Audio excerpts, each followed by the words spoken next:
Brainstorming.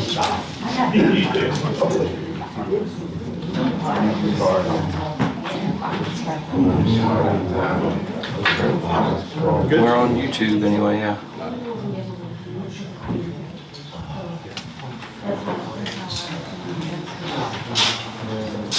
Tell me when we're live. Okay. Good morning. Good morning. I want to thank everybody for taking your Saturday morning and afternoon to be here today. This is our first planning and goal setting retreat. This is something that is, for us, something we haven't done, certainly in my time here. And the idea of this is it is a retreat. It's not a work session. It is, there are no votes taken. This is an opportunity for the board to start deciding some issues, some goals, some objectives, short-term, mid-term, even long-term, who we want to be as a community, what we want to do as a county. This helps staff as we build budgets. This helps you as a board as you understand parameters and frameworks over what we're trying to accomplish. It helps the community understand what's important to you, what you have gleaned from them. I want to start by introducing. We have Mr. Christie. We have Mr. Winfrey. Hi. We have Charles. And Mr. Chair. Just call him Chair. That's me again. I'm always doing this. We have staff. The staff would quickly go around the room and just introduce yourself, starting with. Good morning. Pleased to stay with Deputy Clerk. Cliff Heller, HR Director.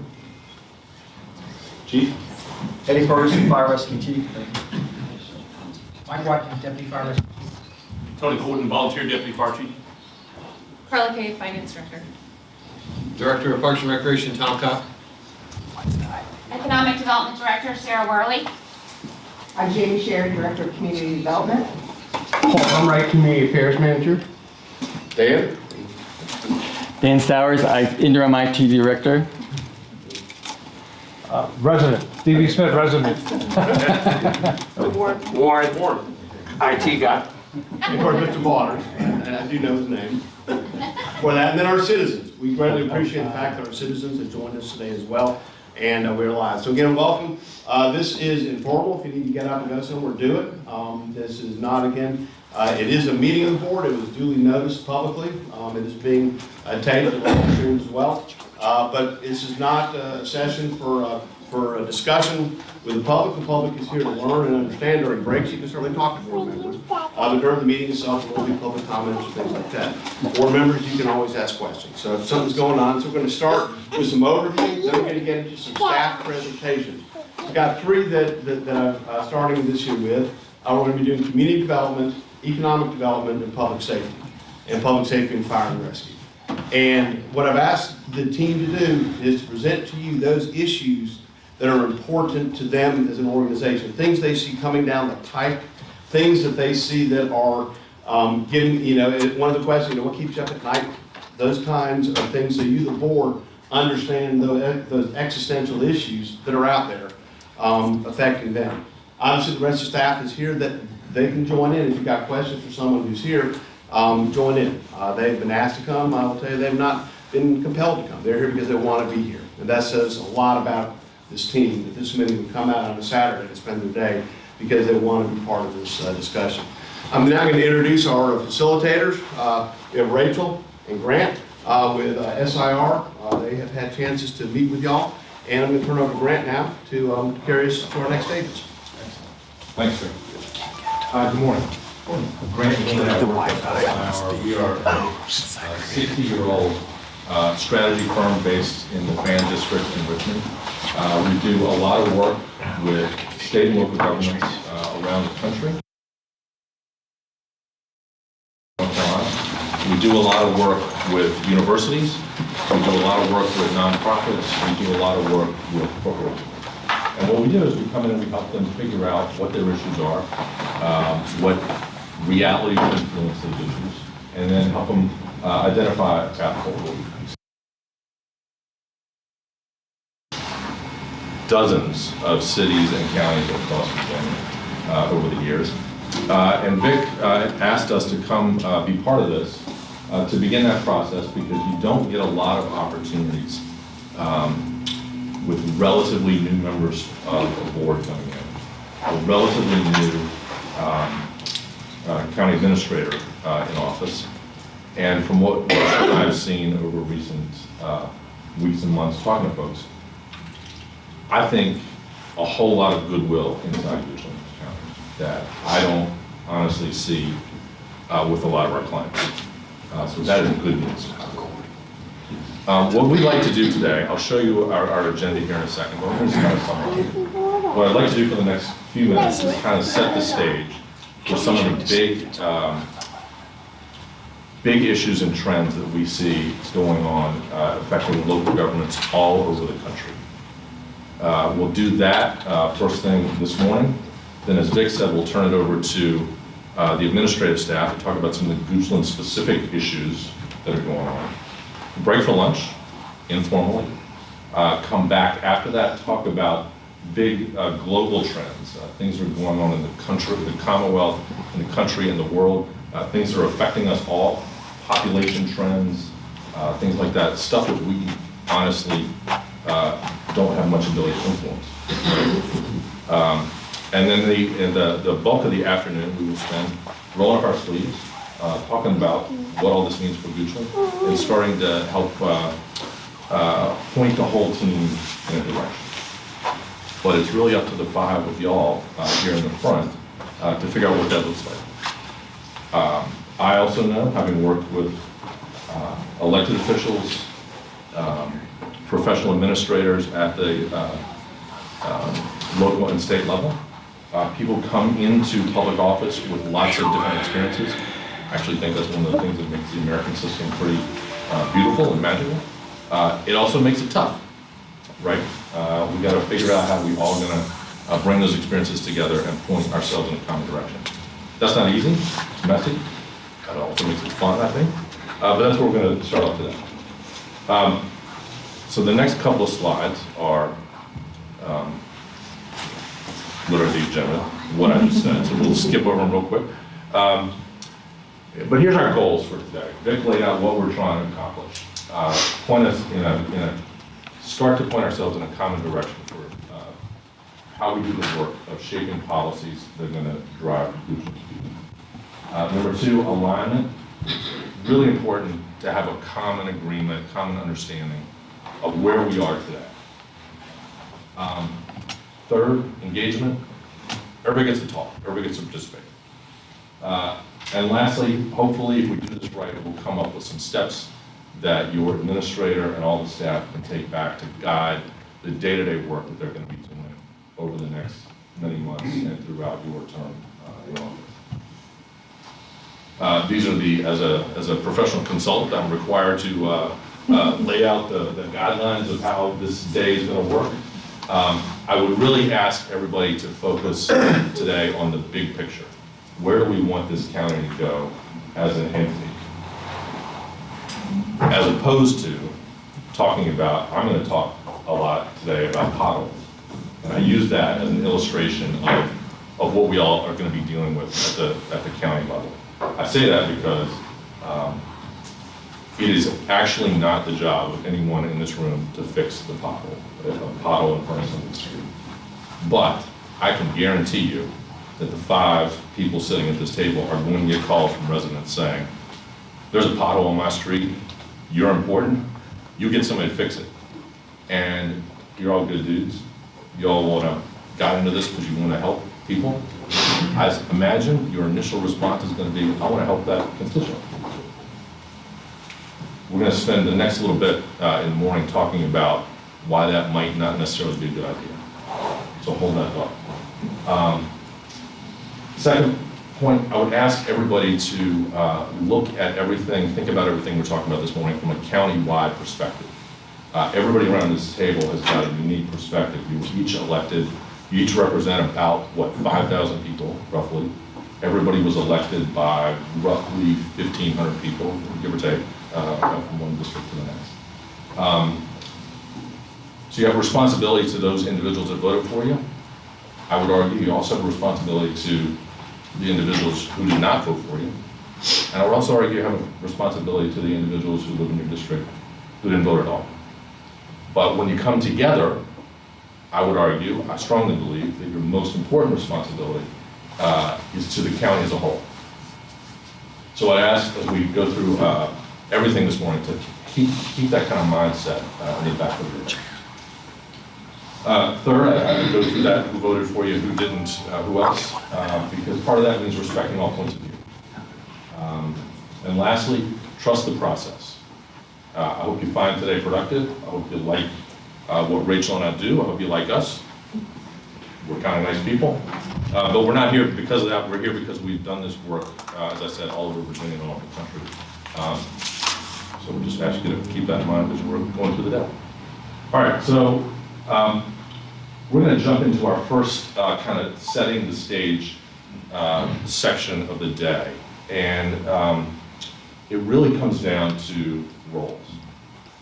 I mentioned the example of the potholes because A, it's a thing you're going to encounter in this job.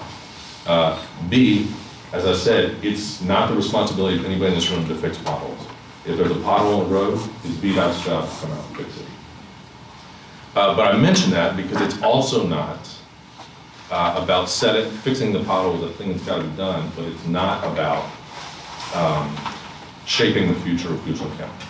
It's about solving an immediate problem, but it's not about where we're going as a community. And I raise it because whatever your role is, when I first went to work in local government, in a management role, a friend of mine called up and said, this is in a city that fixes its own potholes. A friend of mine called up and said, you want to succeed in this job? You figure out who's got the tar and the bulldozer that fixes the potholes. You make that person your best friend and you will succeed in this job. And I thought, that's the weirdest thing I ever heard of. But whatever, I trust my friend. They were absolutely right. Once people came to say that I knew how to get a pothole fixed, I became a hero. But it wasn't my job. And every minute that I spent calling up the pothole fixing guy was a minute that I was not spending on doing the strategic role that I was hired to do. And then as I got into it, I discovered that the busiest guy in the city government was the pothole fixer, because he had the mayor calling, he had every member of city council calling, he had half the professional staff in the city calling, and all he did all day long was field calls and shoot out emails. There's a pothole on Main Street, go fix it. All that happened, this whole informal network happened, because everybody was kind of out of their lane. It was not my job as a manager to have anything to do with potholes, but I was using that as a way to get ahead and to honestly to kind of show off to my friends that I can make things happen. So I tell you all this because it is somebody's job to fix the potholes. It is not y'all's job to do that. And we're going to go through the day. There's a whole bunch of things that the county does that you are going to have responsibility over at a very high level, but you're never, if you do your job right, I mean that respectfully, you're never going to have operational responsibilities. So let's go through, let's dig in for a second about what this county looks like. As I said, we've done work with local governments all over the country, and we have found that there are about 6 different roles that an effective board of supervisors, an effective city council, an effective town council exercise. Let's jump in and look at them kind of one another. Again, we didn't make this up. This is not unique to Goochland. It's not unique to Virginia. This is how the National Association of Counties describes the main responsibilities of a board of supervisors. If you look, each of these, you can all read, I'm not going to read it to you, but if you look at this, these are big, high-level, directional, where are we going as a community types of activities. Set the budget. Figure out the long-term objectives and priorities. Set the tax rates, borrow money, modify the county's charter. That's a little funky in Virginia. Figure out land use. Regulate public health and safety. Exercise eminent domain. We're not going to talk about that today. But I just put that out. These are all big, high-level, directional setting sort of priorities. Many of you may know Bob O'Neill. He is regarded around the country as one of the smartest, most accomplished, most professional city managers, county managers in the country. We're lucky that he's been in Virginia for most of his career. He really started off in the city of Hampton, a mid-sized city. Did such a good job there, he got promoted to be county executive in Fairfax, one of the largest, most diverse, and therefore most complicated local governments in the country. From there, he went to lead, I didn't know this was a thing until I got on this work, but there's a National Association of County Government Leaders. He led that for the nation. And is currently in semi-retirement at the College of Charleston. And we've done a lot of work with him over the years. And he's helped identify 6 roles, 6 traits, 6 responsibilities of boards of supervisors that work effectively. And you see them all represented here. Let's jump in and take them apart kind of one by one. The biggest and most important is setting policy. That is not the job of the county administrator. It is the job of the elected officials, of the 5 people sitting around this table, to figure that out. Yeah, you're lucky. You don't have to do it on your own. You got a whole army of people in the room to help figure out what that looks like. But ultimately, when it comes down to deciding, are we going to do yes or no? Are we going to build this or not build that? Are we going to put a road here or not put a road? No, we don't build roads. But like that's up to you. But you don't have to figure it out yourself. You've got a really accomplished team of professional administrators to help you guide, that process. But part of doing that effectively is balancing what we might call the community perspective and the professional or technical perspective. Let me give you an example of what I mean by that. I live in the city of Richmond in an old neighborhood on a narrow street. It was built during the streetcar era, not like the wide, beautiful luxury roads you have here in Goochland, but a narrow street. So there's room to park one set of cars on one side of the street and another line of cars on the other side of the street, and there's room for just one car to drive in one direction on the street in front of my house. So when I do it, I drive real slow. I'm not looking to hit anybody else's car or tear up my own. Sadly, not all my neighbors drive slow. And so I think this is insanity. That car's probably going 15 miles an hour, but I feel like it's going 100 when it drives by my house. So the public works director lives in the next block, and I asked him to come over one day, just have a drink, and let's kind of talk. And I said to him, dude, I need a speed bump in front of my house. You see how fast people drive through here? The answer was no, because there's a stop sign between my house and his, so he doesn't perceive the problem. But I'm like, this is crazy. And there's little kids, and I'm pulling out all the arguments. Get me a speed bump.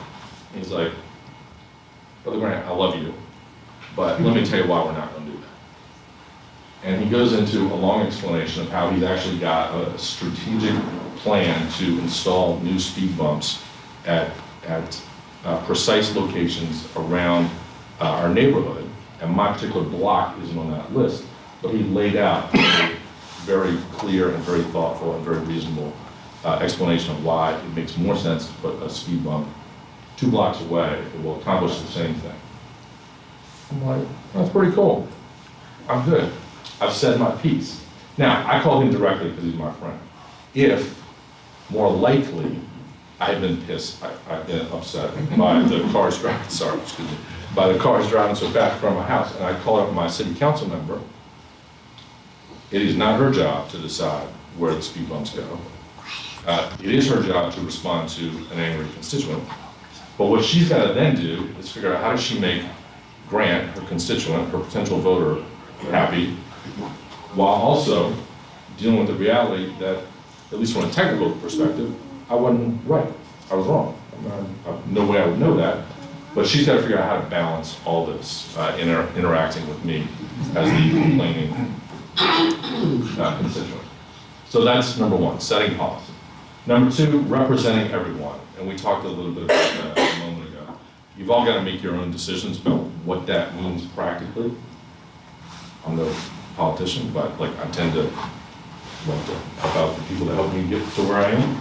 But you got to but you also have to, I think we all, in public office, public roles, I believe we have an ethical obligation to acknowledge that there are other people out there who we represent, whether they care for us or not. It's a thing to keep in mind. Third, engaging the community. I watched the elections in Goochland last year. They were relatively, I thought, calm. They didn't appear to be big. Sorry, let me say that differently. I watch a lot of elections around the country, and they can be real nasty, real brutal in lots of places. Keep going. Yeah, keep going, exactly. But I also find that after the election, there's generally good feelings, right?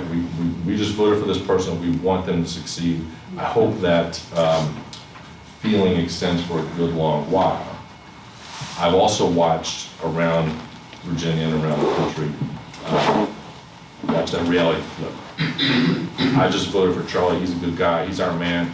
And then something happens 6 months from now, and you were the problem. 6 months ago, you were the hero. Now people are saying, that guy's a jerk. I'm going to throw that bum out too. I can't say how that happens. Is that fair? Probably not. Does it happen a lot? Absolutely. I say all that because one of the ways you can hopefully effectively, combat that reality is to really engage the community. And that means different things in different places. It can mean everything from Facebook Living every single thing you do. I do not recommend that, but that is a thing that people do. To more traditional, older school ways of communicating with your voters through newsletters and face-to-face meetings and just constantly being in touch with everybody, letting them know where you're going, what you are doing. The reason that people turn, I've found, is a lot of times they just don't know what's going on. So the more that you can engage people and let them know what's going on, the better it's going to be for everybody, most of all for y'all. Fourth is being a fiduciary. And this is if you don't know what this means, it takes a minute to wrap your brain around it, but in short, it means we all have our own self-interest, but when you come to a role like this, you have an obligation to put everybody else's interest before your own.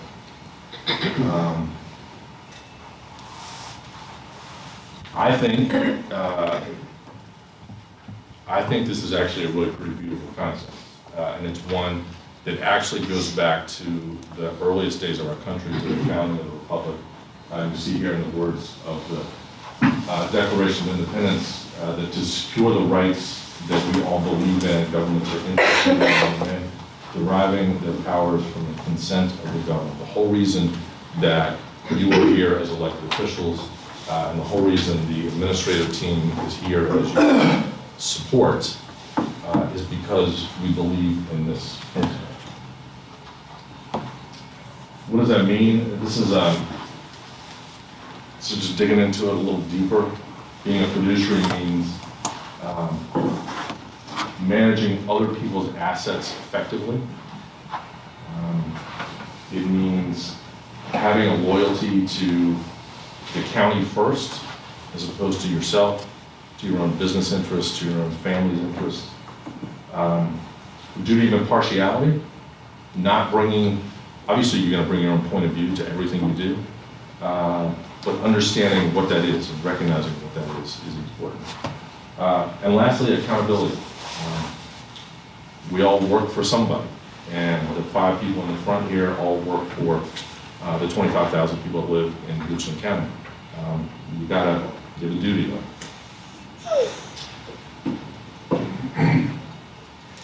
Hat number 5, providing oversight. The administrator and the team here work. Their main responsibility is to carry out the policies that you all set. One of your biggest roles is to hire them, is to hire him, and ask him to hire a team. And then in that process, to hold him accountable.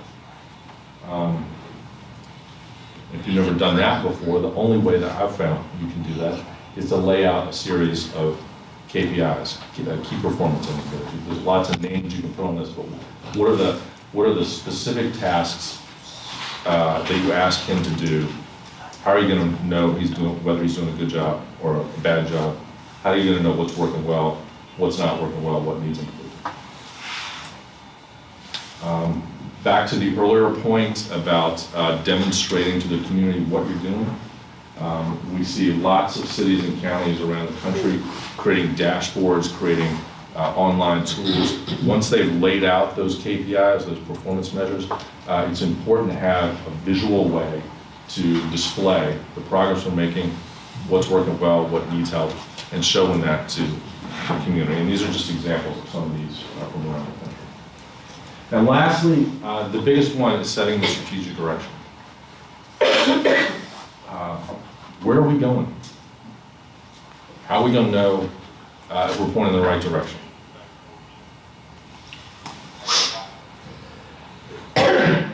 It's important to understand that a lot of boards of supervisors, a lot of elected bodies around the country fall short on achieving this most fundamental goal for a couple of reasons. Number one that we see is the notion that good enough is good enough. We'll talk about that throughout the day. It is hard to make decisions. It is hard to look to the future and say, we want to go over here. It's hard enough on its own. It's also hard because you might screw it up. It's also hard because you might pick the wrong direction. It's also hard because, we'll talk more this afternoon, there might be some big trends happening in the state and the country that are affecting Goochland, that are going to affect Goochland, that we might not, it might be hard to see them right now, but if we don't figure that out and prepare for it, we might wake up in 5 years or 10 years and discover that we've been passed over.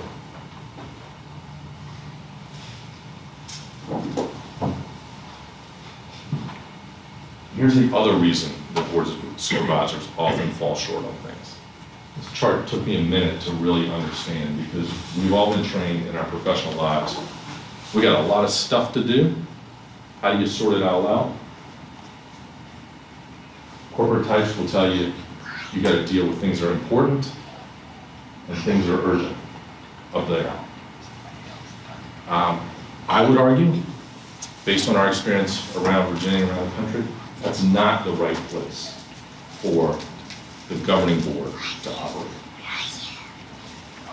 Probably is the right place for the administrative team to operate. You know, if we get 6 inches of snow coming tomorrow, we need to have the whole public works team ready to be deployed to deal with that. That's not a policy-making issue. That doesn't have anything to do with y'all. You need to know what's going on. You need to be able to respond. You don't need to be telling the public works team, get the trucks out on Route 6. That's somebody else's job. So we would argue that the place where an effective policy-making board ought to work is right here. Really important, not quite as urgent. Figuring out where we're going as a county and how we're going to get there is probably the most important thing that you're going to do in this job. Profoundly important. I would argue it's not urgent. If you make a strategic decision today, that's a good thing. Honestly, if you wait a week, it's gonna be fine. So I would encourage you to not fall into the trap of going where we normally think that we're and really focus on what's the most important thing we can do as a county. Figure out what's the most important thing that we can do as a county and what's our job as the policy-making board to figure out how to do that. We're gonna, our primary goal here today, as Vic said at the beginning, is to start to put that together, figure out what that long-term vision is, the direction we're going, and that starts with number one, coming to some agreement about where we are today And in figuring out where we're going, we've got to recognize that that will be influenced, and how we get there, will be influenced by internal drivers. And we'll hear from the staff in just a moment about what those issues are, as well as external trends. And we'll talk about that mostly this afternoon. Those are 6 hats, 6 roles, 6 responsibilities that we see affected boards of supervisors demonstrating. But it's really important to understand, to remember, to always keep in mind that at the heart of that, at the center of that, is trust. Trust between each of the 5 of you, trust between this group, this panel, this board, and your chief administrator, trust between you and your constituents, really profoundly important. Trust, hopefully, among the other institutions in Goochland, business community, nonprofit community, churches, any organization that's part of the Goochland community. You want them to look at what's going on among this board and among this team and say, I may not always agree with them, but I trust that they're pointing in the right direction, that they're trying to do the right thing. You lose that, kind of doesn't matter anything else after that. All right, that's setting the stage. That's talking about kind of roles and responsibilities. I like to think of this as we are all driving down the highway, and we've each got a lane to be in. The board's got a lane, the administrator's got a lane, constituents have got a lane, but hopefully we're all driving in the same direction at roughly the same speed. All right? Next, we're going to turn to some of those internal issues that are shaping our current state and the future. I'll give it back to Vic, and he'll set that up, talk to some of our department heads, and then we'll keep going. When we're done with this part of it, we'll have lunch, and as a reminder, we'll have lunch for the board members, citizens, your folks, Chick-fil-A and things like that, so, but we'll have time for that. So, what I'm gonna mention now are, one of the reasons we're here and is to better understand, again, what's important to use the board, those principles, those tenets that we've staffed in, have to interpret and put into play. And through the years, staff has operated under a number of these guiding principles or tenets. And we've talked about a lot of them. The concept that growth in this county should be 85-15. The concept the value of the growth should be 70-30. Concept that we must maintain a triple-triple. Concept that our budget focus-wise is going to be first public safety and education. The concept that natural growth can pay for our future needs. The concept that our CIP is only funded for the current year, but we talk about 25-year plans. Now we've added concepts about growing gracefully. Don't make a short pump. Keep Goochland rural. Roads don't keep up with demands. And these are all concepts that we operate under, and it kind of puts us into a sandbox that we have to operate in. But what does that mean? What do we mean when we say 85-15? Is that 85 across the entire county, or is that 15 in one part of the county? When we say, we don't want to be like short pump, well, then what do we want to look like? These are things staff has to operate under. So this are some of the tenets that we're looking to start clarifying, maybe put some definition to that so staff can go out, Sarah can go out and find the kind of growth and economic development that we need so we can generate the necessary revenue so we can pay for the level of public safety and education that the board wants us to provide. So these are some of these principles and tenets that we're looking to start that process of better defining what they mean and what this board is looking to accomplish. All of y'all were just elected. The citizens have given you a lot of feedback on what they want to see this county become. And staff is looking at that as well. There are a few things that, that we do operate under that are important to remember. We're funded primarily through tax dollars that are currently levied. The last increase in property taxes was 16 years ago. Personal property taxes were lowered 25% this year. The growth in our revenue stream is organic. It's based on a combination of new growth mixed with growing values in existing properties. Our revenue stream is dependent completely on the state of the economy.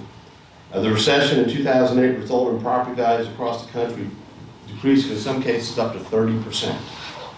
When COVID hit, property values increased in some cases 20%. Personal property taxes, generally they decrease on an annual basis as vehicles and equipment depreciates. When COVID hit, they started going up in value. Past 2 years, we saw an increase in revenue for that. As an organization, we collect very few fees, some of which are allowed to, that we don't. Example, meals taxes, we don't collect those. So I say that I mention that because one of the tenets that we have operated under is essentially a stool with a single leg, taxes. We operate off the taxes. And in a great economy, we can do great things. But if something happens to that single leg of that stool, it all comes unbalanced. And so those are some of the things that staff looks at and sees, and we've talked about, we've hinted at. Now we're hoping to get a little more. We're not going to solve all this today, but we'll start the process. So I've kind of laid out, those are some things that staff wrestles with in trying to understand what does it mean. And so with that, I'm going to turn it over to Community Development, Janie, to kind of talk about some of the things that she and her staff sees and would like some conversation on. So Janie, thank you. Thank you, Vic. Most of you know who I am. I introduced myself earlier, but for those who are watching online, I'm Jamie Sherry, Director of Community Development.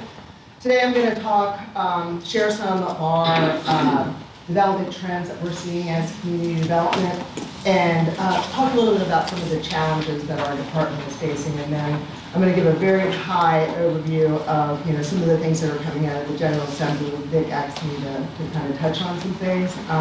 It's very early in the session, but there are some things you might be wanting to be aware of. But before I start that, I did want to do a very quick introduction to my department. The reason is because community development is a team of folks that really, anybody starts off with an idea or has a dream to build a house or a business, it really does go through all the departments within community development. So I just wanted to kind of give a very brief overview of who we are and why we do what we do. So first of all, we have our Customer Service Center. That is the face of the department. A couple of years ago, community development reorganized the building so that it's a one-stop shop. People come in, they can get permits, they can ask questions, pay their utility bill. So, that really is the face. We also have building inspections. They are the folks that actually review construction plans, review plans, and actually do the inspections so that you have your building safe. Environmental and land development. The County of Goochland is beautiful. It's beautiful in part because it's very wet. So not only do they deal with new development and stormwater, erosion and sediment control, but they also deal with a lot of citizen complaints. Planning and zoning, that's who, as a board, you will probably see the most. We're the most forward-facing of our department. We work very closely in land planning, as well as going through public hearing processes so you all can make decisions on land use. And lastly, we also have a transportation department of one person who is a relatively new position. I'm sure you're going to get to know Austin very well. Austin going through all of the transportation workshops, so that we'll explain a little bit more as to what his role is and what your role is in transportation. So, what do we do and why do we do it? So the department is responsible for protecting the public health, safety, and welfare of the citizens and visitors of Goochland County. This is done by administrating the code, such as the zoning and subdivision ordinances, statewide building code, and environmental regulations through DEQ. And I tell you that because it's important to know that our department is really there to make sure that everybody's safe and following the rules so that there's no accidents and people don't die and people can live a life where they can enjoy their property without, being others imposing on them. we're often looked at as obstacles. That's why I wanted to tell you that we really, our intention is really to protect the health, safety, and welfare. We also, as a department, facilitate and promote high-quality growth and development planning. I mentioned our planning department. We do transportation planning, environmental mitigation planning. Land use decisions are made through public hearing processes, review plans and development, and issue building permits, keep everybody safe. Okay, so moving on, I'm going to start talking about some of the trends. Some of it is going to be very obvious, but I think it's important that we look at some of these trends that are development trends that we're seeing so that you all can make informed decisions. Actually, we get population. So, stating the obvious, we're growing. Over the last 2 years, the 2020 number is our decennial census, and then the census also comes out with an estimate every couple of years. So 2020 estimates say that we've grown 5% as far as population goes. I'd like to draw your attention to the box. 2022 is just kind of a snapshot of where we were at that day. 18 and under at about 16%, over 65, about 25%. What does that mean? So rather than pull out numbers and get really down into the, into a chart in front of you, what I did is I went ahead and I benchmarked all of the surrounding localities. I looked at Powhatan, Hanover, even Chesterfield, and Henrico to just kind of see what that anomaly, if there was any difference within all of them. Basically, for all of those localities, you could flip the numbers. They're all about 25, like 23 to 25, under 18, and over 65 was in the teens. So it's really kind of opposite. So what that really means is that we are an older community and we're getting older. Why is that happening? Well, if the cost of land and housing is very expensive in Goochland County, and we've also had a number of 55 and older and continuing care facilities located here in the county. So it's very popular. Lots of new folks are coming. But there is an effect that I think that we need to kind of keep in the back of our minds. Fewer younger people and families are unable to move here because they can't afford it. And what does that mean? I think both Sarah and Eddie will talk a little bit about this in their presentations. But not only does older people, we have more health issues. It's natural, and I think that it put a burden a little bit on fire rescue. Other things are, Sarah's going to talk a little bit about workforce and being able to attract and economic development issues. Economic development projects.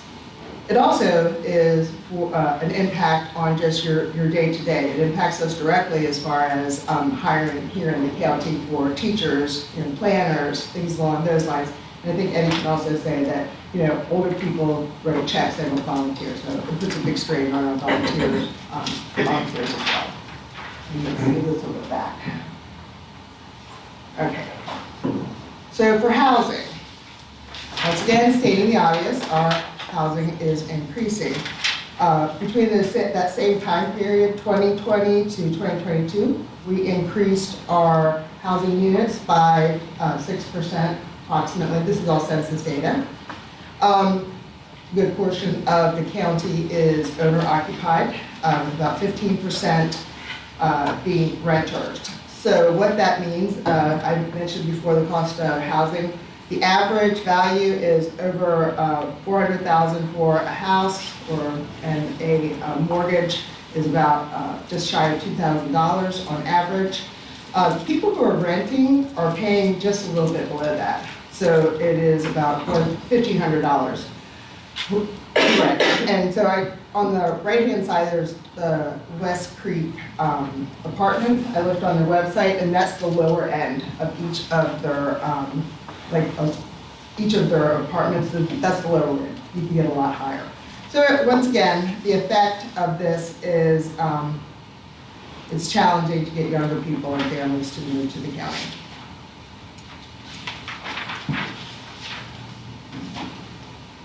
Okay, just talking about overall development trends, we have an increase in housing developments.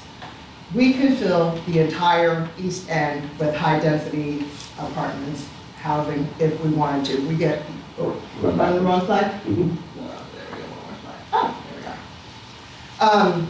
Yeah, we get calls on a daily basis, people wanting to rezone property for a higher density housing. But at the same time, we've had some success in the last couple of years as far as commercial development, but it's not keeping up with the desire to build housing here. So what is the cause of this? So Central Virginia is becoming a very popular place to move. With the pandemic and the retirees, lots of people from places where it's a lot more expensive have come down here. We also have a low housing inventory in Central Virginia, so there's build a house, people will fill it. Build an apartment building, people will fill it. Western Henrico is also built out, so that's another reason we're getting the calls for continuing development. Most of it is for housing. There's a promise oftentimes related to it with, commercial will be coming soon, but it's mostly housing right now. So because of the limited commercial development, COVID really did change things. There was an increase online activity up to COVID, but after COVID, when everybody was locked in for those months, we all ordered online, and I think that habit has not completely changed.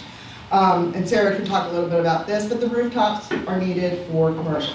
You'll hear that over and over from any developer that you talk to, but I think Sarah can talk a little bit more about that. And lastly, banks are not lending commercially right now. There's been a rise in interest rates and the banks not lending.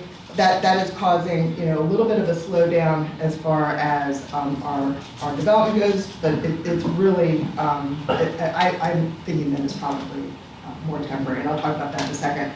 What the effect of this is, so more housing, less commercial interest. If we let this to continue, as you said, in that natural state where the residents come in, it really does put a threat on our land use goal of 85-15. This is in the comprehensive plan where it calls for 85% of the county to retain the rural enhancement area. And for those of you who don't know what that is, it is a good portion of the county where the type of development that should go there should be, larger lots, farming activities, the occasional service related, so that folks have things in that part of the area. But it's really not meant for the high density development, particularly for housing. So a little bit about construction trends. So on the chart, hopefully it's not too hard to see, but I'll kind of talk you through it. We have been busy. I know everybody's probably tired of hearing like, oh, we're so busy in community development, but the numbers kind of show here. 2018 to 23, that's what the chart is. 2018 is the goldenrod color on the bottom. It goes all the way up to 23 at the very top of those charts. Overall, we've just been setting records month after month, year after year over the last couple of years. And why I bring this up, well, first of all, the second slide really does kind of tell the tale. 2021 was our highest number of building permits that were issued. That's a 53% increase from 2018 in the amount of inspections and permits that were issued. As you can see, the trend currently is to dip down a little bit. If you go to the highest bar, you have a little bit of a decrease between 21, 22, and 23. But I do want to point out that if you look at the bar chart and you go straight down to 18, we're nowhere near where normal was 5 years ago. So we are still going very, very strong. So the reason for this decrease is, as I mentioned before, interest rates have slowed things and the banks are not commercially lending.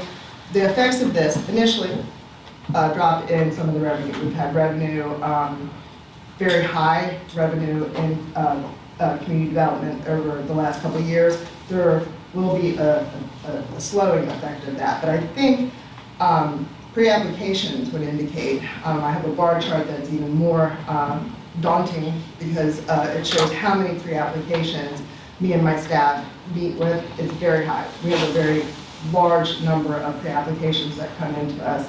So as things normalize and the rates get either lowered or people get used to, people are still going to want to build and do things, we're going to be very busy again. All right. So moving on to the legislation, Mr. Carpenter asked me to kind of go over some of the things that you all can be looking forward to. I have a couple things listed. It's very early in the General Assembly. I think we're 2 weeks into it. There are lots of bills that deal with affordable housing and accessory dwelling units, lots of tree conservations, like conserving trees while during development, as well as data centers. There's a million bills out there on data centers right now, so those all potentially could have an impact. But I did want to bring up a couple that are a little bit more notable. There is the public notice requirement. That's going to be coming forward. Last year we did have a public notice requirement that was changed, and we immediately changed our ordinance to change, like whatever they come up with this year is, we will not have to do an ordinance amendment because we said state code, but it is still concerning. We still need to weigh in on if that notice is going to give citizens ample opportunity to participate in the processes for public hearings and plans. Then another interesting, there was a couple bills for solar, particularly as it pertains to siting agreements and having siting agreements being negotiated with the SEC as opposed to with the locality under certain circumstances, and whether it's the certain megawatt or that's particularly with battery storage, that we could have no say in this. There's also, just in general, the whole solar pushing of doing this and giving the taking less authority away from the locality has to do with, our legislature is now, both the House and the Senate are ruled by the same party. So that same party, the last time they were in power, they set a lot of energy goals, and they may not be meeting those. So they're really going strong on some of the solar and renewable energy items. Okay, so then moving on, we have my last slide. I'm going to talk a little bit about some of the challenges. We need stronger tools to ensure the quality development, to manage growth, as well as to protect the rural areas. We have our comprehensive plan and ordinances that have served the community, I think, very well over the last couple of years, but there's more and more pressures coming in for development. I do have a slide that I do want to share with you. I'll go back. We talk about preserving the rural portions of the county. We may not be getting a lot of requests for large commercial developments out there, or even large subdivisions necessarily, but I don't know if you can read it on the chart. If you look at the top is, that is number of single-family dwellings in the rural enhancement area, and the lower one are the same, but for the designated growth area. And in some instances, for example, the third quarter on the bottom in green, you look at the numbers. Growth area and the rural enhancement area, the numbers really are essentially the same. I do think that was in part to the interest rates being so low that a lot of our older subdivisions kind of revived themselves, and we were issuing permits on things that we hadn't seen development on in years. There's also a lot of developers that are out there that are trying to circumvent the ordinance, and we could talk about that later at a later date, but there's opportunities for people to get property out there without having to go through a rezoning process. Let me get back to this. So back to my challenges. So I've mentioned the tools that we need. We also have a challenging work environment. And I mentioned how busy we are. We have a very, very heavy workload. We have had the opportunity to add a few staff positions in our office. It's really, really challenging to fill those positions. I don't know, I think there's a perception that, Richland's very, very far away. For our building folks, we had, the boom in constructions, and so people were choosing to work for the construction side, the developing side, as opposed to the local government side. It's been a challenge. We've been working closely with Vic and Cliff now on coming up with ways to actually incentivize people to come work here. I mean, fortunately, the gas prices are low right now, lower right now, because it's really hard. If they go up, that is a major impact to anybody who's traveling in. And this goes back to the cost of housing. If we can't get professional people to come here and work in, my office, because they can't move here. So it's just one of the cycles that we kind of deal with. Difficulty staffing, we're out of office space. You'll hear this probably throughout the entire, all of the county offices, we're kind of busting at the seams. So that's one of the things that it makes it kind of hard to actually bring staff on. We're kind of sticking them in like closets and cubbies that are a challenge. And then lastly, I mentioned earlier that, we kind of have, we have the reputation of being the no person. Really, we do have a challenge for citizen perception of staff. I think there has been a lot of growth that's come in. It's scary. I think, we need to really build up that trust and really make sure that our citizens are involved and things are transparent, so that we can really build that relationship. But at the same time, I go back to that why we do what we do. We're professional staff, and we look at our ordinances, we look at our plans, we look at that. And so our job is to implement those and to keep everybody safe and the public welfare as well. So that's my presentation. I hope it wasn't too long. Is this an opportunity for questions, Vic, or do we want to move on? Yeah. If anything really jogged one of the board members. Jonathan? I just had one clarification. Sure. Thank you for your presentation. You said that you need stronger tools, because I'm a huge fan of working smarter, not harder. But I just saw a comprehensive plan. Yeah, we do. I can get more specific. Yeah. Well, I can give examples. I think one of the ones I had up there, if it's not still there, is our ordinances. We have our, what is it called, our overlay districts. And they don't have a lot of tools for us to be able to, people ask all the time, why is there a red building in there? Or why is this, if there's nothing in our ordinance that says that you can't do certain things, they can get built. And so that's just an example of the ordinance side. We have gone through, both Mr. Waters and Mr. Spoonhour have gone through a series of ordinance amendments over the last year, and I think we're continuing, so I think those will improve. But planning, I mentioned the need to protect the rural area and to have quality growth. We need the tools to be able to do that, and that goes back to the comprehensive plan. So Jim, you've had tools, you're talking legislative tools, not hardware, not programs, Thank you. legislative.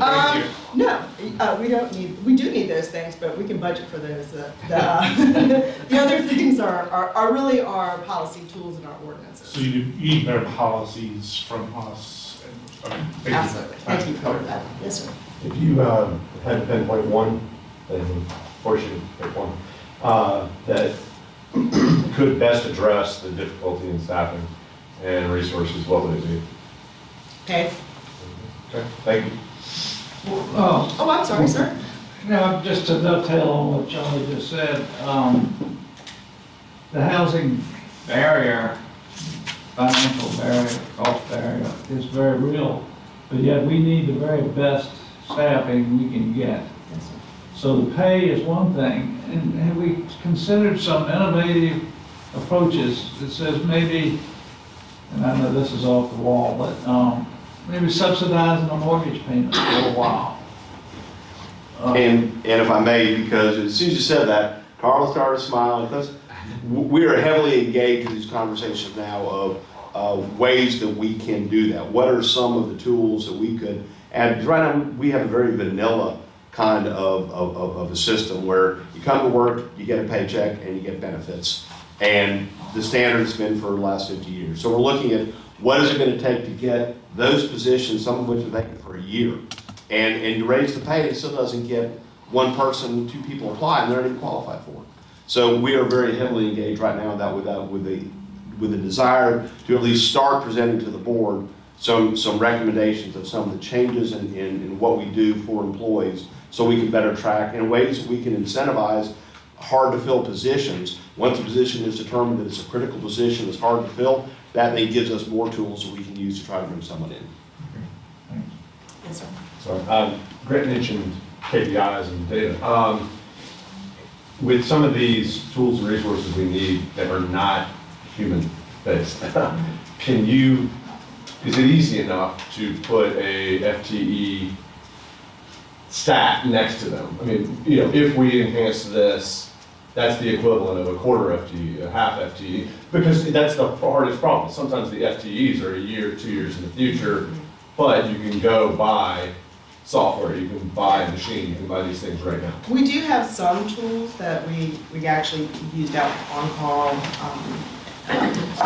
staff that we could bring on and stuff. But I think like comprehensively, I don't think we've really delved that deep into it. I mean, we one of the things is that we've hired consultants, and I don't think that's a long-term answer. I hope it's not. We do actually have professional staff that can do those jobs, but it's never just done. Thank you. Great job. Thank you. Thank you. I'll work on that. Next, Sarah Worley, Economic Development Director. Thanks, Sarah.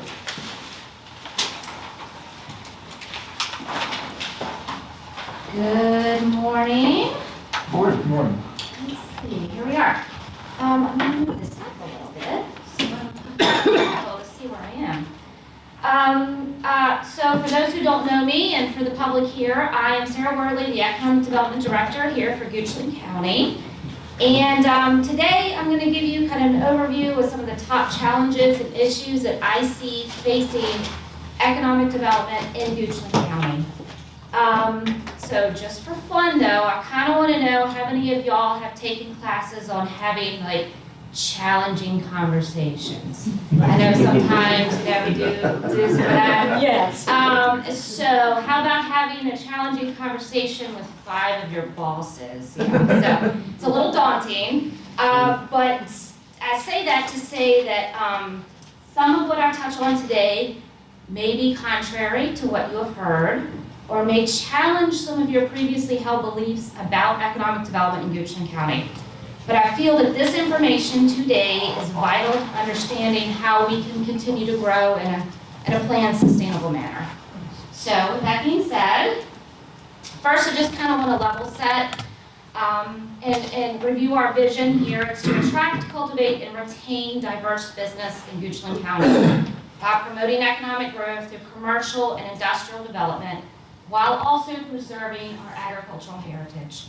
And there is a difference between commercial and industrial, but we can get into that later.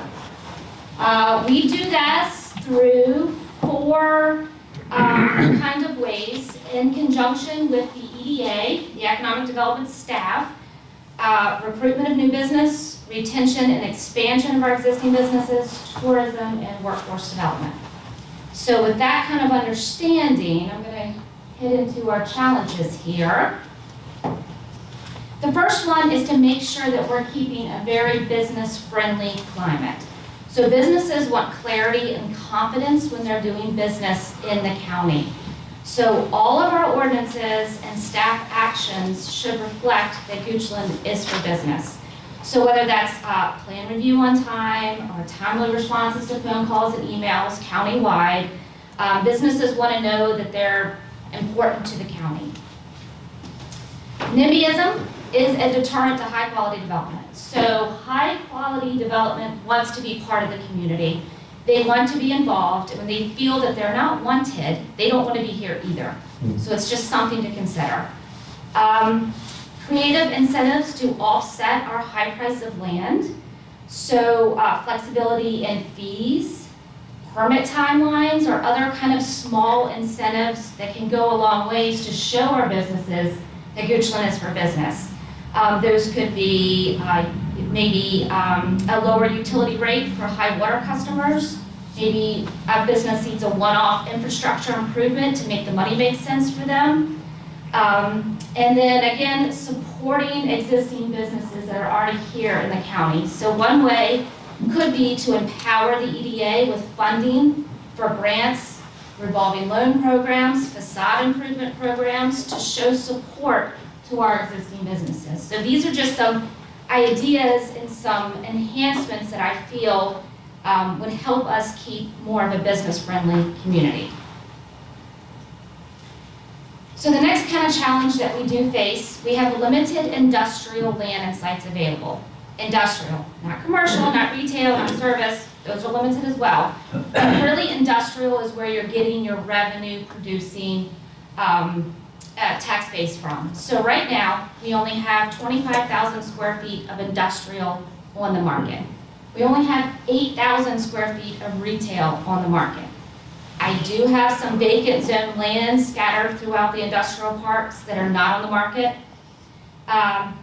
Good news is that with the improvement of Crescent, we do have 370,000 under construction now, and 9-lot new industrial subdivision coming in, Oval and Pony Farm.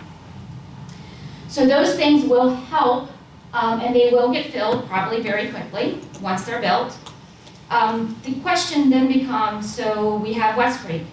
We have a lot of zone land in West Creek, but in 25 years, when it's full, what then? Where will our new revenue generating developments go? The next kind of thing to keep in mind is also residential encroachment on prime economic development land. There was recently a subdivision approved off of Hockett Road directly across from West Creek. So if I go to put an industrial facility in West Creek, it's going to be across the street from a house. There's a proposal on Rockville Road that's coming up for you guys, right across the street from prime economic development land. So these are things that we need to, policies, if you will, that I feel the board needs to be aware of. Next, kind of challenge is a need for a more diversified tax base. So Capital One accounts for 2.63 of the total assessed value of the county. Our HQ operations in Cap One make up 52% of employment in Goochland County, and the same make up 73% of our GDP. So that's huge. So what happens if those operations cease? When COVID first hit, I was terrified. I didn't know what offices were going to do. I didn't know if they were going to shut down. What would that do to Goochland's economy? So hot off the press over there is our 2024 real estate ratio.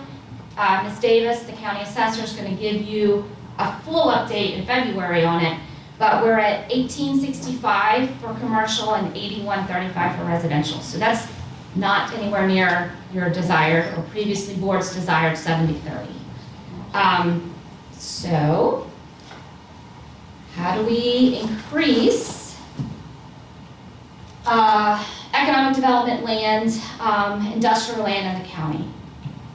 One way could be that the county and the EDA working together could make investments in infrastructure to support business location and expansion here in the county.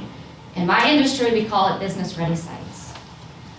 We have opportunities here in the county to make our land more attractive for development. West Creek, we have 1,700 acres of industrial zone land in West Creek.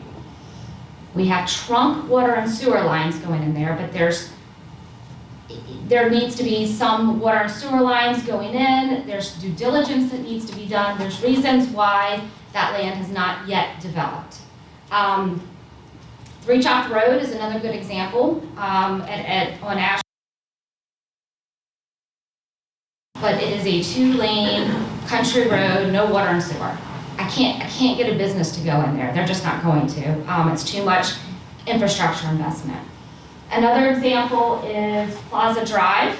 I don't know if you guys know, but there's 8 acres of vacant commercially zoned shadow of the water tower because they're not connected to water. It's been sitting vacant for, I mean, there could be outside circumstances as to why it's not filled, but one of the main reasons I keep hearing is because it needs water. In addition, in the courthouse area, there's 14,000 square feet of commercial space that's not connected to sewer. So these are just examples of some things that I believe that the county, if they made investments through the EDA, could drive commercial development.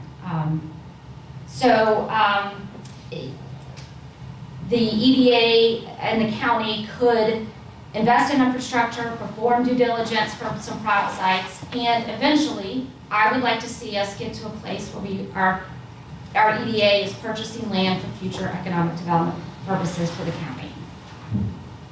I'd like to talk a little bit about site readiness or business-ready sites, just so you have an understanding of where we are competitively.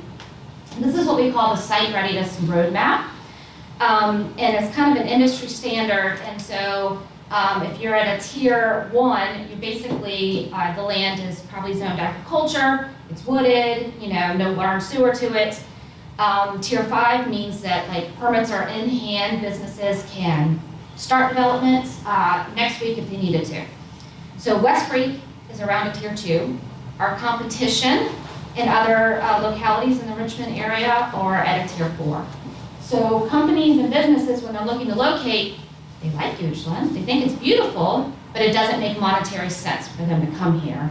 It makes more sense for them to go down to White Oak or North Fork or something like that, where they don't have to spend as much time and investment. So Jamie talked a little bit about workforce. From my standpoint, workforce is the #1 driver of economic development projects. So a company is going to look at the region to make sure that they can get the workforce that they need, and then they're going to dive down into the locality. And in some instances, they can pull workforce from other localities, but that opportunity is getting slimmer and slimmer as more companies located in the Richmond region. The workforce in the Richmond region is going to those companies. Goochland does have an aging population and an out-migration of our younger talent. There is an insufficient housing stock for county employees that we talked about, and a diversified workforce. You can kind of see up here the graph, median age and percent of population age, and how much it has grown over the last 10 to 12 years. And if you look at the commuter data there, and bear with me because it's a little bit convoluted, but so we've got 19,500 people commute into Goochland County every day. 83% of those are aged 16 to 54, so prime working age. What that means to me is that either they don't want to live in Goochland or they can't afford to live in Goochland, but they work here. Then we have 9,365 people commute out of Goochland. So what that means is that they choose to live here, but they may not be able to find a job here, so they're going out to work. So if we could fix that ratio, because there's a mismatch, and get more people to live here and work here, that is an ideal economic situation. So in comparison, Hanover, so ours is 8.6% people that live here and work here. Hanover County's at 23, Henrico's at 29, and Chesterfield's at 37. So, trend there. The next kind of economic development trend or challenge is that we are not part of regional organizations. Now, I'm just bringing this to you all for your awareness. I'm not saying that a decision has to be made today or even in the next year, but it is something to start thinking about. There is an economic development organization called the Greater Richmond Partnership, GRP. They do international and domestic lead generation and regional marketing. Chesterfield, City of Richmond, Hanover, and regular members. Their annual dues are $385,000 a year. So I did some math on that, and we make a break-even ROI at a $50 million project. So if we were to pay those dues and we landed a $50 million project, it basically would, the tax revenue in the TCSD, the tax revenue for that would offset the cost of the dues. Anything above 50 million would be revenue in our pocket. Right now, I rely on the Virginia Economic Development Partnership and relationships with local brokers and site selectors for lead generation. I have GRP's lead generations and project numbers. I have my project numbers. We can get into it if you want, but you can see the difference. They do a lot more lead generation than I do. The next kind of regional group is the Richmond Regional Tourism Corporation. They have a larger footprint in the Richmond region. Their services include marketing the region, event recruitment, and visitor recruitment. Their cost per year is an escalated over 5 years, so you start at 20, you end at 50. It's a little bit harder to give an ROI on that because it's visitor driven, right? So we pay them to market the region, but how many of those visitors are actually going to come to Goochland? That's difficult to say.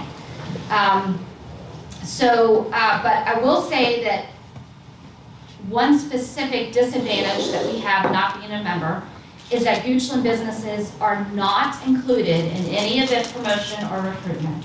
So if they recruit a major sports tournament to the Richmond region, Drive Shack is not being advertised to them at all. In any of their promotions, nothing. So people coming in might not even know that Drive Shack is in the region when they do a Google search. So we have had businesses request us to join RRTC. I understand that, that's a larger policy decision, but we do have an option that I think may be good, being that we could empower the EDA to provide marketing grants directly to those businesses in lieu of joining the RRTC. So there are ways around not being in regional groups if we so choose. So to just kind of wrap up, here is a real life view of me in the middle of the night when my brain starts to go for Goochland opportunities. So what does keep me up at night? Comprehensive planning. So in 25 years, we have a lot of 55 plus communities. Who's going to fill those communities in 55 years? Are we planning for that impact? Do we have schools for that impact? Centerville, in our designated growth area, the Centerville plan was not approved. What is Centerville going to be? Lack of existing business-ready sites and planning for our future industrial land. The lack of our tax base diversity to withstand economic downturns. Lack of our housing diversity for a robust workforce. And then finally, keeping Goochland business friendly to show that Goochland is for business. So that kind of wraps up my formal remarks. Happy to dive into details if you have any questions. Sarah, I'm remiss at knowing this, but not knowing it, but it seems to me years ago we had an excellent video on beautiful Goochland, and we had kept that up to date. Is that? Yes. Yeah. So we have. Mm-hmm. Yep. We So did. that's a good marketing tool. It is. We did one about 2 years ago, and then we just did another one this year. We did. Sir, thanks for, this is great information. The question that just jumps out at me is, why aren't these sites business ready? Why aren't these landowners getting these sites ready? It makes it more valuable. These people are holding onto this land. Why are we saying the government has to come in and get them ready when the businesses aren't? I don't know the answer. That's a fair answer. And I can maybe give one, is that other communities are doing it.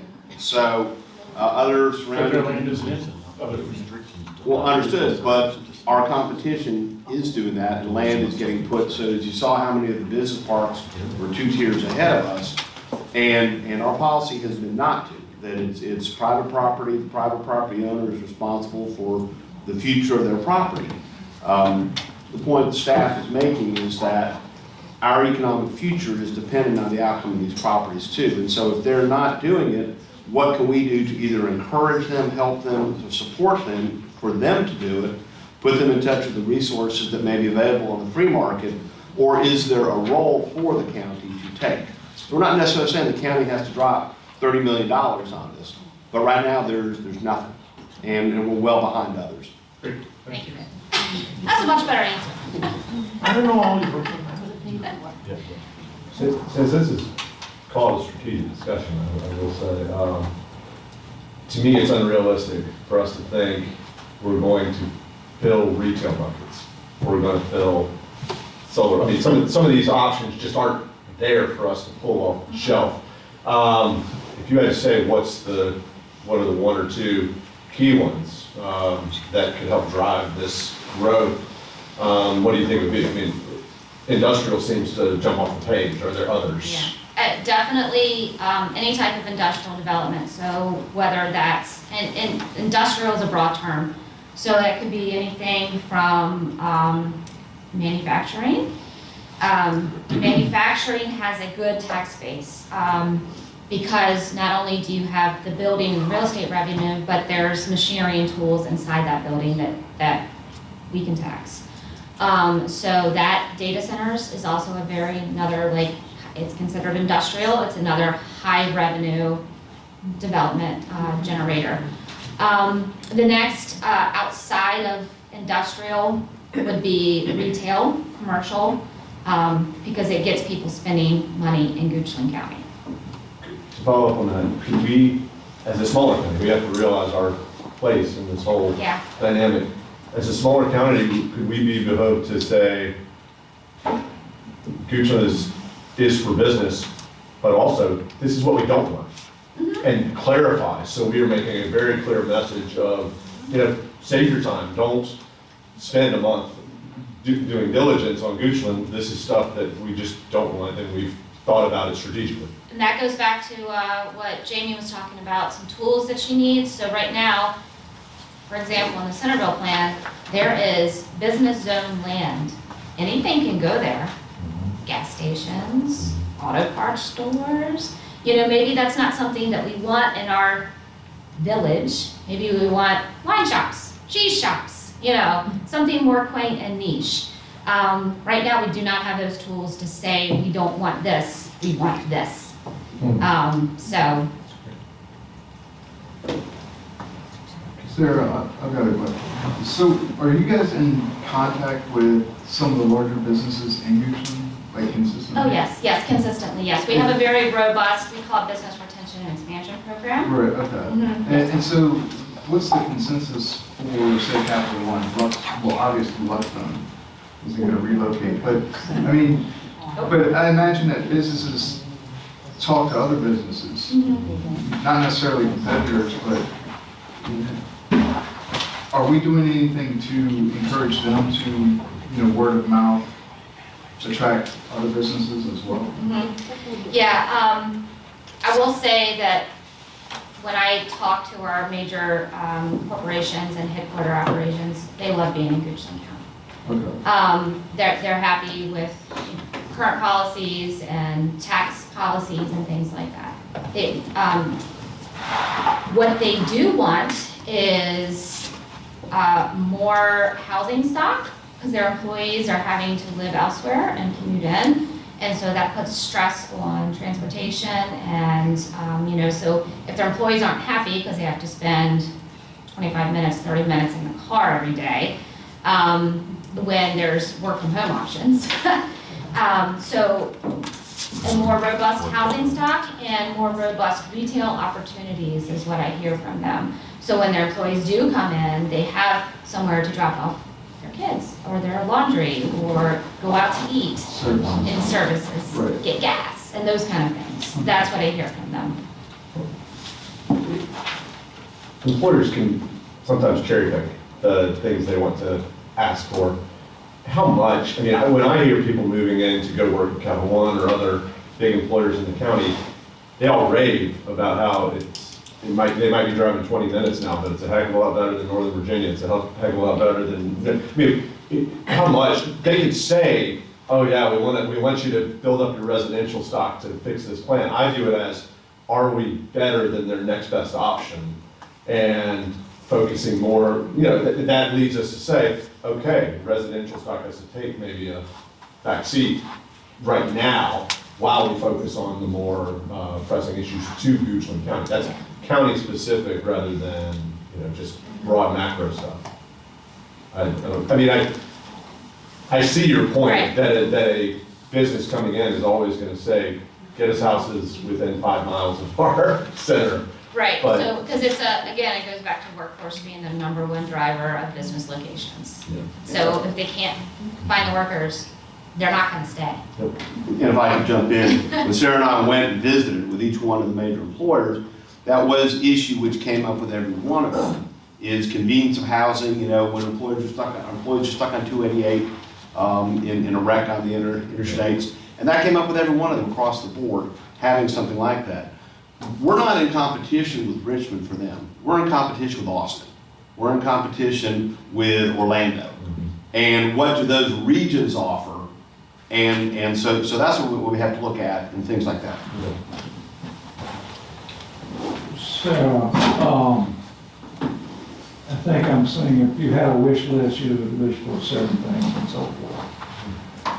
Do you see our policy, and let me tell you, I love the rural agrarian aspect of Goochland County, that's why my family came here, and so forth and so on.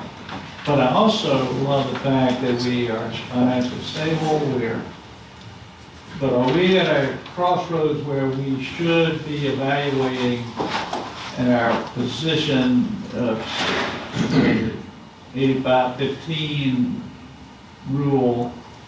And if we maintain that, is that going to really restrict us in other areas that may be weakening for this county? And should we do a study on that? I'm not advocating that we give up any of our beautiful land and sacrifice, but I don't want to sit here and win a battle and lose a war Correct. in the long run. Right, so ideally, the 15 would equal 30, right? So the 15% that we want to develop from a land use perspective will equal 30% tax revenue base. I'm not sure we're there. Because the fear is we have not had companies locate in areas that we have development in, industrial, large, revenue-producing companies, right, in quite some time.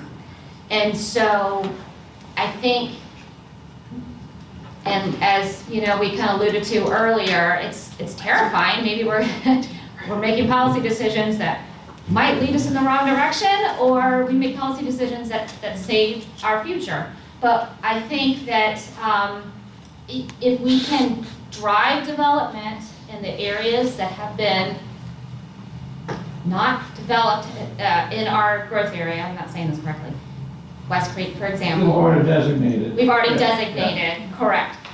If we could get more revenue generating development in those areas, I think we can probably keep the 85-15, in my humble Well, that opinion, would be right? great. But, Can I make a comment? So Tom, it's interesting you asked that question, because one of the things I've been struggling with in the last, couple of years is why 85? Sure, this is the first presentation I've ever seen an ROI from Tom. So yes, more of that. So I wanna say, is 85-15, is that the right mix? Like, what are our growth targets? And if we do that, what does that get us? I've just heard these numbers. I've never heard the justification for them, where they came from. It's kind of like the 6-foot distancing goal. Sounds good. So. All right. Thank you, Sarah, very much. Appreciate that. thank you. All right. Chief, Okay, thank you, sir. Fire Rescue. So good morning, everyone. Eddie Ferguson, Fire Rescue Chief.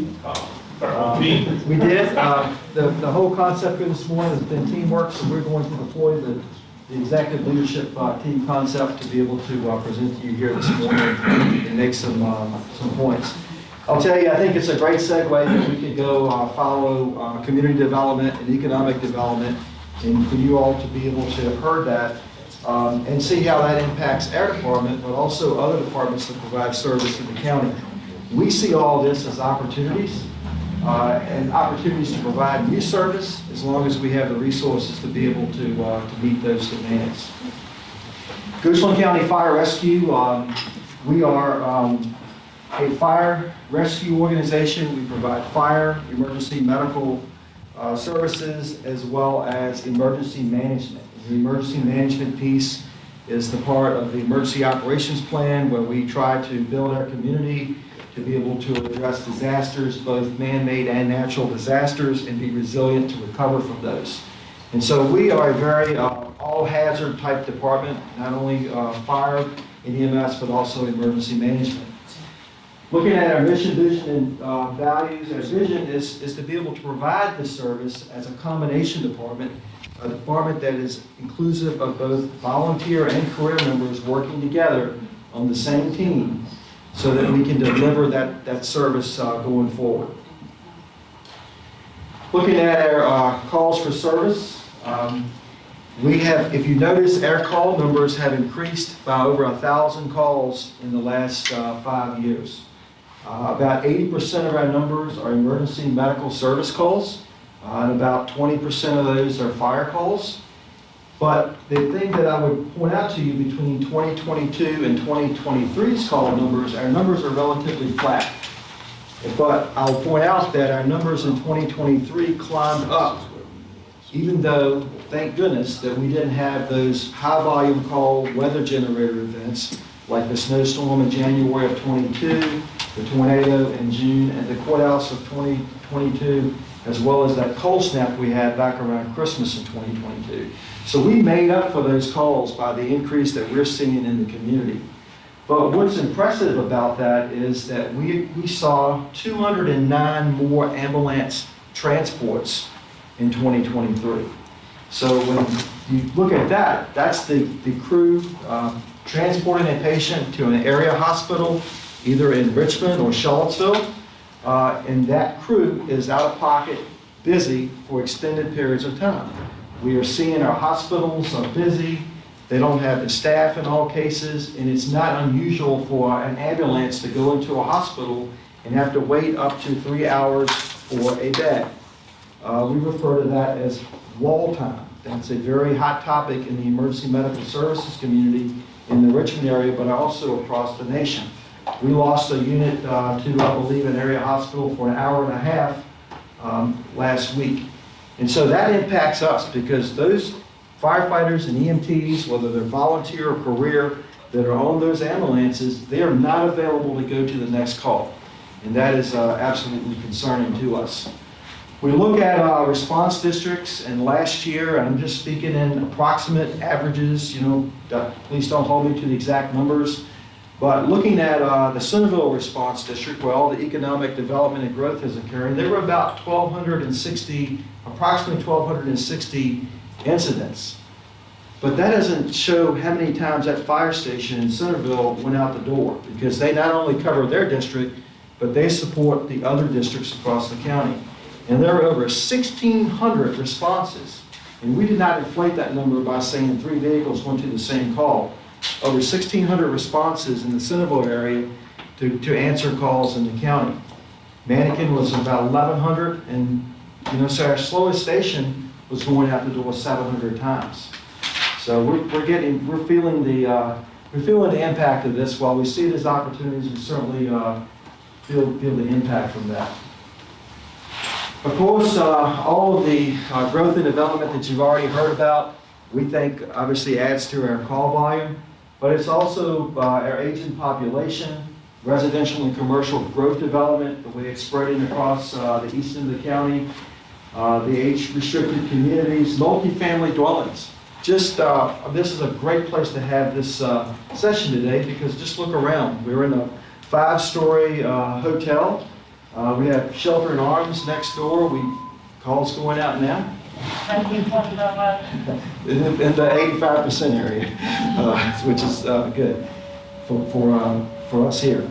But you look at Shelter in Arms next door, you know, we're doing about 30 calls next door a month at Shelter in Arms, the apartments, but Avery Point, I'm just going to call it like I see it. Avery Point is really concerning us because we believe our predictive analysis says that we're going to run about 500 calls a year to Avery Point. And we have benchmarked that with our partners out of state who have a similar facility, and that's exactly what they're telling us that they're seeing too. And we're already going there, 20 plus times a month today. So all of this with the rooftops and so forth, we are seeing our resources are being pulled in many different directions. But the common theme here is that, you know, we do pretty well as an organization for the first call. We usually can handle that second call. When we get to the third call, then resources are starting to shift across the county. And our resources in the West End, which is very ironic because it used to be just the opposite, they all run to the East End because they're having to backfill for Centerville and Manic and Crozier. And so that is what we're seeing with our call volume and the way that it's changing.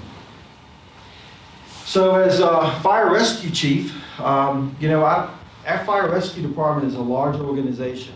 We have about 160 volunteers, about 77 career employees, about 100 auxiliary members, and we could probably move that number higher with our lifetime members who have retired from but are still members of the organization, and our citizens. And as fire rescue chief, I have to ask you, and I have learned this during my tenure, I have to ask you for what we need to be able to handle this, to be able to respond to this. Because honestly, you know, I worry about that we're just one emergency away of not having enough staff in the right places to handle a call.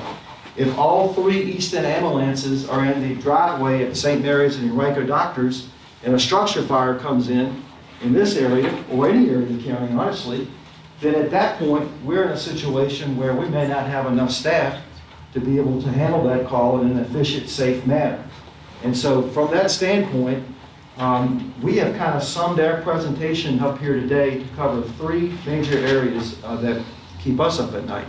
And one is staffing, our apparatus fleet, and our facilities. And so that's kind of what we're going to talk about here today. If you notice, as time has gone on, the Fire Rescue Department is in its 73rd year of operation. It started in 1951. We were a total volunteer up through the end of the 1990s. And we started to see a decline in volunteers able to staff the ambulances. And so we engaged in some contractual services with some folks in Roanoke, and they provided us some staffing for our ambulances. And that went on for about 10 years. And in 2009, 2008, and 2009, we started to hire our own employees, making that investment in someone that is going to give back to the county. And so from there, our staff has grown in a very methodical, conservative, increments all these years.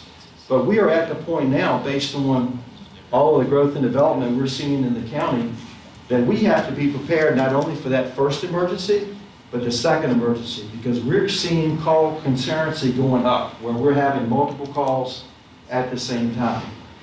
And so that's our numbers. If you notice a different breakdown of our responses, as county staff, they're our career employees.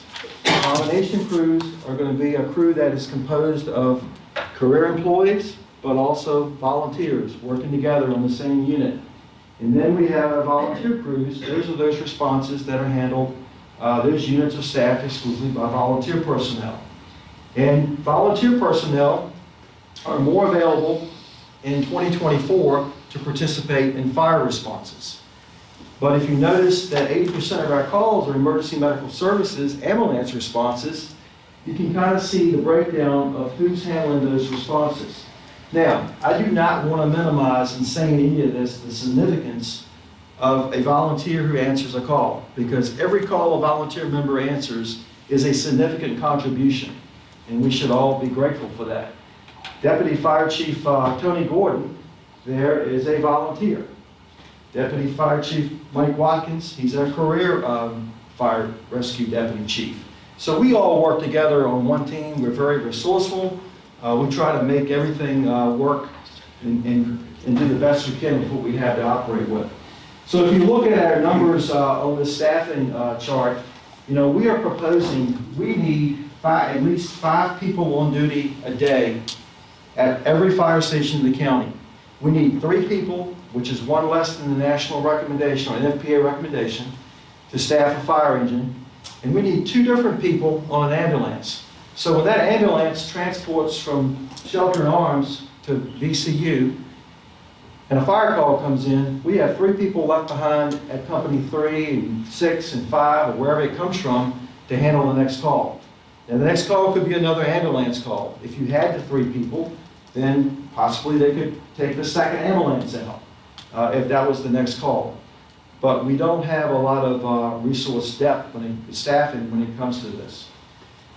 Company 2 and Company 8, I guess I should clarify where Company 8 is. Company 8 is going to be our new Sandy Hook fire station, which I'll talk to you a little bit more. But Company 2 in Crozier is a very nice, clean, neat, small footprint fire station, but it won't accommodate those numbers of 5 people on duty.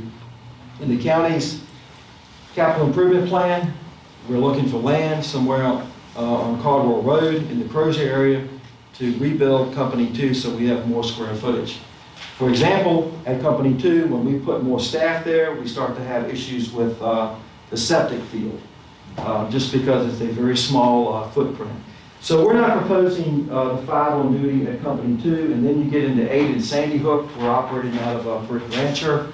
While it's very nice and it's working well for what we do that today, it won't accommodate those high numbers. So we're looking at putting the 5 people at the other stations, with the exceptions of 2 and 8. And of course, I did put a chart at the bottom for the future West Creek Fire Station. We won't have a volunteer base there. It'll be a brand new station that is open. We will accept volunteer participation if it becomes available. However, you know, we need to plan to staff that with career resources in the beginning. And at this time, I'm going to turn it over and share some of this with our deputy chiefs. Chief Watkins, you're up next. Thank you, sir. All right, good morning. Thank you, Chief. This is why we want to try to articulate and explain why the need for minimum 5 people on duty per station. First off, currently shows what we're doing now. Only 50% of the time are we having an engine going out the door with adequate staffing. Most of the time you have a 2.6. The tanker really doesn't matter because that can be operated by a single person, but the other apparatus needs at least 3 people to be efficient because of the number of tasks that need to be performed on a fire ground or a vehicle accident. We had an accident not too long ago where we had at least 4 apparatus showed up, operator only, which limited their effectiveness. These are the NFPA guidelines. I'm not going to really read them to you, but he already mentioned that they all recommend 4 people per engine. The current model we use is cross-staffing. Depending on the type of incident, the crew has to make the decision whether they're taking an ambulance or a fire truck. And when it's a medical call, it's very obvious. But if they're taking the ambulance, they have to get their gear, if it was on the fire truck, and transfer it to the ambulance, or vice versa. If it's a fire call, a fire alarm, we send a single engine, they all get on the engine and go. A vehicle accident creates chaos for us because they have to make a decision based on the information whether they're going to take the fire truck or the ambulance in the addition. On the interstate, we have to take the engine first. Why? Because the interstate is dangerous, the fire truck is heavier, bigger, and safer. So we kind of understand that we're looking at cross-staffing as a challenge. Cross-staffing is done in other jurisdictions, but it is the bane of existence. Once you cross-staff, even if you have 3 people there, you minimize the ability to respond to the next call. Our goal is independent staffing. With this will improve response times. I will highlight the Mannequin Fire Station. The ambulance and the engines are housed in different locations. They have to move across the bay with all of their gear to whichever unit they're going on if they don't have adequate staff. The station district may not have any fire coverage until the ambulance returns. They may have 1 person in the building who can provide an initial response, but that is an inadequate amount of people to manage that problem. We are seeing more walk-in patients coming up to the station. So some people consider the fire station as part of the community. It's a community resource. People who have an emergency, they're going to stop at that fire station. They're going to come up to Company 6. They come up to Company 3 all the time. if the crew is out on a call, that means there's nobody there to necessarily take that response. And we always encourage them to call 911. We had at least one situation last week where we had to respond to administration folks and the Sandy Hook station to Company 5 for a person who was a walk-in. We want to maintain the 2 in 2 out rule, which means that if we're going into a structure fire, for example, if you have 2 people going in, you have at least 2 people who are on the outside. In the event that those individuals get in trouble, they can initiate a rescue. We have to worry about experience level. We have, in the 4 years I've been here, we've, tripled in size? So all of our real experience is that level. How much real world experience does somebody who's been on the job 4 years have? It's not a lot. We're working to get more officers, more experience level with that, but experience is a challenge if we don't have people who can provide that front seat. And a fire truck is a complicated piece of equipment. It needs an officer. Let me put it this way. Right now, the most experienced person on most of our fire trucks is the driver. Our goal is to have that officer in the right front seat who can make tactical decisions and be able to guide that crew through the incident. Improves our safety. Emergency medical dispatch. When we have high priority calls, cardiac arrests or vehicle accidents with significant injuries, we need additional personnel. The ambulance oftentimes will need assistance in lifting the patient off the floor, things like that. So oftentimes you'll see an engine in an ambulance on a medical call because we need the additional personnel. Full staffing reduces the number of stations necessary to handle a call. It will be less reliant on mutual aid resources. To that point, we often are providing mutual aid to our neighbors. We give more than we receive, but when we have a structure fire, for example, the one up in the industrial park, we had to pull both Hanover and Henrico and Holly Grove in to manage that incident. Addresses volunteer availability to maximize their participation. When we look at our ISO report, one of the things that we didn't get full points for was our deployment model. Deployment model meaning how we operate those fire trucks. So, and obviously some renovations in the process. I'll turn it over to Chief Gordon to discuss the volunteer stuff. Good morning, how are you? Good morning. Good. So as you see from the slide, this past year we actually did increase our volunteer base by 35 volunteers. Not all of those made it through the process. Sometimes things come out during their background investigation that may prevent them from coming on board, or they wasn't able to complete the training, or they realized how busy volunteerism is. So these people actually are volunteers. They go work their full-time job, and then they come home to Goochland to try to serve their community, just like I do. I go out and work 50 and 60 hours at my full-time job, and I come to Goochland and work 5 or 6 hours every day. I'm just playing. I probably do a little more than that. You actually do at least that. Yeah. So these 35 volunteers all across the county, not just at one station. We do see some stations that actually benefit from the volunteerism more than others. For example, Company 4, as you see, for the last 5 years there, and including this year, they gained very few people because those people out that end of the county, they don't have that younger generation that's moving out to the far western part of Goochland. They have the older generation out there, and they just don't have the time or the ability to volunteer. They do volunteer in other ways, but not actually running fire and rescue calls. And I encourage all 5 board members. I'm always recruiting, so if you would like to join our department, we would love to have you as a volunteer. So this year, this past year, we actually were awarded a SAFER grant to try to increase that recruitment and retention opportunities for Goochland County. We also hired this year a part-time recruitment and retention coordinator who's been doing an amazing job recruiting people, getting our processes straight, because before she arrived, I was doing that. So, and that's on top of my full-time job as well. So I'm glad to have her because she is rocking it every single day. Every year, career and volunteer members actually go out and actually do community events and stuff like that. This past year, career and volunteer members did over 125 events in Goochland County, where we were not only there for the event, but we also tried to recruit and retain people at that same time. Those events include National Night Out, Goochland Day, fall festivals, career fairs, you name it, we were at it. So when we show up, it's just not there to do standby, we're always recruiting. So we also purchased several new items, recruitment, retention, promotional materials, banners, tablecloths, whatever we can do to promote the department, promote volunteerism and career, because we're always recruiting for career as well. Numerous community engagement events where we did speaking engagements. We get asked to go speak at different organizations, civic organizations throughout the county all the time. So we go in, and part of that spill is, hey, we want to recruit you, right? Just like I just did with the 5 of you. And anybody else in the room is interested too. We redesigned our brochures this year, flyers for public events to try to boost the department a little bit more.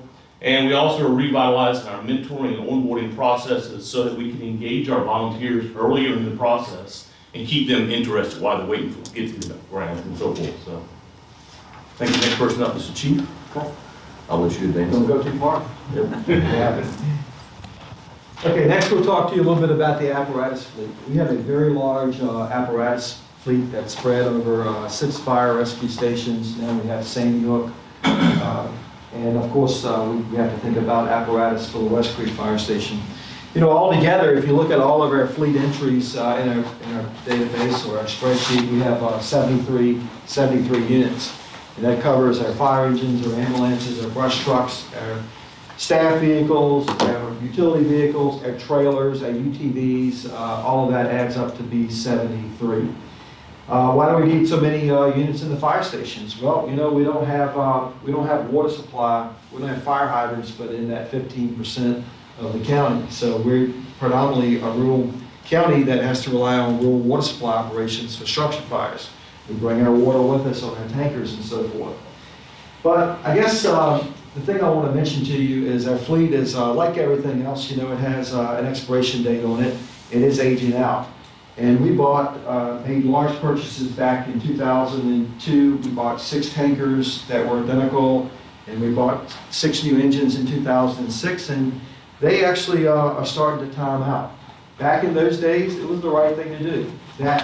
Those decisions allowed us to be the most resourceful over these 20 years, so that we didn't need the things that we're asking you for today.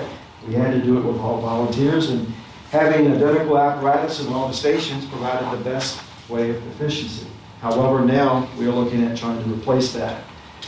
You can't really talk about the fleet and not mention the repairs. We don't have a county garage. We don't have a central facility. Chief Gordon handles all of the fire apparatus repairs, making sure they get to the right shop. Chief Watkins, and the logistics officer, handles the ambulances. But honestly, we all have a part or a hand in fleet maintenance. And it goes to many different shops, from Chester to Ashland. We have a mobile mechanic that comes around and does some things in the fire station. But our apparatus and our vehicles are very specialized.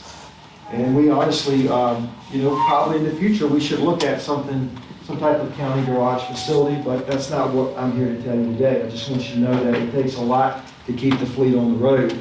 And we're seeing units that are staying in shops for extended periods of time, waiting on parts. You guys know the story with that. Vehicle replacement strategies, fire units, you know, we're running one engine that was new in 2001. Our tankers were bought in 2002, but we have bought some new tankers. We did buy a new engine. And so we are working on that, and we have some apparatus on order. NFPA recommends a large apparatus be on a 15-year replacement cycle. Our ambulances, and we might have to reevaluate this because of the amount of mileage that our new ambulances are racking up. But we think that we can use an ambulance, or we know we can use an ambulance for up to 200,000 miles or 10 years old. We have units now that are older than 10 years old, but our new ambulances that we just got over the last 2 or 3 years, I'll let Chief Watkins go next, and he'll talk to you about some of that. Chief Watkins? So I think it's important to bring up that prior to 2021, we operated with a fleet of 10 ambulances throughout the county, with the 6 primary units and 4 basically reserve units. Some of those stations operated with a second unit. Currently, we are operating with a fleet of 9 ambulances. We have 1 on order that we're waiting on. Ford has not provided a chassis for it, and we're trying to rotate out some of our older units to do that. But currently, we have to staff 7 ambulances every day, including Sandy Hook. So we have basically a relief factor of 2 ambulances. If we have something that is in a significant wreck or requires significant repairs, we're kind of out of luck now. I will say several years ago, the board supported us with several initiatives to upgrade the existing fleet. So we have basically 6 primary ambulances that are all the Ford style. They've all been purchased basically in the past 5 years or so. But they are running, we're running the wheels off. To go to UVA or VCU from the center of the county is close to an 80-mile round trip, depending on how you look at it. One's on order, working to enter the second one. The biggest challenge we're seeing with ambulances is when, 5 years ago, 6 years ago, an ambulance cost less than $200,000. Now it's up to $380,000 to purchase that ambulance. Some of that is the safety features. For example, you have to have a stretcher that's retained and locked into the frame of the vehicle. We're operating with only 2 people in the ambulance, so there's a loading system that we have on all of our units that can lift up to a 700-pound patient, which helps us and keeps us from back injuries, but it adds to the cost of the vehicle. We are looking at a 24-plus month delivery time. Our average mileage currently is 111,816. The ambulance that we put in service at Fife in 21 has close to 80,000 miles on it because of the travel distances it has to go. So when I think of an ambulance, I need to figure out how to rotate that unit out so that the mileage gets better balanced out across. So that's kind of where we stand with the ambulance. And again, looking at the future, we're probably going to need a fleet of up to 12 ambulances to sustain what we have now. If we're going to have 8 stations, you're going to have a relief factor for those others.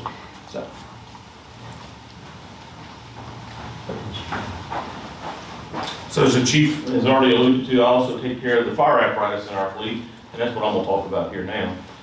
So as you see here, we have we have 7 engines that are approximately 20-plus years old in our fleet. So we are ordering new engines. We just received a new engine this past year at Centerville here. We've got another one that we just ordered, but the problem is it's gonna take 2 years to build it or more. So we'll talk more about that. We have 5 tankers that are 22 years old. One of our aerial trucks out of Station 5 is actually 31 years old. It's still running, it's doing a great job, it looks nice. If you didn't know any better, you'd think it was brand new, but it's really not. It's 31 years old, which is pretty impressive. 2 heavy-duty rescue trucks, one of those was bought 18 years ago, one of them was bought 11 years ago. 4 brush trucks, ranging in age between 13 and 29 years old. We do have one that we're getting ready to put into service at Centerville to take care of one of those older models and get that out of the fleet. Repair costs on these trucks. It used to be fairly cheap. I'll say cheap, thousands of dollars here and there, but when I send a fire truck off to the repair shop just for a simple preventive maintenance, it's $2,000. And that's if they don't find anything. Then we have the annual pump testing. It takes another $2,500 to be able to maintain that pump and make sure that pump's running. And then the test itself is $500 just to test it. So we have a lot of expensive stuff. The other problem we're running into with older apparatus or aging apparatus, I will tell you that we're having a huge issue finding parts for those apparatus, because they don't make them anymore. So now we're having to retrofit our apparatus with newer parts, which is expensive, very expensive. A computer module alone is $5,000 just to be able to fix the computer module, because they don't make it anymore for our aging apparatus. So that's the reason why we are trying to get these trucks inbound quicker. Limited availability, supply versus demand. I am sending fire trucks to the shop and they're sitting there for weeks, sometimes months, waiting for certain significant parts to arrive or to be built for that specific truck. So it's just, we're taking the units out of service. Luckily, we have a couple spares that we'll throw into place, but guess what? They break down from time to time as well. So many times due to the age of the parts are still obsolete, so we are constantly seeing this from the manufacturers and or the dealers here locally. Can't get it anymore, but I have to order to put new stuff on it. So then I called the chief, say, hey, we got this bill, it's gonna be about $5,000. And of course, we've got to approve it, because otherwise, guess what? The truck sits parked, and it's just an empty piece of metal at that point. Fire apparatus inflation costs have gone up over the years. We used to be able to buy a fire engine for about $300,000, $350,000.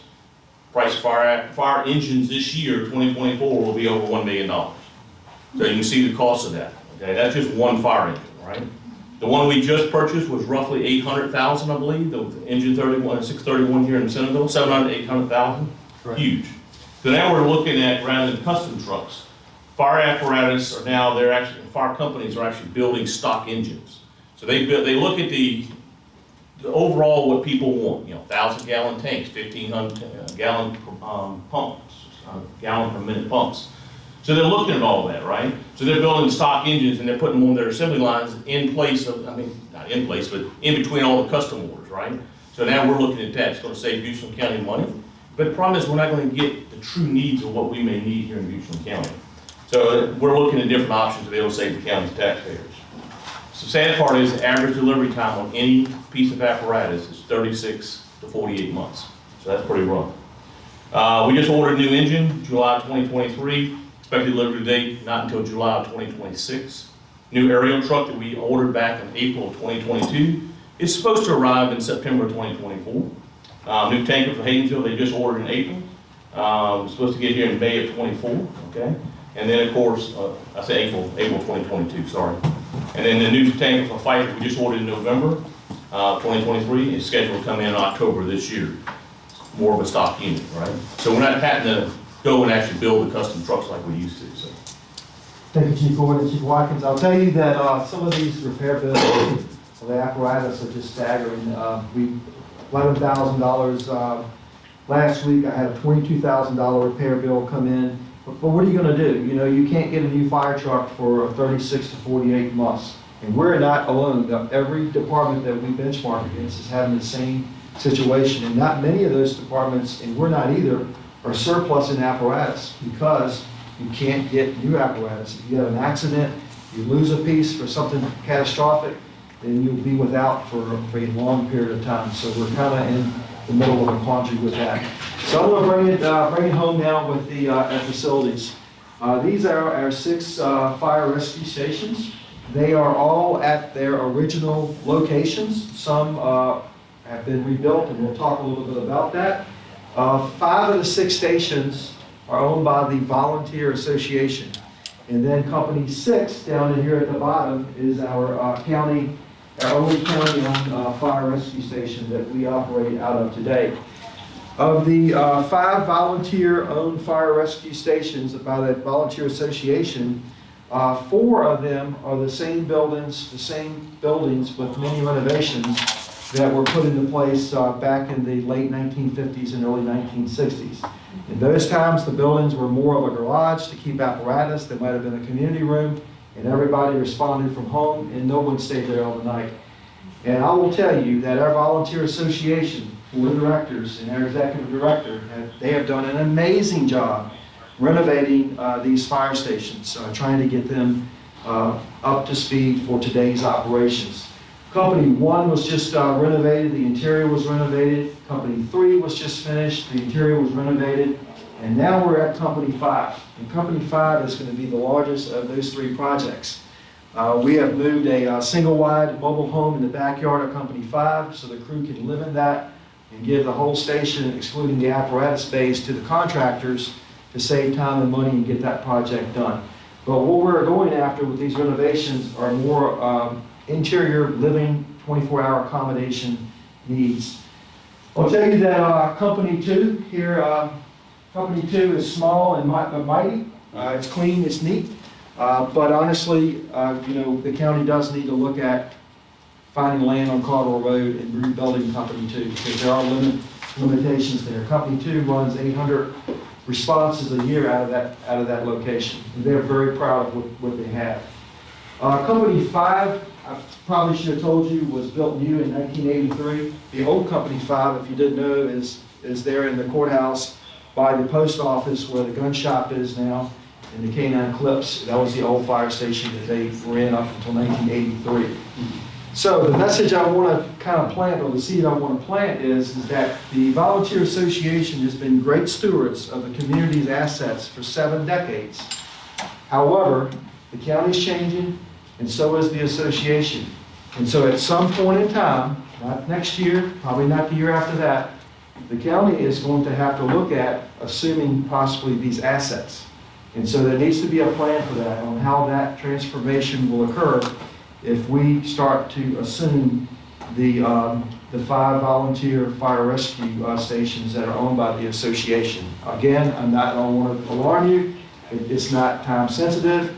The association is very much engaged in updating these facilities so they're true assets, but we need to be thinking about that.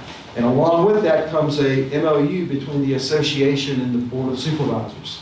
And we are in the process of updating that MOU. And as you would figure, and as you would imagine, each time we update that, more costs are transferred to the county and we're taken off of the shoulders of the Volunteer Association, who relies on fundraising to pay for these renovations. And that's the other thing I should say is these renovations are being covered by donations from our communities, our citizens. And I want to thank the Board of Supervisors who made possible $1.5 million interest-free loan for Company 5 but that may not be quite enough to cover that project, so we might be talking with you a little more to wrap that project up. Additionally, we have the West Creek Fire Station. We have secured an architectural and engineering firm, and we are about to embark on the design process of that facility.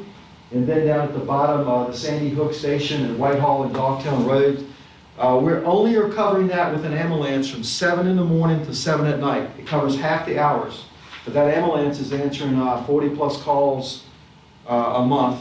And I'll tell you that it's made a huge difference in resource availability. I've heard 3 or 4 calls go out since I've been up here talking, and having that unit on duty today makes a big difference. It's a difference of whether you have 6 ambulances on duty or 7, and sometimes that's the only one that we have left. It's making a big difference. And we are looking at trying to expand that so that we can have 24-hour service there. And the facility, the fire station facility, if it stays like it is today, actually comes up in the CIP in FY28 for the actual fire station facility. Again, I know we're working on the CIP. That's just what was approved last year. Center, you know, an organization the size of ours, you just can't be successful if you can't deliver good training for your personnel. I mentioned all these high numbers of personnel. The Fire Rescue Training Center was opened new in 1981. It's been used extensively. It's on 17 acres of land, but only about 3 acres is really usable. The other 17 is because of grade, slope, terrain. It's just not wetlands. It's not all usable. However, we use it to its fullest extent. We've had all these years. But we believe that we need about 25 acres. I've talked to Sheriff Creasy, and we believe we need a public safety training center for the future. If we want to be the same caliber department that we are and need to be in the future, we need a new location. And so that's something that we need to look at. However, we have stabilized the present location, we believe, for the next 7 to 10 years. We put in some new modular classrooms. We put in 2 of these classrooms. And we've actually ordered a new live fire training structure. It's 3 shipboard containers that are being made. And we have received a grant for $480,000 to offset the cost of that $1.2 million project for the fire training structure. Our present building that we burned in all these years, it's been burned in too many times. You know, concrete spalls over times, joints separate, lintels come loose. We have repaired that building so we can continue to use it for ladders and what we would call cold training. But we need the building here in order to be able to do our live fire training, to be with our ISO and our NFPA. So it's on order. Hopefully it'll be here this spring, and we'll start to see that. So the Fire Training Center is a work in progress. I hope you come see it one day. We're proud of it, but it's not the location for the future.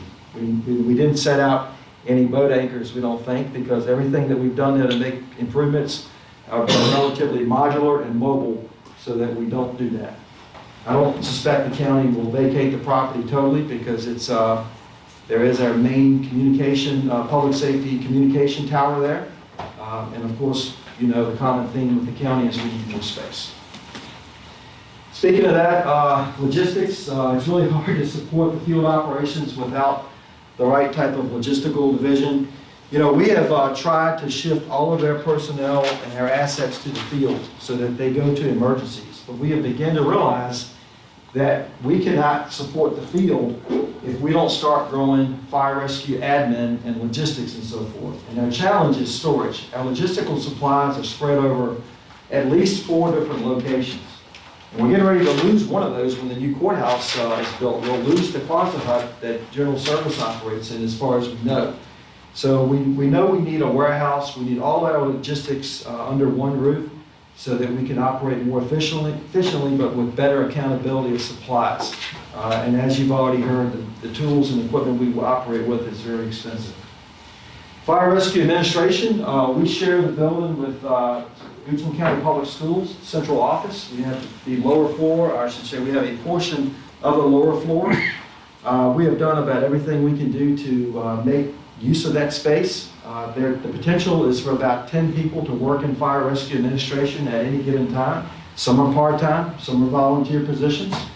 We put up office petitions. We took our conference room, we downsized it, we put up office petitions so that we have more workspace. But honestly, we're a little bit strapped when it comes to having additional office space for the positions that we're going to need to be able to grow fire rescue in the future. And I'm sorry we took so much time, but I do appreciate the opportunity. And I know Chief Gordon and Chief Watkins do too. And we'd be happy to answer any questions that you might have. Yes, sir. I've got questions about the wall time, the ambulances. Come on, Chief Watkins. Chief Watkins is a nurse at VCU Medical Center, pediatric ER nurse on top of everything else he does. And between the three of us, we'll answer that question, sir. Just assuming you guys had personnel to do this, is it possible to take our aging ambulances and just have them staged there? Art? I'm not sorry, Could you- sir.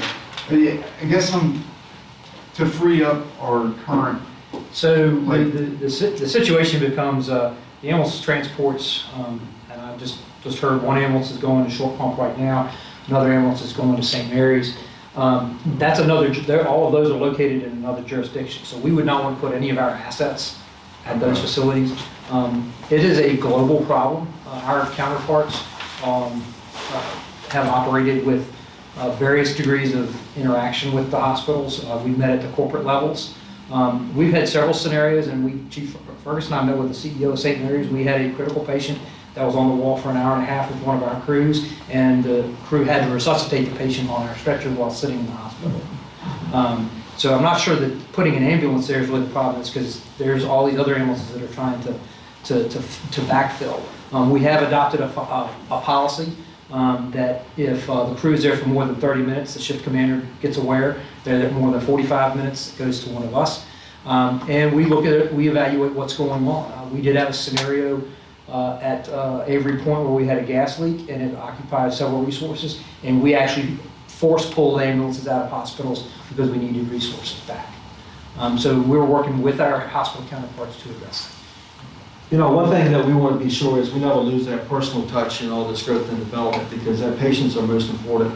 And we want to be our patient's advocate no matter what the emergency is. And so when we go into a hospital and there's no bed available and they want to put the patient in a chair and we don't believe the patient is able to be in a chair, we're going to stand our ground and we're going to keep that patient on that stretcher. If that means our crew stays there for 2 hours, so be it. It could be one of our citizens, or it doesn't matter who it is, we don't discriminate. But it's one of our patients, that's who it is, and we're the patient's advocate. But we do feel for the hospital system. They've never really recovered from the pandemic. Yeah, so it is a balancing act. We gauge it on what's going on in the county. If we have a big fire and we've got an ambulance on the wall, we're going to probably be more assertive. But the other day, we had one for an hour and a half. That was the only unit on the call at that time. And so we have dialogue, and that's the most important thing we can do in that situation, is just have those discussions with our counterparts. And our ambulances are a source of revenue generator. We do bill for ambulance transports. We get collect about $1 million a year from Medicare, Medicaid, private insurance, and then there's some private copays that make up that amount. And that does help offset the cost, what it takes to operate emergency medical services, because now that is shared on everyone who uses the ambulance as opposed to only the people who pay taxes in Goochland County. But that policy is soft billing, compassionate billing, and we relieve quite a bit of those invoices weekly, and it goes into write-off debt, because the last thing we want to do is be heavy-handed with that person that can't pay that. They get 2 invoices and that bill just stops coming, it goes to write-off. So we're proud of that part of it, in addition to being able to collect $1 million to help with the cost of emergency medical services. And the department, honestly, helps the whole department.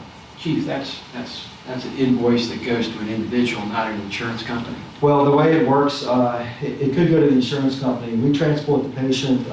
We have a third-party billing agency that handles that, and they work with the emergency department registrations, and they get that information. They bill the insurance. It doesn't mean, though, a patient may get in their mailbox, and they get a request, an RFI request for information, if we didn't capture all the insurance information. Or they may get, and most of the time they do receive a bill in their mailbox for whatever their copay is, and we never know what that is. It's based on their insurance. And I tell people all the time, we do not, if it puts you in a financial burden, don't worry about it. We'll forget it, you know. We collect, by far, most of that money is coming from insurance, Medicare, and Medicaid. And we only transport for, only bill for the time that we transport. We don't bill for patient refusals, where people will go to the hospital. We don't bill for hand them off to a helicopter. We don't bill for the other stuff, so. Sir? We bill for on-call time? We can't do that. We have flat rates for mileage. Transport mileage and flat rates, whether it's ALS, BLS. I mean, that's one of the issues that has been addressed at the hospital level and how we have routine meetings on how it's addressed. And so the hospitals are aware of that challenge. Yeah, we don't bill for time, actual time, or supplies. It's just that flat rate. And the board sets those rates, and that's something that could be reviewed and revised, but it's all based on Medicare, Medicaid. And board, we're also going to have these conversations during the budget process too, so let's not get too much into the budget weeds right now. What's that? Our board says Yes, you all can set that up. The rates are not just set by, yes, you guys get the final say, however, we benchmark and they're based on what Medicare, Medicaid's willing to pay and what the organizations around us are charging for that. Over 100 agencies in Virginia charge for ambulance transport. Yes, sir. My colleagues on the board and I are currently going through your master plan, Yes, sir. which, by the way, I would recommend that getting as widespread awareness as possible. It's an extremely good, great document. But one of the things that occurred to me, you all have to be ready, not only for the things that you just talked about, the fires, and you know, what if there's a catastrophe? You know, we have a chemical spill on, I don't know whether we transport chemical on the railroad to Jerusalem or not, but I mean. They do. Yeah. I mean, and so 64, 288, all of that. I mean, stuff like that is just a great awareness that you have. It's almost like taking a course in how to run a fire department, of all things to consider. So I think that plan is great. Appreciate that. It is we are an all hazards department, fire, EMS, emergency management. We handle hazardous materials. In fact, our hazmat responses are coming up a lot with particularly hydrocarbon, diesel fuel spills, and things from traffic accidents. And water, we do water rescue. We also do technical rescue, at least technical rescue awareness. Technical rescue would be, high angle, confined space, trench. We have awareness training in that. We rely on regional hazardous materials team for the larger hazmat incidents, and we have a regional technical rescue team. Yes, sir. Sorry I didn't run this by you earlier, so I'm not putting you on the No, spot. I don't mind at all. I did, one of our neighboring counties in Rico, I mean, given, they're just much larger. They are. But they are having, since staffing is a really big portion of this presentation, I've heard a number of complaints about their requirement of a paramedic on the back of a fire truck being required to stay, like being held up for a long period of time, even when there's a knowledge that it's fire focused. I mean, it's not, and paramedics are hard to come by. So you might have a much better insight into that, but I was curious because staffing issues where, you look at it and you go, okay, is this the best use of this individual at this given time seems. Well, I'll try to answer that. We're fire and EMS, so all of our firefighters are also EMTs, and many of our firefighter EMTs are also paramedics. We think the dual role employee or the dual role volunteer member that can do both jobs is just absolutely a perfect fit because we're investing one amount for both types of work. I said earlier that about 80% of our calls are EMS, so that means about 20% are fire roughly. So now we've got personnel, we can have more personnel on duty to handle those fires, which are labor intensive and high criticality incidents, but we also have the 80% EMS calls to handle also. So we think that's a perfect fit. I don't know if I'm really getting to where your question is. I know the crews that make up a cruise, some of the fire crews will have a paramedic embedded in that crew. And you'll see occasionally we'll respond to a fire engine to an emergency medical services call because of a high acuity patient, or maybe they need advanced life support care. And I'd say over half of our emergency medical services calls do require advanced life support. If I may, the delivery model is changing dynamically with our partners. We are very regionally involved. We're part of the regional Central Virginia Chiefs and Ops Chiefs. I can tell you that all three of our neighbors are changing their model for EMS service delivery. So it is a time to evaluate how we want to do that. Our current, we try to balance the paramedic availability. We try to have 3 paramedics or ALS providers on at all times, so at least there's 1 east, 1 west, and 1 central. And that's one of the things we benchmark. Also, many of our officers are paramedics, and that's almost why they become officers, because they have that aptitude. So We just had we try to figure that out.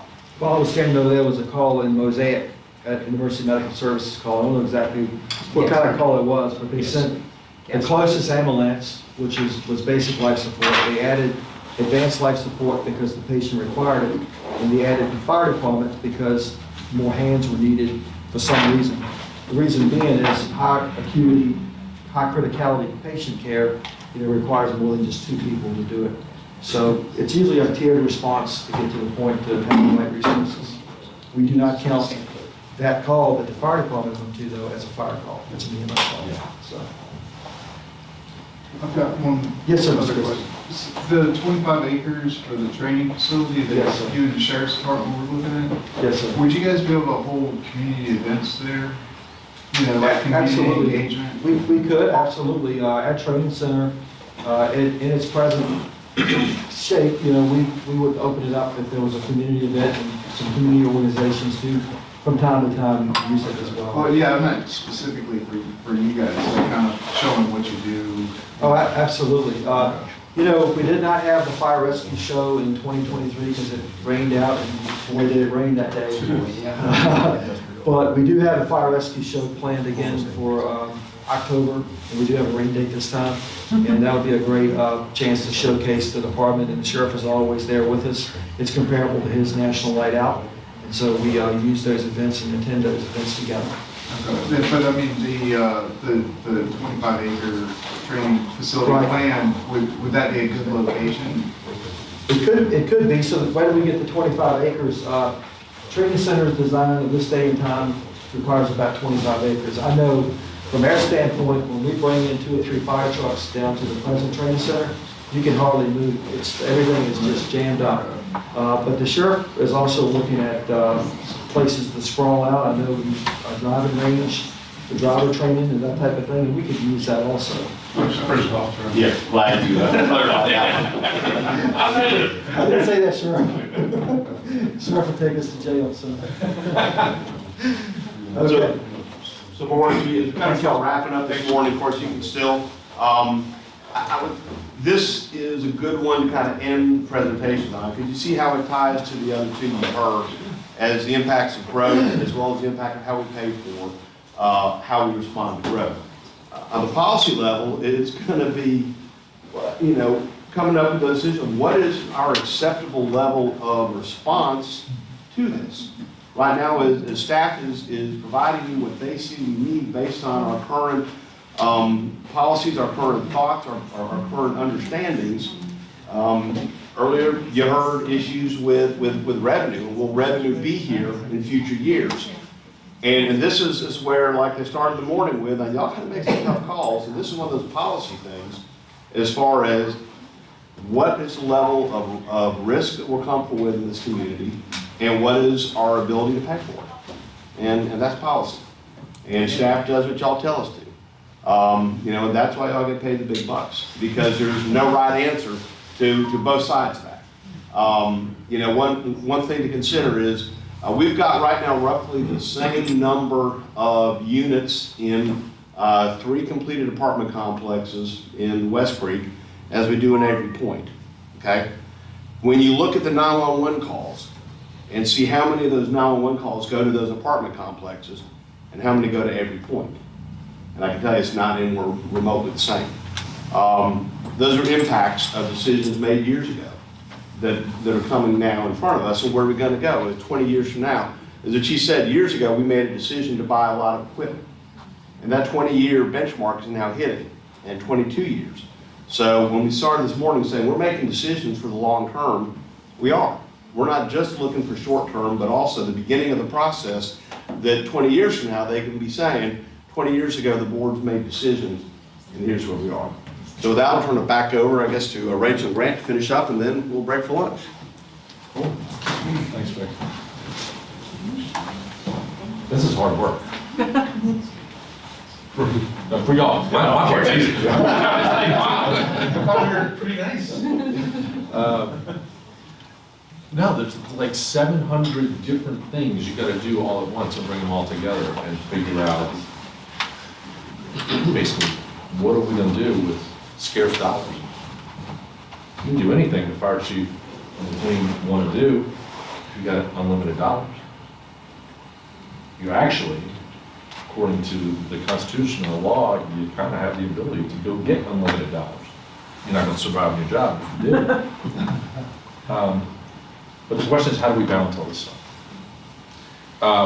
As I said at the beginning of the day, when we began a couple hours ago, we spent the morning talking about roles and responsibilities of lanes. We then moved into everything we've heard from the staff and really, I thought, in-depth and really thoughtful presentations about internal issues. What's going on in Goochland today? I'm going to take a break now for lunch. When we come back, we're going to talk about some bigger external trends that are going on in Virginia and around the country and how they affect Goochland specifically. That's going to, the rest of the day is going to start to be a whole lot more interactive. We're going to raise a lot of questions over the next presentation. We'll do that for 30, 45 minutes after lunch and then really go into the roll of our sleeves part of it. Cool? I'm gonna make a proposal for lunch, so it's off the cuff, so please forgive me. But we have our staff here, which is critically important. So we got fire and rescue already at a table. We've got finance, so I'm gonna have you move to a different circular table. We've got planning, we got planning, and we got economic development, and then we've got IT. We got five. We got 5 supervisors. So I'm either proposing a rock, paper, scissors challenge or a straw challenge. But, definitely go where you want. But I've already got, 5 follow-up calls with each of these department heads over the next week, hopefully. Let's knock out one today with where we sit for this lunch breakout. So, You don't have to put me with the county attorney, Dave. There ain't yet in that list of 5, but my quick assessment was that list of 5. So, I think you should that way would spec, so it was 1, 2, 3. Okay, we'll assign you.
Thanks, sir.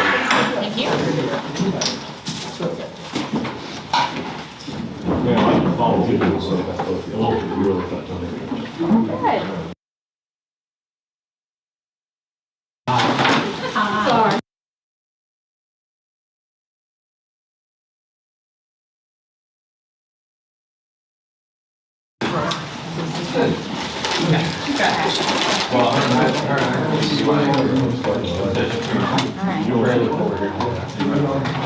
Refresh or?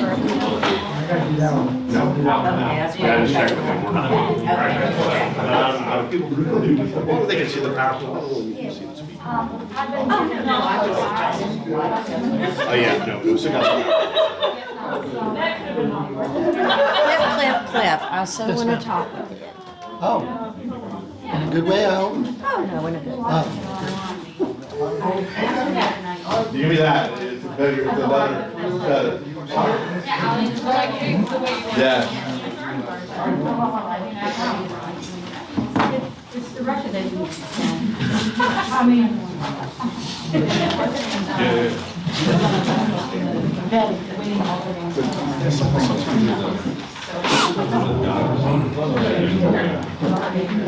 All right, it's 12:15. Hopefully everyone had a chance to think about what they heard this morning. Gonna turn it back over to, you gonna start or? I am. Does anybody know what happened to the clicker to advance the slide? Oh, it's right here. That's exactly where it should be. Where it should be. What a concept. All right, so we spent the morning talking about Goochland-specific issues. We're going to spend the next section of the day talking about bigger statewide, national, global trends and talking about what they might mean for Goochland. And then we're going to do that for 30, 45 minutes. This will be more interactive, I hope, than this morning session was, and then we're going to really move into the roll up our sleeve part of it. What we're going to do next is look at 6 specific big trends. We'll just jump right in. As we go through each of these, I'd like to encourage everybody to ask yourselves, what questions should we be asking about these trends, all right? Now, here's a fun thing. This slide says, this is our CYA caveat slide. This says, hey, this is Grant's and Rachel's work here. We've done this research and we've not shared it with anybody on the Goochland team. So if something's off, it's on us, it's not on them. But here's the good news. I think what you're gonna see in a moment is remarkable, and I think really cool, how well the conversations this morning teed up what we're about to talk about. Your team, in laying out their 3 presentations this morning, crushed it. They hit all the right big issues, and so I hope that'll allow us to have a bigger, a more robust, in-depth conversation. So let's start off. Big trend number 1, the world's getting bigger. Well, that's not true. The world's staying the same. The number of people that live on it is getting bigger. So let's look specifically at what that looks like. Right now, there's about 334 million people living in the United States, and that number is expected to grow 8% by 2030. 2030 in my head sounds like it's way off in the distant future. It's 5 years and 11 months from now. What's that mean for Goochland? Well, we did the math with countries expected to grow about 8%. We've seen projections that Goochland is going to grow about 1.3%. Is that a good thing? Is it a bad thing? That's one of the things we're going to talk about. It does mean that over the past 10 years, we were growing at 1.38%. Looking ahead, we're projected to grow at 1.31%. That is a small difference, but it's a thing to be aware of and a thing to think about. And Grant, that's annual growth, correct? Correct, yes, I'm sorry, yes, exactly. So here's a strategic question for the county. How are we defining growth? And how can we be more intentional about shaping the future that we desire? So just throw that out in the context of these population numbers. And this next section is kind of it, kind of open. I throw out a question, and y'all get to think about it. What's your reaction to these population numbers? I thought it would be. Does it feel like it?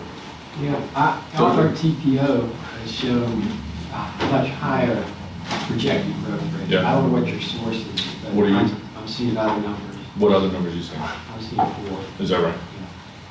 So what does that mean? It's 3 times what we've got here. And- Right, and- yeah, and which is I fine. mean, the caveat is, I'm not sure that's an annual 4% I got growth rate, but there's a window that is showing that we were going to have 4,500 students in the school system by 2050. Mhm. We have 2,600. Sorry, say that again, we got 2,600 now, expected to double in the next generation, or so roughly. And it's like, So, you're a researcher, you know, if your base data going into the model projections goofy, you will guide it. Yeah, right. So, I'm curious where you got your 1.3. Yeah, we work with, It's from Chimera, Jobs EQ, based on US Census data. So you said It's an that- industry did you- standard. Did you say the 2050? 2050. Because this isn't a short time. I understand. I'm just still thinking that all the data that I'm seeing is, it's all over the place. Yep. And I'm always curious Yeah. how they're coming up with their projections. Right. Well, let's back up and say, look at it through a different lens. If the country's projected to grow at X and Goochland's projected to grow at Y, whatever the specific numbers are, how does that affect our view of the future and our policy making decisions? We're growing at a slower rate than Yeah, because others. even if it's 4%, it's still half that. Is that a good thing? Is that a bad thing? Is it a neutral thing?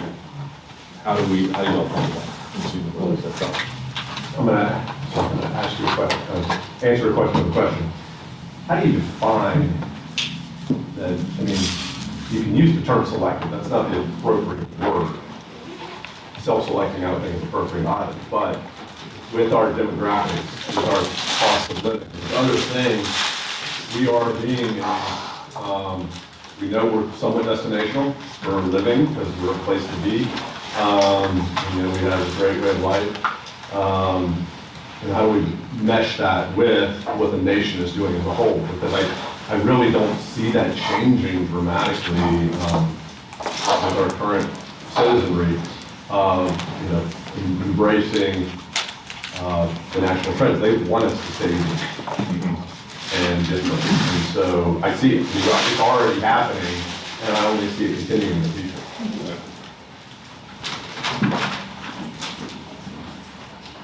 Anybody else? I mean, my reaction would be, that would be the very minimum.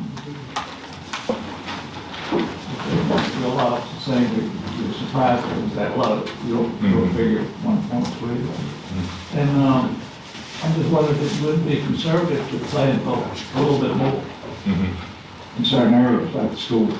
Right. From a conservative standpoint, but be within a margin of being realistic.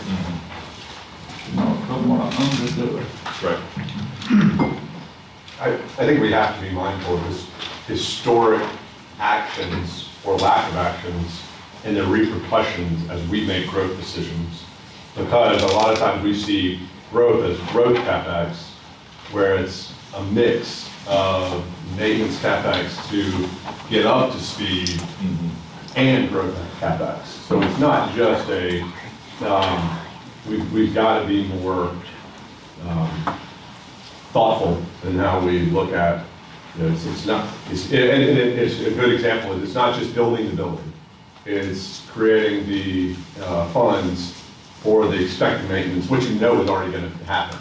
You know, Eddie talked about, Chief Ferguson put it in visible terms with the new fire station. It's not just building the fire station, it's adding 18 new full-time staff. Right. So, I'm sorry. So I love the word intentional in there. That's sort of my mantra for the next 4 years, is intentionality in what we do. So if you look at what we saw in the fire report, 2010 to 2020, our compounding of growth rate was 1.2%, which accounted for 12.9% growth. From 2020 to now, it's been doubled almost to almost 2%, which overall is at a 46% growth rate. So I think that we can strategically manage our growth based on how much do we need to grow to support the services that the citizens expect, and by area, because I think it's different for each district. But that we have the ability to control some of that until the General Assembly says, no, you can't. I think he's touching on what somebody's been using, and I picked up on that. I originally had a number on control growth, but I think that maybe you picked it up, Charlie, said responsible growth. And so, you know, where's the best economic optimum mix of that growth?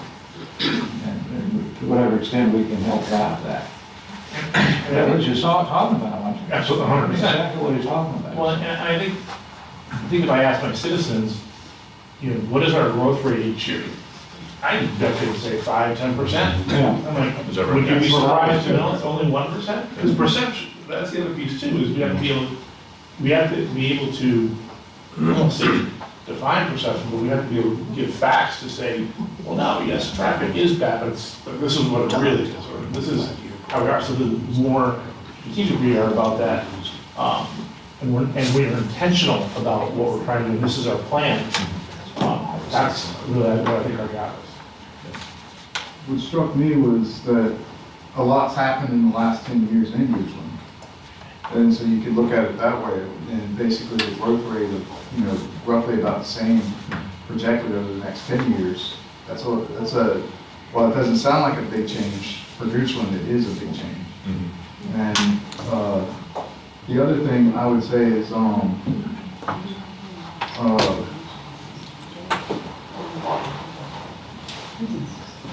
lost the thought, sorry. There's two separate tangents. Go ahead. Well, shall we keep going? All right. Next big trend, people getting older. There's a cool chart that shows the rising life expectancy. The blue line is men, the red line is women going back to 1930 up to today. This is good news, right?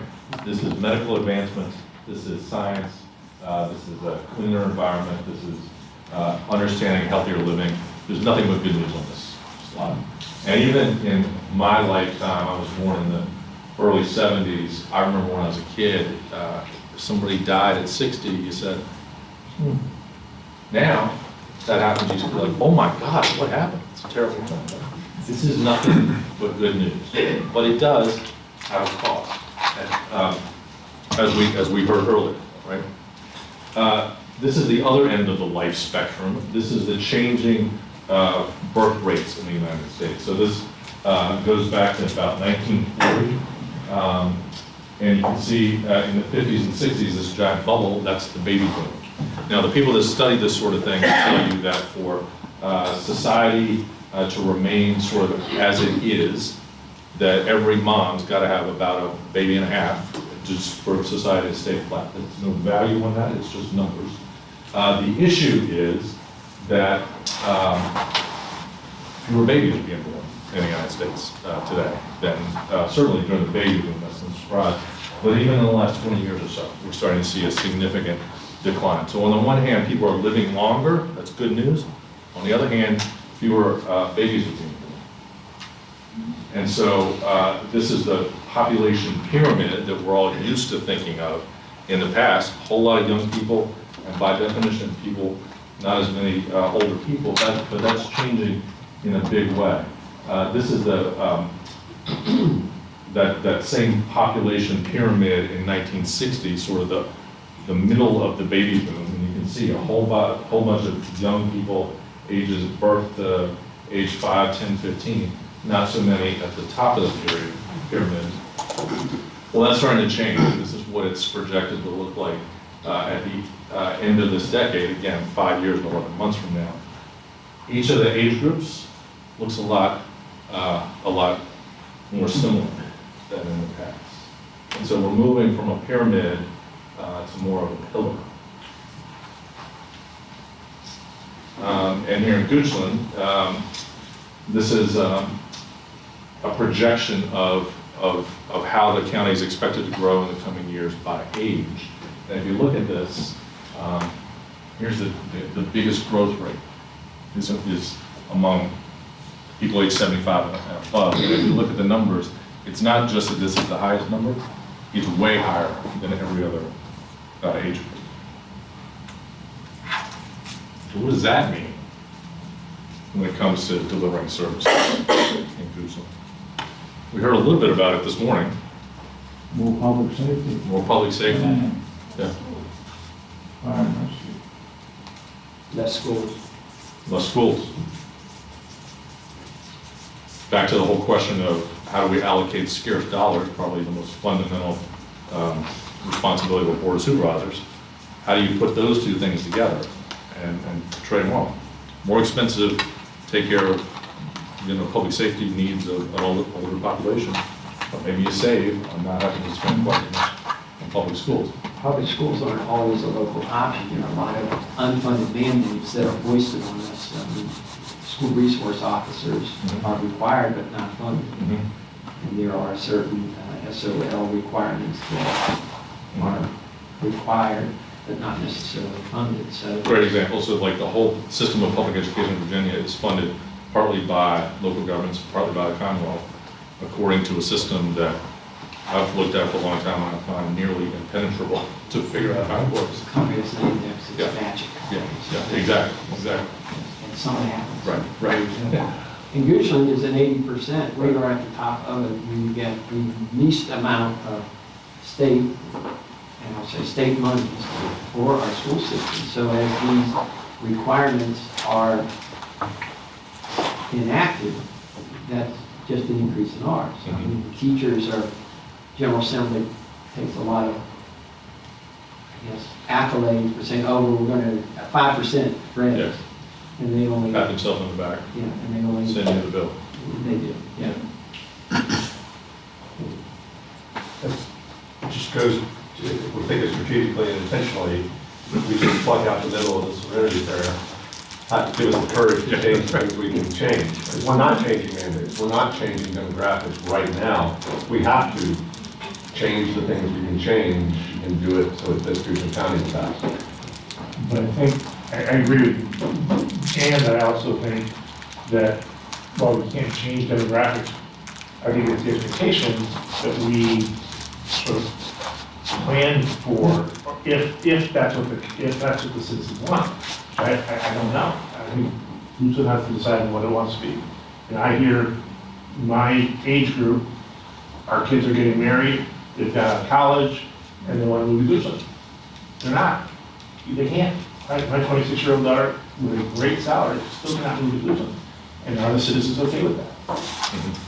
And that's what we have to, so what does this building serve, what does that mean? I mean, we have to understand the expectations of the citizens. Yeah. All right, let's keep going. Third big trend, changing social connections. What is that?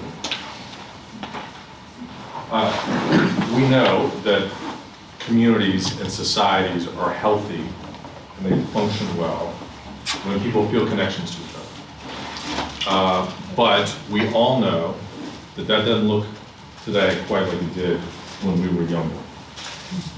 I'll give you two examples. It used to be, not too long ago, that the church was a center of social connection for people. Still is in a lot of places. My mother goes to church faithfully twice a week. I did when I was younger. And but it's a great example. Like, I go once in a while, not nearly as regularly as I should, not nearly as regularly as I ought to. And when I go with my mother, I'm 51, I often look around and find that apart from the grandchildren, I'm sometimes the youngest person there. This chart shows, going back not that far, about 30 years, this is weekly church attendance 45% in the early 90s, down to, what is that, just about 29%. The church has got to figure out what they're going to do about that for their own operations. But I raise it here because for us as public officials, as leaders in the community, we got to recognize that the things, the emotional bonds that churches have provided for communities are not nearly as strong as they used to be. And we'll see, we're going to come back to this later in the discussion. It's really important. The other place that people historically have deep personal connections is at work. Everybody likes to, complain about their job every once in a while. But we also find many of us meaning and value, and often a lot of our deepest social connections at work as well. But as the workplace changes, we're seeing that change as well. Rachel and I work at SIR, a small company, a couple dozen employees. We interviewed, so we're always looking for young, aggressive, smart, talented people. We interviewed somebody about a week or so ago who is, I thought she was really excited. Young woman, early 30s, bright, going places literally. She's from Boston. When COVID happened, she and her husband said, I don't like being cooped up in a house. I don't like, most of all, paying Boston rates to be cooped up in a small house. So they literally looked around the country, around the East Coast, and said, where can we go where the quality of life is good and it's cheaper? And they looked all up and down the East Coast and they picked Richmond. Knew nobody here, but moved here. Rachel and I are like, that's a Chamber of Commerce story right there. That's a good news. But this woman, I don't remember what her husband does, but what she does for a living, she works for a marketing firm based in California. She's part of a team of 50 people in this company, and they work all over the United States. And she never interacts with them face to face, always on Zoom calls all day long. And we interviewed her because she came to us saying, look, I'm kind of done with that, like virtual life. I want to be around other people.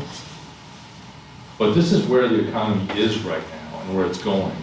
And the question is, what does that mean for us as a community? If we've got a significant portion of our population whose life exists through that screen into a broader world, and they don't have those traditional connections that are physically based to the area where they live.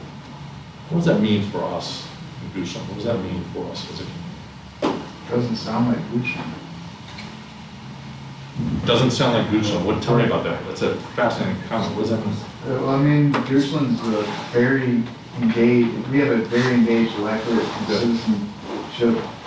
So, I mean, while the country might go that way with that trend, Goochland's not going to want to go with it. Really? That's my opinion. I mean,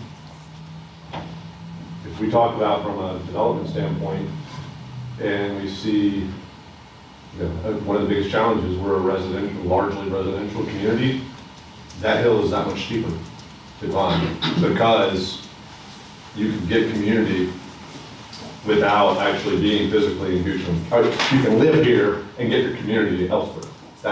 So how do we bridge that gap? Okay, well, I live in Goochland, but all I care about it is as a living, a place to live, not a full county. We'll see that, and there is a bit of a dichotomy between the eastern part of the county, which is, we were talking at lunch, we have 23228 Richmond zip code. And even car dealers can't figure out that that's Goochland and that's where it should be registered, not Henrico. Folks in the eastern part of the county do skew older, don't have as many kids, children in the public school system. There's a high incidence of private school participation in the eastern part of the county. I've got a friend of mine who refers to some of these folks as sleep here.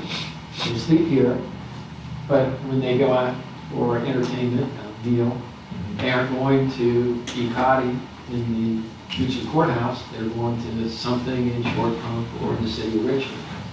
So you have a diminishing sense of community. I would refer to the volunteer chief as to how many of our volunteers are Western County focused versus Eastern County focused. So the community is softening a little bit. 50% of volunteers live outside of the county. Is that right? They do, and they participate mainly in the eastern end companies. Western volunteers are more likely to be a resident of Kitchen County. But then we do have events. We have our Christmas tree lighting, and then that's actually for tourism.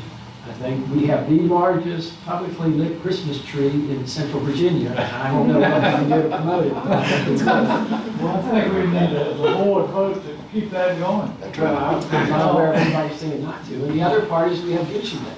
That's where half the county shows up to watch the other half in the parade.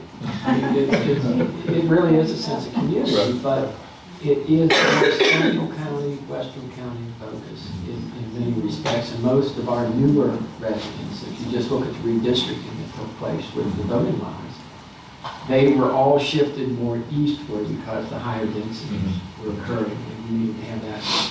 Did I get that right? This would be one person, one vote, you gotta move the lines more east as opposed to west. That makes sense. So it's interesting, this is very timely. I'm going to throw a curveball at your first slide that showed the increasing in age rates, because I think numbers are coming out that show for the first time are the what do you call it, mortality age is starting to go down. Yeah, that's right. There's an interesting, it's very interesting, and I encourage the board to watch. I just watched it last weekend on Netflix, what do you call it, a documentary. They went around and studied 4 or 5 places around the world where they have a high concentration of people that live to be 100 or older. And they broke it down to several commonalities. Well, one of the commonalities is sense of community, sense of purpose. But the other thing that I found very interesting in looking at the disparities of the ages is that none of those countries, except for in the West, the one that was in the United States, had any sort of assisted living, retirement homes, anything. It was all family oriented. And where this becomes important in Goochland is I'm hearing I get a lot of calls from citizens of, hey, I got 30 acres of land, I want to put a house on here for my kids to be able to live in our area. As the world gets more and more volatile, people want to be closer to family. My daughter's in Maryland. We talk about how do you get to us if shit hits the fan. Excuse my language. And I'm dealing with 3 sets of aging parents now. That I just found out that we just barely were able to afford to get one set of parents into assisted living on Gaskins, and it's going up 10%. So, and I'm not talking 10% on $100,000. It's $3,000, so 10% on that. So, should we, I know I'm going on here, but one of the things that was interesting was Singapore is one of those areas. People couldn't figure out how this little, 15 or 17 by 35 mile island was able to manage these things. Well, they are seeing a huge gap in age of retirees. And what they're doing is the government is giving grants for family members to move into apartment buildings that are close to their parents. So they're saying, okay, let's make sure we're trying to keep families together. Which if you look at what's going on socially, and you look at that church decline, the degradation of the family is killing this country, it's killing the world. So can we, in our little piece of the planet, can we work to help support that? I'm for that. I had 2 votes, 2 and 3. Just a dovetail, piggyback on what he's saying, we boast about the quality of life here in this county. We all say that, but yet, what we're talking about here is, to what extent, we need to ascertain to what extent are people going into the social media voluntarily versus they're forced in it because they don't have any choice, they have to deal, that's the only way they're going to deal with things. And can we counter some of that through policy to make a quality of life better, which is better for the community and so forth, to help them, counter some of that non-family, non-healthy stuff that social media is creating.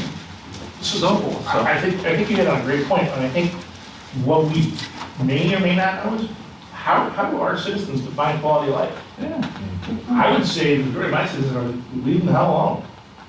That's their quality of life, right, John? Yeah, Like, that's a 10. it's like, I don't need to go that, because I just want to know that I can be left alone, use my land the way I use my land, respect my neighbors, and be good people, and live our lives. Mr. Stone, power of the board. I just heard this conversation for the past couple minutes. I just want to make sure that we're not forgetting about the Department of Recreation, because a lot of this. I was thinking. Okay, good. When this bell, thank you. When this bell rings, in counties and communities, more often than not, that area of responsibility is the one who has to answer that bell. Traditionally, it was a lot of youth programs. That's how most of us probably remember communities. And with that shift in focus, senior programming, transportation issues, community development, those relationships that have definitely since fallen off since COVID, that period of isolation a lot of people had to go through. That's great for me, it's great for business. So when it comes to my world of things, is the need is now coming back and bubbling back up to the top. I just want to make sure that we don't forget about a lot of those resources that our department's going to be seeing and needing to provide to the community moving forward. So. And I don't think it doesn't take policy really, it's more so about resources and programming and development and focus and working with the community to make those things happen, to kind of meet those needs, so. And it takes a village to do emergency management in parks. We're very much a part of that, the gymnasiums, the shelters, so forth and so on. Anybody else? And let me throw one final piece on that too, because as you hear staff weigh in, those of y'all who know my trajectory, I started in garbage. And one of the things that I found the most fascinating part about that role was the degree to which garbage connected and tied to the community, because everybody had it, everybody needed to deal with it. And when you had convenience centers, in a changing society, those convenience centers were becoming the social meeting place. Because post offices used to be, and people, didn't go by there anymore. And people got all their stuff being sent online, they didn't go to the mall, but they all went to the dump. And so that was one of the fascinating discoveries for me, was how many people look forward to that, not because they got rid of the garbage, but because they talk to people and they interact. And some of the services we provide that necessary niche for people to see someone, to talk to someone. You talk to people and they may not know any of the board members' names, my name, but they know the guy at the dump's name. They know their birthday. And they'll bring them hot cocoa on cold weather. So, it's just the way that we interact and impact people sometimes, it's not even thought of, but it's so critical to that sense of community. That's a great story. All right, so we keep going? Just a couple more. Trend number 4, the economy is growing. This is GDP growth in Goochland going back about 5 years. This is good news, steady and pointing in the right direction. This chart, give me 5 seconds to explain what this is. These are the biggest industries represented in Goochland. The number below them is LQ, that stands for location quotient. And that's a way of measuring the prevalence of an industry in an area. The way the numbers work is if you've got a 1, you have basically the baseline number of jobs for kind of any community in the country. Anything below that, you have less than other communities, and above that, you have more than other communities. So if you get like a 1.25, that means you're really competitive. And then this, the y-axis is the amount that they pay, right? So let me just point out one big thing. Remember I said 1.25 means you're really strong in an industry? Financial services, you're at 10.6. That's what we call off the freaking charts. That number is like the Navy and the military in Hampton Roads, for example, right? If somehow that would go away, that community would be decimated, right? So if the shipyard were to shut down, Hampton Roads would be a ghost town, right? And they've got numbers like you have on financial services here. So what do we do with that? Suppose, we'll look at another chart here in a minute. What happens, I'm just thinking out loud, what happens if Capital One's not here anymore? What was the number we heard earlier, Sarah? How much of the economy do they contribute? 73% of Goodrum's GDP is from Capital One. And so, we all love Capital One. I got literally what's in my wallet, there's more on their credit cards, and too much of my mind is over there. But look, they are a major presence here. They're a Virginia company. We're founded here in town. That's all good. But today, they are a global company. They see their peers as being the other banks in New York and London. I don't want to suggest that I know anything about what goes on inside that company, but companies like that don't think, we're a global company, but we're crushing it in Goochland County, with all due respect. It's not far-fetched to think that that could go away. So if it does, what happens? I'm not suggesting that it's going to. I am suggesting that these are the sorts of things that we got to keep in our mind as we look into the future. The Capital One opportunity or reality, it isn't just a merger with another financial institution, but I've heard conversations that someone such as an Amazon or a Google would acquire them just to vertically integrate their supply chain or business chain, that they now control the payment process as well as the product, as well as all that those behemoths currently control.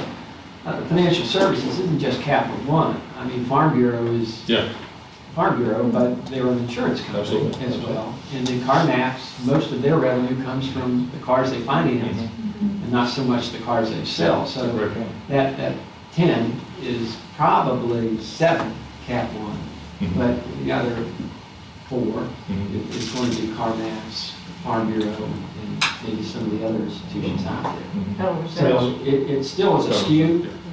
It is, and Federal Reserve Bank, Capital, you get those, it's gated, like visit. That is a bona fide, and I'm a recovering banker, and so I understand that the financial services industry is cyclical, but it's also one of those fundamentals. So how do you keep a company from being acquired? I guess buy a lot of their stock and don't vote for the merger, but I'm not sure Goochland is going to pursue that. The contingency that Sarah has been talking about, I think, is broadening the mix. When I was running my companies, I wanted to have 7 or 10 $250,000 accounts as opposed to one $5 million account, because I could lose 1 or 2 of those and still stay afloat. If I lose the 1, 5 million, 90% of your revenue company came bar the door. So how do we ensure strategic growth? I don't know, but I think part of it is being proactive, not reactive. Sarah said that if we joined, I'm going to get the name or the initials wrong, the Richmond Region Business Development. Richmond Partnership. $385,000 would be one of several.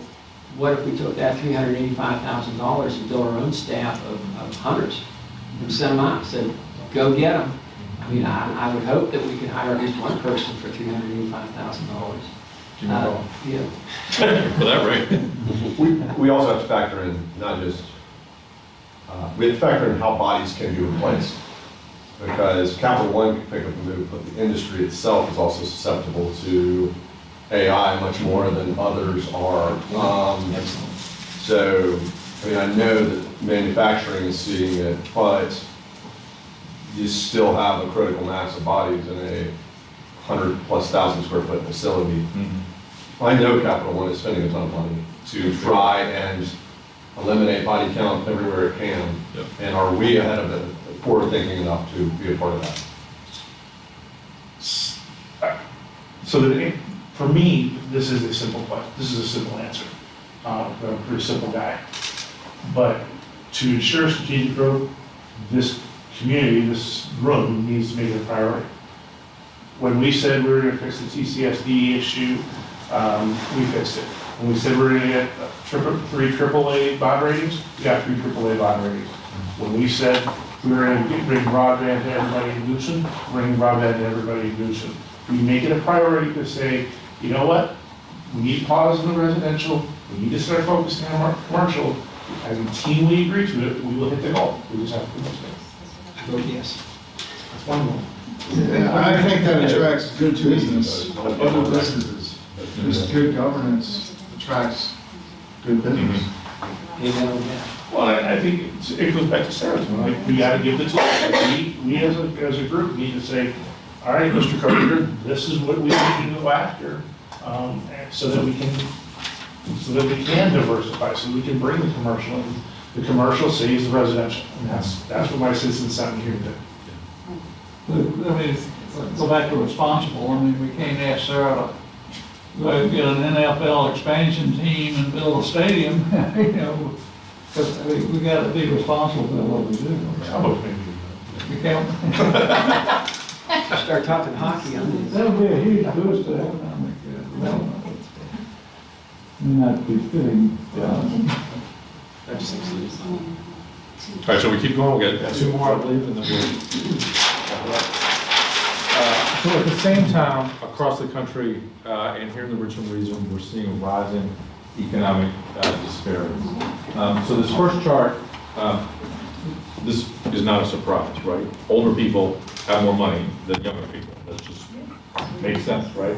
How it works. But the numbers, this chart shows how that's changed over time. So in 1989, the average 62-year-old typically had about 7.5 times as much wealth as people 40 and under. Today, that shift that's almost double, right? Now, depending on your perspective, this could be a good thing, this could be a bad thing. We could debate this all afternoon, but it is a reality. What that does mean for some folks is that it's hard to make ends meet. Now, Goochland's a pretty wealthy place. It's probably not a big issue here, but I think you'd be surprised, right? It's going to be, I think you're going to find that it's really especially important when it comes to staffing your agencies. So I don't know what your average wage is, but I would say, I did a little bit of back of the envelope math earlier, and if somebody's making $40,000, which that's probably a pretty good entry-level salary here. Some positions. For some positions, yeah. That, if I did the math correctly, that means they're taking home, after taxes, about $500 a week. I don't think that's that much money, but that's maybe where folks are in their life. You get a $500, you get 2 flat tires, that eats up your whole take-home pay, right? And if to work that $40,000 a year job here in Goochland, we'll see in a minute, you might have to live somewhere else. It might. So here we go. This map of the Richmond region shows income level. Green is good, it's high. Yellow and red is much lower. And what we see is it's real high over here where we are right now. On the other side of town, out by the airport, the income levels are much lower, right? So what we've got to think about in terms of staffing the agencies of Goochland County government is if we're going to pay $40,000, I'm just making that number up, and that means it's an employee can only afford to live, say, out here in Verina, out by the airport. That means literally to come to work, it's about a 22, 25 miles out there. That's a gallon and a half of gas at $3, $3.50 a pop. That means they're spending $7 a day to get to work here in Goochland and to go back home. If you're only taking in $500 a week, that's a big chunk, and you have to say, am I going to go to work? When you look at the map going west, Yeah. I've always been Yeah. fixated Yeah. where everybody says, well, I want to live in Goochland, and they immediately think of Mannequin Sabbath or the Centerville area. I think Jonathan's got some of the best home environment in the western part of the county. Columbia is the western border of Goochland, and so people can commute east as easily as they can commute west. Now, the population is not as intense, so we have a smaller cohort to recruit from which to recruit. But it still could be done with, and we're blessed. Mr. Carpenter, what do we have, maybe 120 folks administrative on the payroll? Total Yes, sir. employees, we've got county public safety law enforcement, we've got closer to 400. Well, I was thinking more just non-constitutional law. Oh, okay, yeah, probably about that range. Okay. So we're not trying to staff all of Capital One. You know, we're not trying to hire 3,000 or 4,000 people. But at the same time, I'm always curious about people saying, well, you know, they're going to drive from Bryan or the city of Richmond to come west. We will find people that live in Goochland who have the qualifications that we want. When we were talking earlier in the planning department, you were saying you were fortunate to have found a local person in the past. We didn't close the deal yet. You haven't closed the deal, oh, sorry, got it. All right, well, got it. But it's the thing, you're right, I mean, many of these jobs require very specialized skills, and the population of individuals to do them is limited. But yes, you're absolutely right, I don't mean to imply that we can only hire people from East End and Richmond. But it's one more piece to consider. So this chart shows,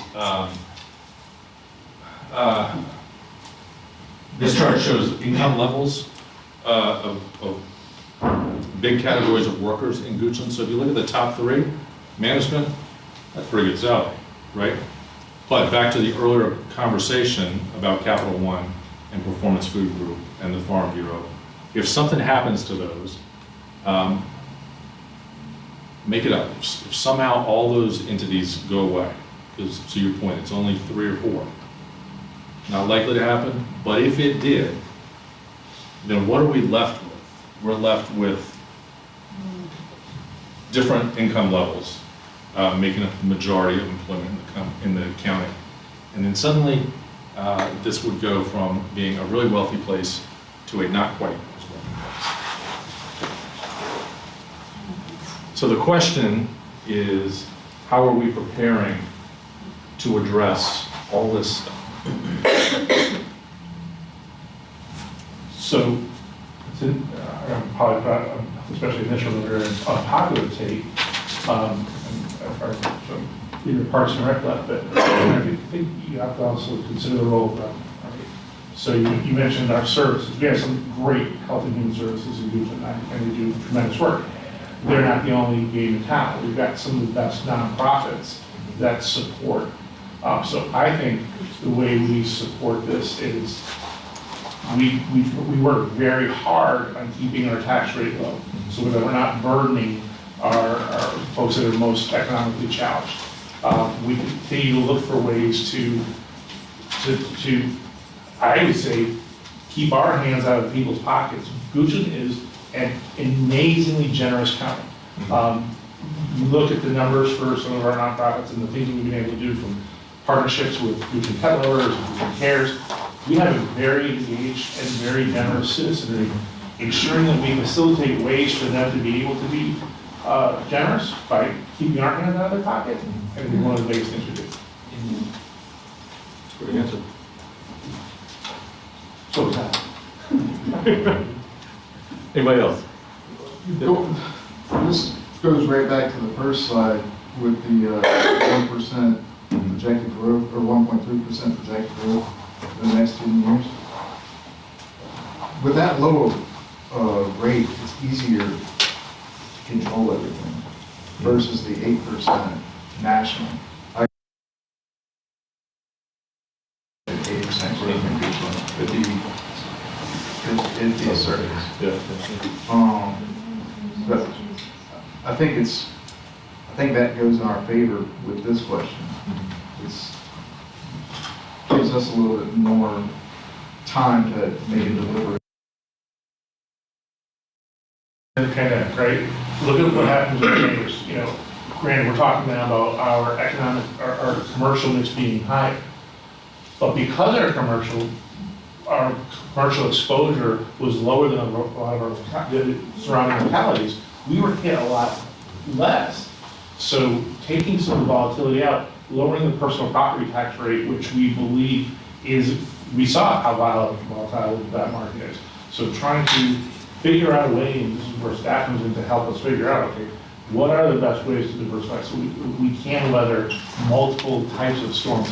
Because we'll never weather the all-at-once storm. Like, that's just not gonna happen. But how can we even best plan to weather different varieties of storms? Part of that also is controlling the cohort or the constituency we need to service. And, as you mentioned earlier, slowing the rate of residential growth. I've used this twice already today, that when you find yourself in a hole, what do? Stop digging. And if we continue to grow our residential percentage, it's going to make it that much tougher for us to increase percentage-wise, not raw numbers, our commercial growth. And so in our comprehensive plan, there's 5 stated objectives. I'm paraphrasing. Number 4 is to ensure growth continues to allow the needs and services of the community to be met. And if we continue to grow the number of people who need ambulance calls or have need of other public services, it's a problem. It's a circle that doesn't seem to ever have a pause button. So we need to, my opinion, is make sure that we're adequately serving the people we currently have here.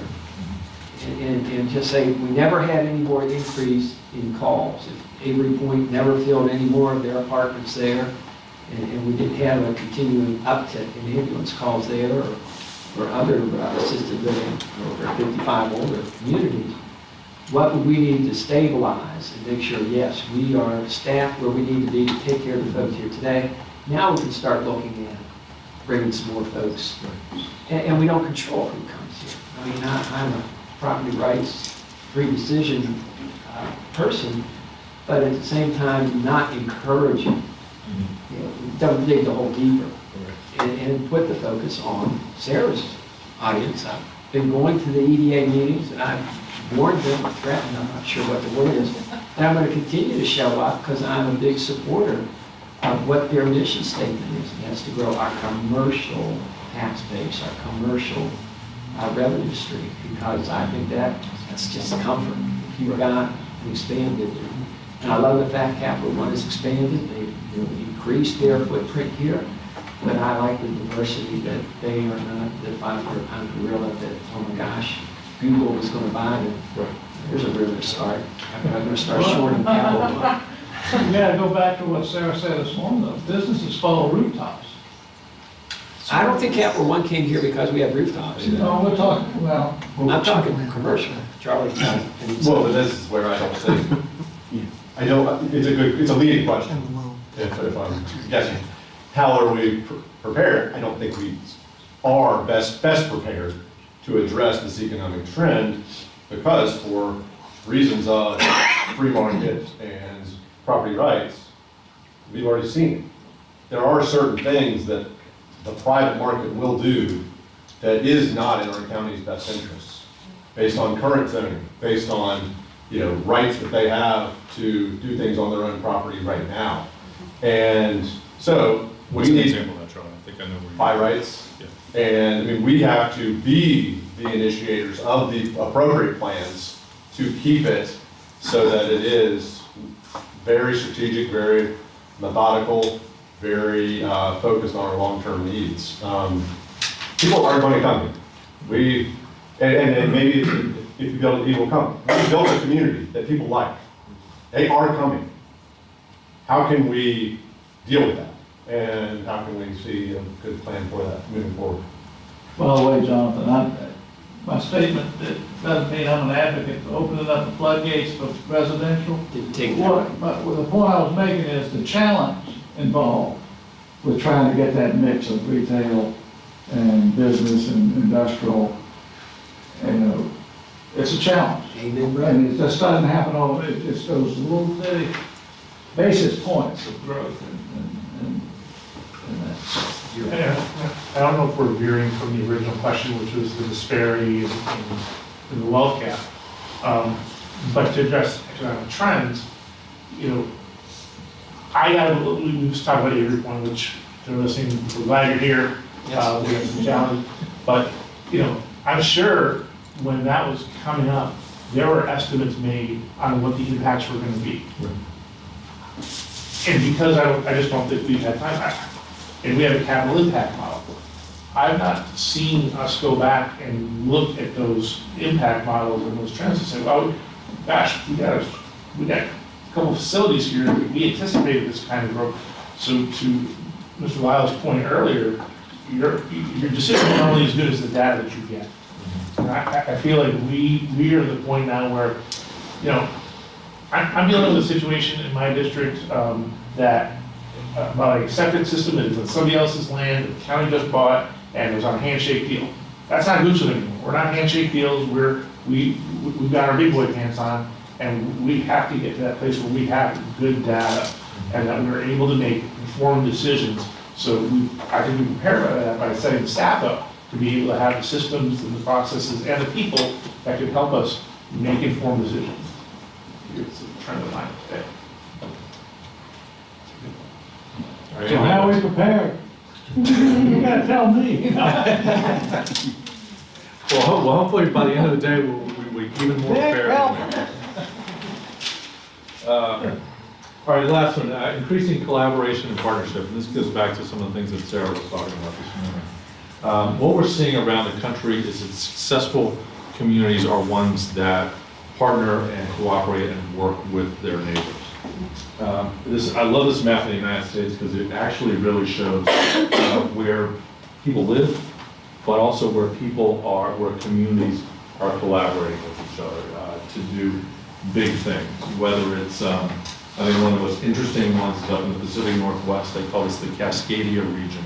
This is where Portland, Seattle, and Vancouver, British Columbia are all working together because they recognize that individually they got their own identities, their own ways of life, their own community, but they recognize that they're all at the same time function as kind of one large economy. And so what do they do with that? Well, one of the things they're trying to do is build a high-speed train up that way. And these are controversial around the world, especially in Northern California. But they work really well in Western Europe and Japan, and they're trying to replicate that model in the Pacific Northwest, for example. Give you a couple so these are some of the organizations that Sarah was talking about this morning. I know folks in this room have been parts of these. We at SIR are members of Chamber RVA. We do a lot of work with each of these groups. We're really excited about RVA 757 Connect because it's a similar thing to what I've just described in Pacific Northwest. If you look at the economy of Virginia as a whole, Northern Virginia has driven the economy of Virginia at least since the Civil War. But it's really starting to slow down in recent years, or at the very least not grow as fast. In fact, I saw one statistic just last week that said Fairfax County right now is losing population for the first time since 1830, right? What does that mean? I don't yet think we really know, but it does mean that the economy of Virginia as a whole is changing. What we're also seeing is if we look around the country, the Richmond area and Hampton Roads separately together compared to other peer cities, we rank in terms of population about in the lower, about number 50. And on a lot of the key measures of economic health, growth, and prosperity, we tend to be at the bottom of those lists. So one of the things that's happening is the business community in those two regions are joining together and saying, we got a lot of shared interests here. I haven't always thought that way in the past, but we really are starting to. Well, what difference does it make? It makes a big difference because the economy is changing in a big way from here to the coast, Virginia. And so the military has always been a big part of the economy there, and as far as I can tell, will continue to be for the rest of human history, just because of the way God made the water there, and that's a good thing. At the same time, part of what's happening in this part of Virginia is the digital economy is rising in a big way that many of us don't always see because it's the kind of behind the scenes kind of stuff that's happening. And here's a couple of examples. The giant pipes, wires that carry the internet from Europe and Western Africa to the United States come across the Atlantic Ocean, laying on the floor of the ocean, and they come, a number of them are coming ashore in Virginia Beach. Well, that's sort of interesting, but like, who would care? What difference does it make? What makes a big difference, because it means that companies like Meta, Facebook, and Google, and all those big digital companies that we know, gotta have places to run their equipment, right? So now the fact that those wires are coming up in Virginia Beach means that when Facebook decides to build the 4th largest data center in the world in eastern Henrico, then suddenly these two things are happening 90 miles, 110 miles apart from each other, are really connected. And so the business communities in these two regions are coming together to say, well, we've traditionally been adversaries or best left each other alone. We got a lot of shared interests. And that's showing up in a dramatic expansion of digital technology across that part of Virginia. It's showing up in more easier to see ways, like you go down if you leave the airport and drive to Williamsburg, on the other side of Williamsburg, 64 is broad and easy to travel on 3 lanes, 3 new lanes. But it's only 2 lanes from about the airport to Lenexa, sort of just on the side of Williamsburg. Well, what's up with that, right? What's up with that is it's really expensive to build a highway.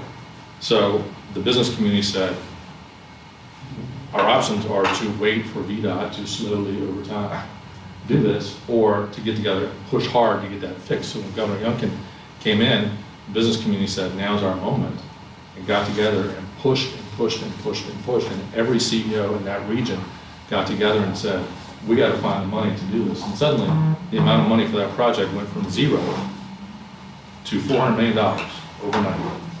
Not quite done, not quite fully funded, but if you drive east of the airport now, you can already see the construction being underway. That's a big deal.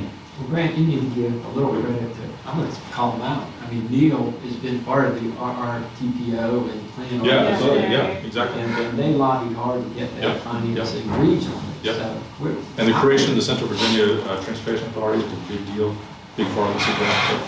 So I know that I just came off a conservation district that was Powhatan and Gooch, 2 counties together. So regionalism, I don't think is, I'm not aware of anybody saying, no, we can't work regionally.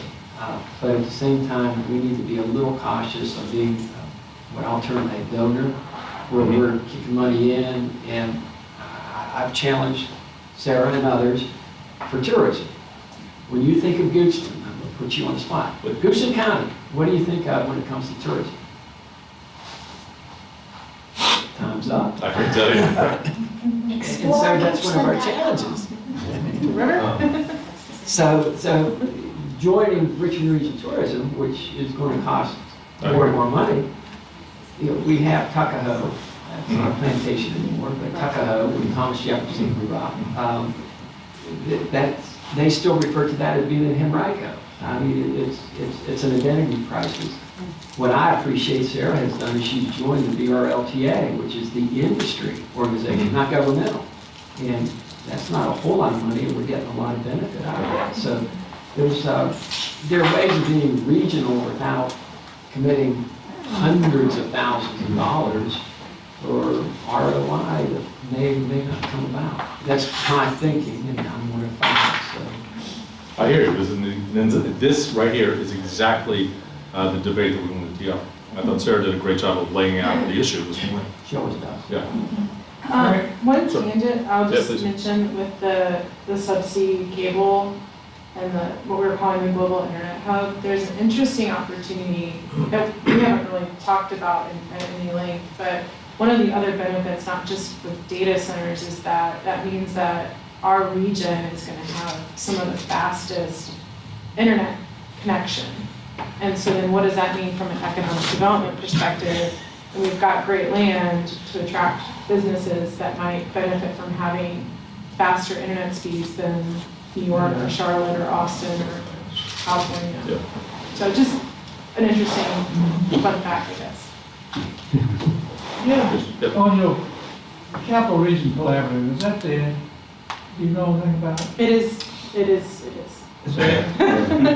There are, so Plan RVA and the Chamber and the Community Foundation are still kind of in that, and they're moving towards more of a regional visioning effort that's building off of the work of CRC. So Well, it's, one of the things that, they have like 7 or 8 initiatives, pretty major, a lot of work went into them. One of them is the James River. And from the economic development potential. And we do a great job, as it runs through Richmond and it's recreational and so forth, but it still has tremendous potential relative to where it is now. And, you know, we've got a lot of James River running along Goochland County too. So the county line goes to Powhatan, so that's all lost. We don't. So I don't know, but the other thing that comes to my mind is marketing, and that, I don't, you know, I think of these ads run on television, we've all seen Chrissy Nome, South Dakota, you know, and that's working for her. And so, I don't mean to say we don't, I mean, I'm just ignorant of it, I don't know what we're doing in these areas. Right. But I think we've got some things to think about, great potential. Can you flip back to the last strategic question real quick? Oh, sorry. The strategic question. That was it. This one? No, yeah. No. Previous one. Okay. Sorry. How is mutual prepared to address this economic trend? Okay, and then the current one. So, I mean, I think there's a segue between that last question and this question in that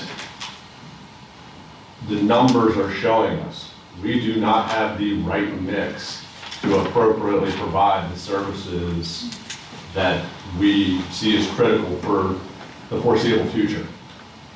To think that we're going to change that by doing anything like we're doing right, but maintaining status quo is the definition of insanity. I would see a segue as Goochland thinking and acting beyond its borders. It's defining ourselves tightly enough that we're not seeing resources and time spent on spent on the unprofitable, if that's the right word, unprofitable pursuits. And I think of, you know, I'll use an example. It's sexy to be an incubator of businesses. 95% of them are gonna fail. So what's sexy about that? I mean, it's sexy to live in mom's garage. Great, yeah. Are we attracting businesses that, because and that's another thing too that people don't realize, even in a down economy. The capital is out there. Where is it? It's, right now, it's a reality. It's not being spent on VC. It's very selective, maybe I'll put it better. It's very, very, very, in a few more years, there'll be more qualifiers, selective on VC. So where I contend that VC it was thought as even 15 years ago is a myth. You know, it just does not the same type of thing. Are we attracting businesses that have already proven that they could raise that $10 million of capital? They could raise that, you know, Shark Tank is cool for a TV show, but it's not a model for county growth. So are we strategic and targeted enough to get those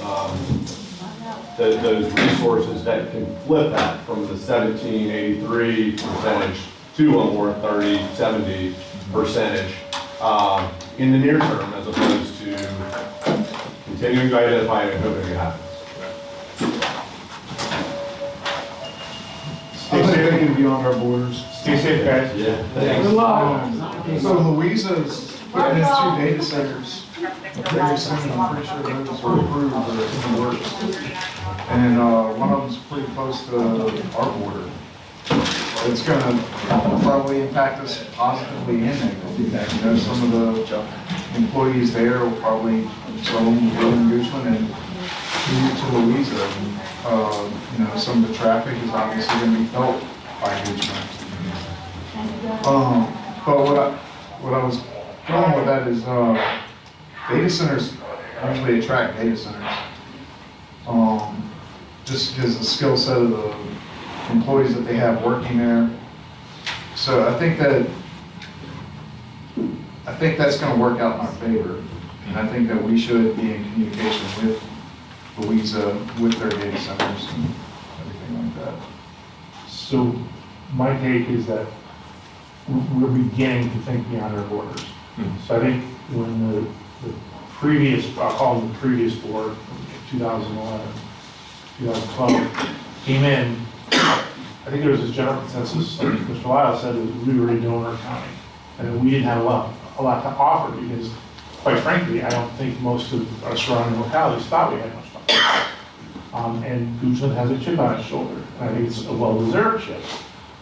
So we're the only county that is not in Baco. Is that right? Yes, we're the only county in the Proud Yeah.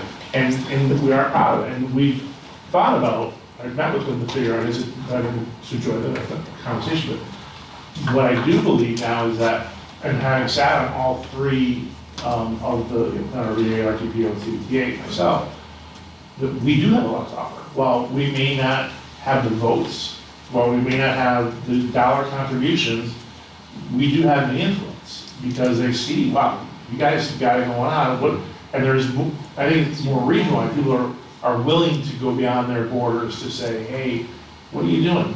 And I'm hopeful, I keep asking staff to do the same thing, because I think we have a lot to teach other locales. I get on when I'm making dinner, I'll throw on Powhatan's board meeting on the YouTube channel, or I'll watch Henrico, just to see and get ideas. But I would hope, and I do see us more engaged, even at like the sort of the TAC level, which is, our transportation director is attending. So I think we should be acting behind our board, because the General Assembly in their infinite wisdom set up a region with highly urban and then highly rural in the same region that have extremely different needs. And without the partnership of the rurals, we call them, or the smalls, we're just gonna get beat up, and, I don't wanna say that too loud, because Chesterfield, the bigs have really taken care of Goochland. For our $2 million a year contribution, we've gotten over $100 million in road projects, regional road projects, because the region thinks that they're a good thing. So I hope that we are acting behind our borders, because while we will add and grow the government for the needs, and we'll never have everything that we need. But there are other jurisdictions that are willing to help. And that if we build the relationships outside the jurisdictions, we can call them. They have data analysts. They have these resources they're willing to share, because the region can succeed or fail together. Yeah. That's a great point. Very well put. That's very well. All right, any other thoughts? All right. In case you're wondering, there's a structure fire on Downtown Road, which is the one district that does not have a fire station. So, How do you know that? where is that? Oh, got it. He knows. We have Everything. we have secrets. If you ever have a question, just call me. I can make up any answer you want. There you go. All right, now we're going to take all this stuff that we've been talking about all morning and start to make something with strength, weaknesses, opportunities, threats, exercise, and there is nobody better to do that than my colleague, Rachel. Well, I'm a good spot. We're trending ahead of schedule, so maybe we'll get out of here early, but we'll see how our discussion. Oh, sorry, I was looking at the wrong time too. Sure, it's just like, it's probably just snowy and it doesn't happen. So, we teased some of this conversation when I met with each of you. We talked through a little bit of this, and so really what we want to do now is start to build it out a little bit more, that we can see what we heard from those conversations, take what we've heard today, and start to build this out a little bit more, and then we're going to bring it together as we start to think about, if you remember that one slide that Grant showed about our current state and future state, as we start to think about the vision that we want to be, and who we want to be in the coming years.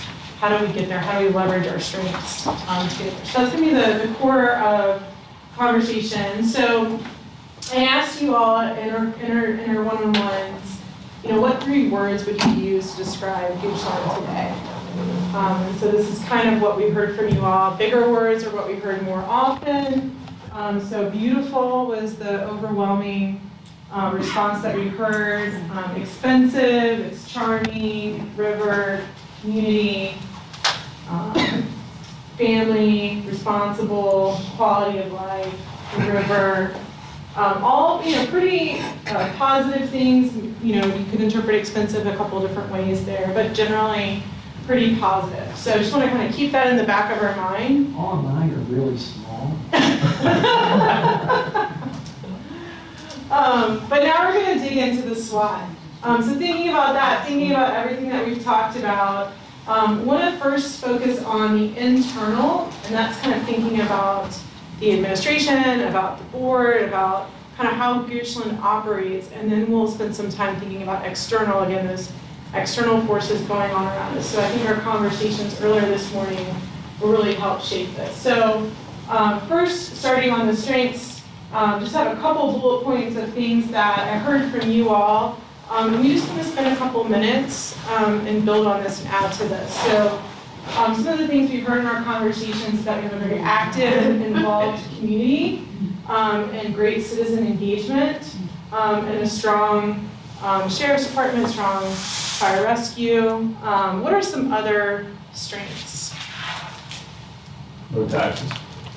And taxes. No tax rate.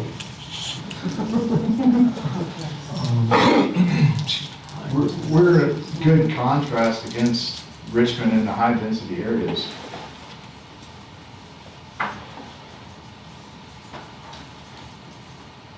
Good schools.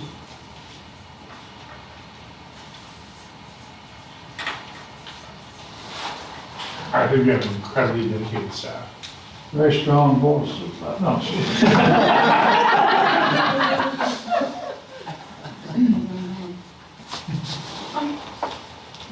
It's a strong, governance. you guys have a strong credit rating.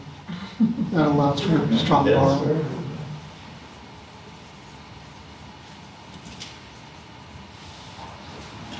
I also think we have a good foundation to build from.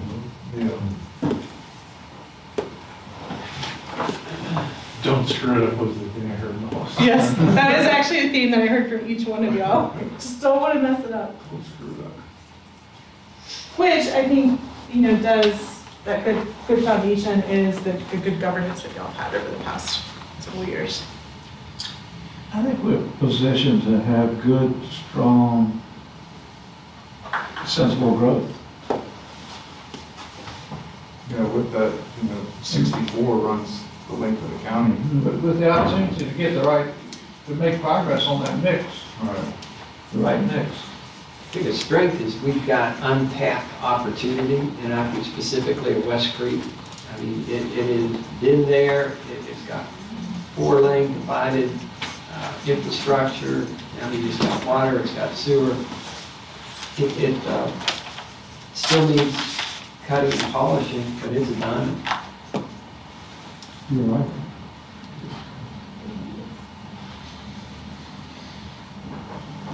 Yeah, it's a lot of really good strengths.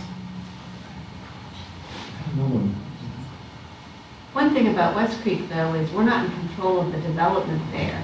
Property owners less interested in developing perhaps I might go in a weakness when we get there. We have available water and sewer capacity and a good transportation infrastructure. I was more on that one. Available water, sewer capacity. And you said good transportation infrastructure? Yes.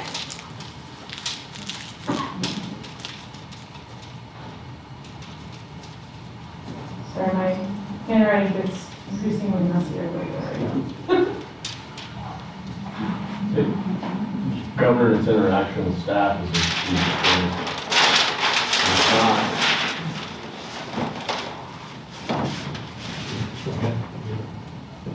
No, okay, thanks. So governance, interaction with staff, so Yeah, like the board I can to see staff. Jamie, I can see Sarah, I can see Vic, in one meeting. I mean, that's part of being a small county, but it's also valuable Yeah. to talk to all the decision makers at one time. Mm-hmm. Yeah, that's great. Nimble. Nimble. That's exactly what fine on this. I think we have courage. We'll do, I say this a lot, we'll do the right things. Even when it's hard. Instead of doing, we'll do the hard thing to make sure it's the right thing. Yeah. And we'll stop some. I've seen us make mistakes and we've got to change.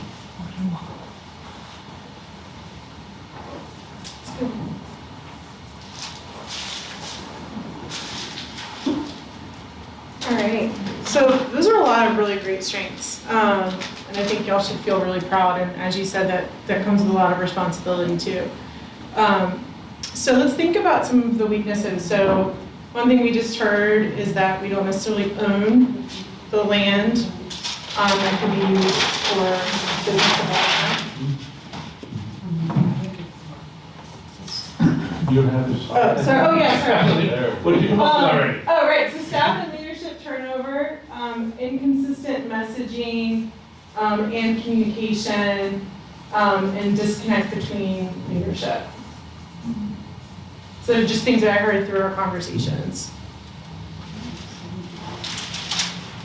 Give me just a second.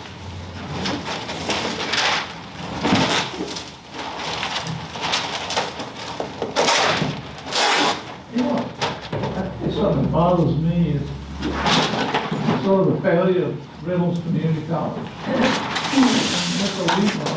I see a strength to have it not being viable here within our county. And yet it's gone away. So why are we letting it go away? It's underutilized. It's underutilized, that's for sure. But yeah, it's unutilized, it's whatever, but it's an asset that we are diminishing. Internal and external. Yeah, so I feel like that might be a little bit more of an external threat. Yeah. Well, I don't know if it's a weakness, but my perception is sometimes we could use more enforcement on yours. Is that we do an awful lot with very few folks. I have been part of startups in 60, 70-hour weeks as part of the startup, but I'm not aware of many people who can sustain that for any length of time. And after a while, you have staff burnout. When you're tired, you make mistakes, and you rephrase it. When I'm tired, I make mistakes. And so my question has been pretty frequent over the last 4 or 6 months. Are we staffed well? Are we staffed where we need to be? And not just for public safety, but internally. Community development, we saw the chart as to how many applications have been made over various quarters, not just in growth, but also in the rural preservation, rural residential areas. And I don't know, I've never processed a building permit. I don't know if it takes 10 minutes or 10 hours. But you can't, as I'm fond of saying, you can't get 30 pounds into a 25-pound sack, or something's going to spill or split. So I'm not an advocate of growing government, but we have 27,000 residents now. When I moved here 34 years ago, we had 16. So we are going to continue to provide services, but my logic tells me we need to have the right staff to do that. And I don't know what that magic number is. Mr. Carpenter does. He's going to share it with us, I'm sure, when 2x2 is coming up. But that is a question. I do think my feedback from folks I've talked to in the community is that, gosh, I call, and sometimes it's like 3 or 4 days before I get a call back. It's not like they've got a poker game going in the back room. They're busy. They're busy. I have two that are kind of tied, but I think lack of data, and tied to that is maybe the metrics to get to the data. So I don't feel like we've got there's a transparency to goals and metrics and data for the board to make informed decisions. And is this data from the departments and the work that they're doing, and like going back to those, one of the 6 roles of being able to have that accountability in those dashboards, is that what you're talking about? Yeah, so, and we're gonna have to talk about this with, but I have people talk to me all the time about how much longer it's taking to get building permits. Well, I only hear from the, I'm smart enough to know I only hear from the 1% that maybe it's a problem, but I don't know that 99% of them are getting fulfilled on time. That's right, yeah. So I can't support that because I don't have the data to support it. It's difficult to respond to that Yeah. question. Mike, I'll look into it. Yeah, is it that one person or is this a systemic thing? Right. Yeah.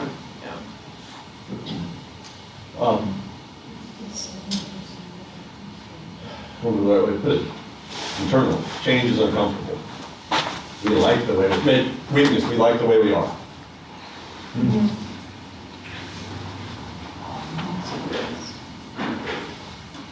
Maybe we like the way we are too much.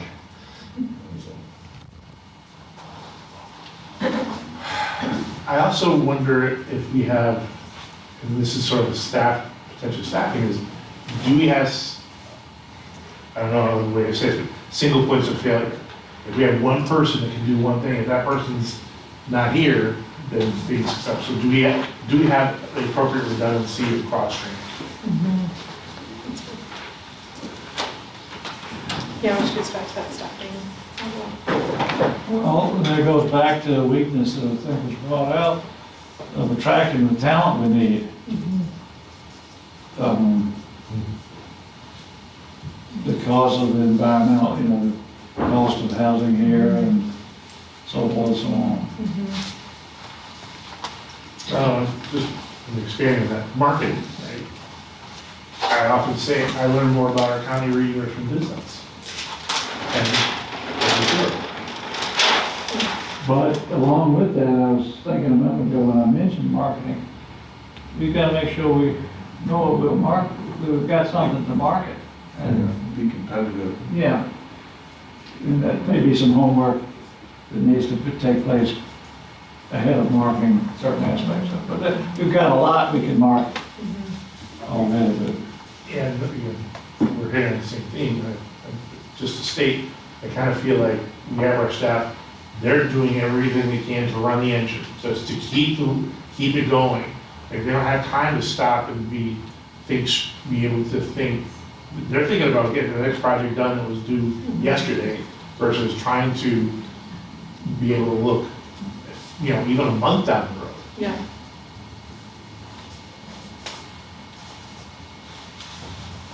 All right.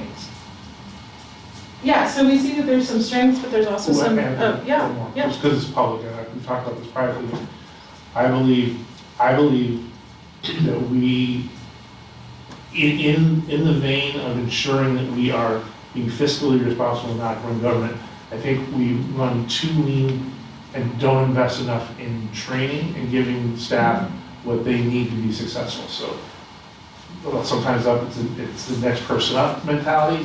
They may have been good at their job of being the groundskeeper, and now we're promoting them to managing all the groundskeepers. But we've never had leadership training, so are we getting them the resources and training they need to be successful?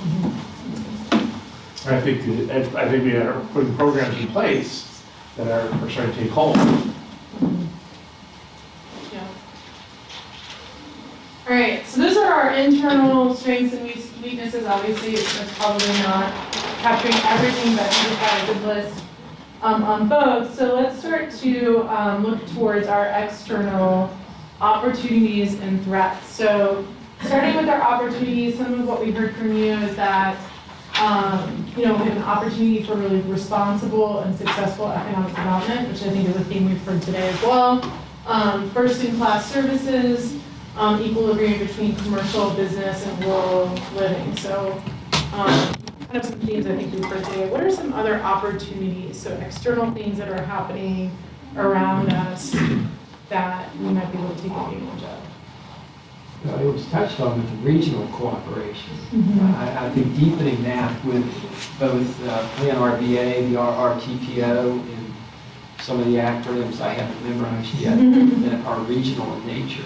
I think that, and I think there's a reciprocity or receptiveness from the other counties to have those conversations. I mean, I never went to my high school prom. It wasn't because I didn't ask somebody, it's just they never said yes. So, you know, you can ask somebody to cooperate, but it takes two to have that interaction. In my experience is that most local or adjoining governors or governments are interested in, you know, how do we go further together as opposed to faster alone.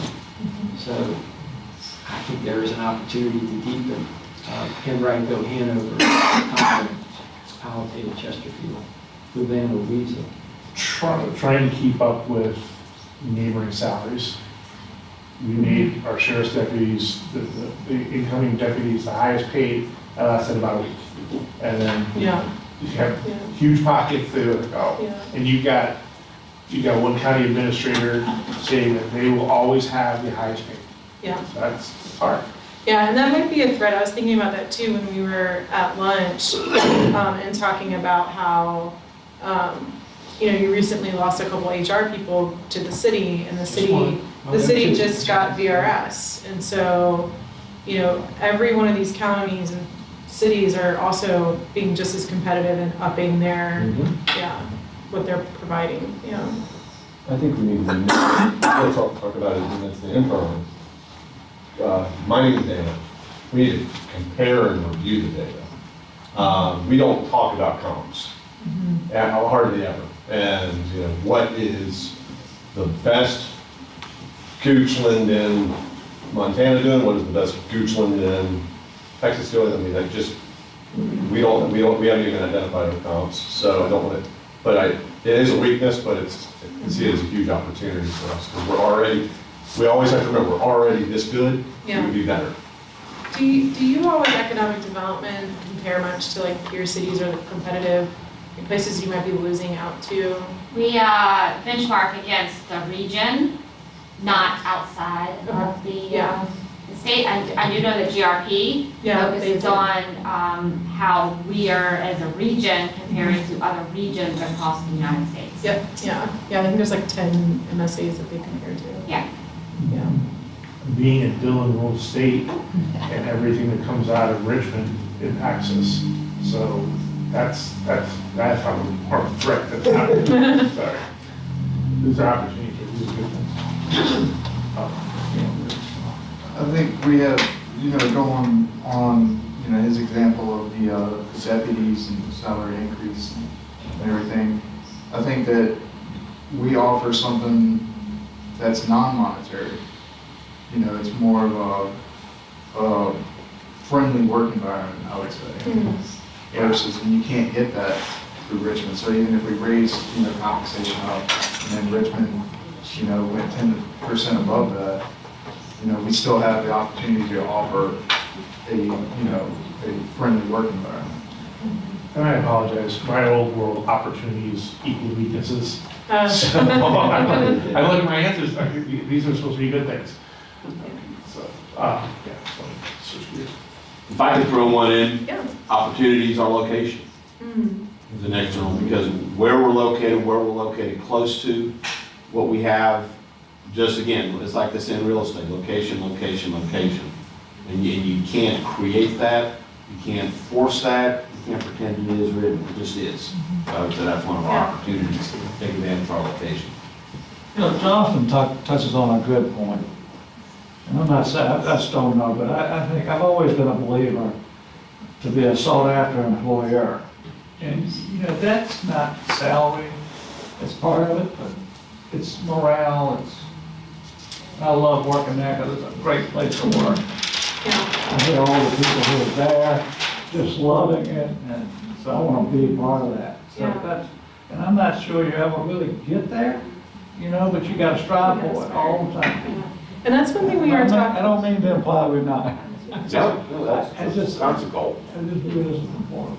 Yeah, well, and that's one of the things that we've been talking about is how to become an employer of choice. And there are actual ratings out there that will rank companies as great places to work, and there's, 10 to 12 criteria. Right.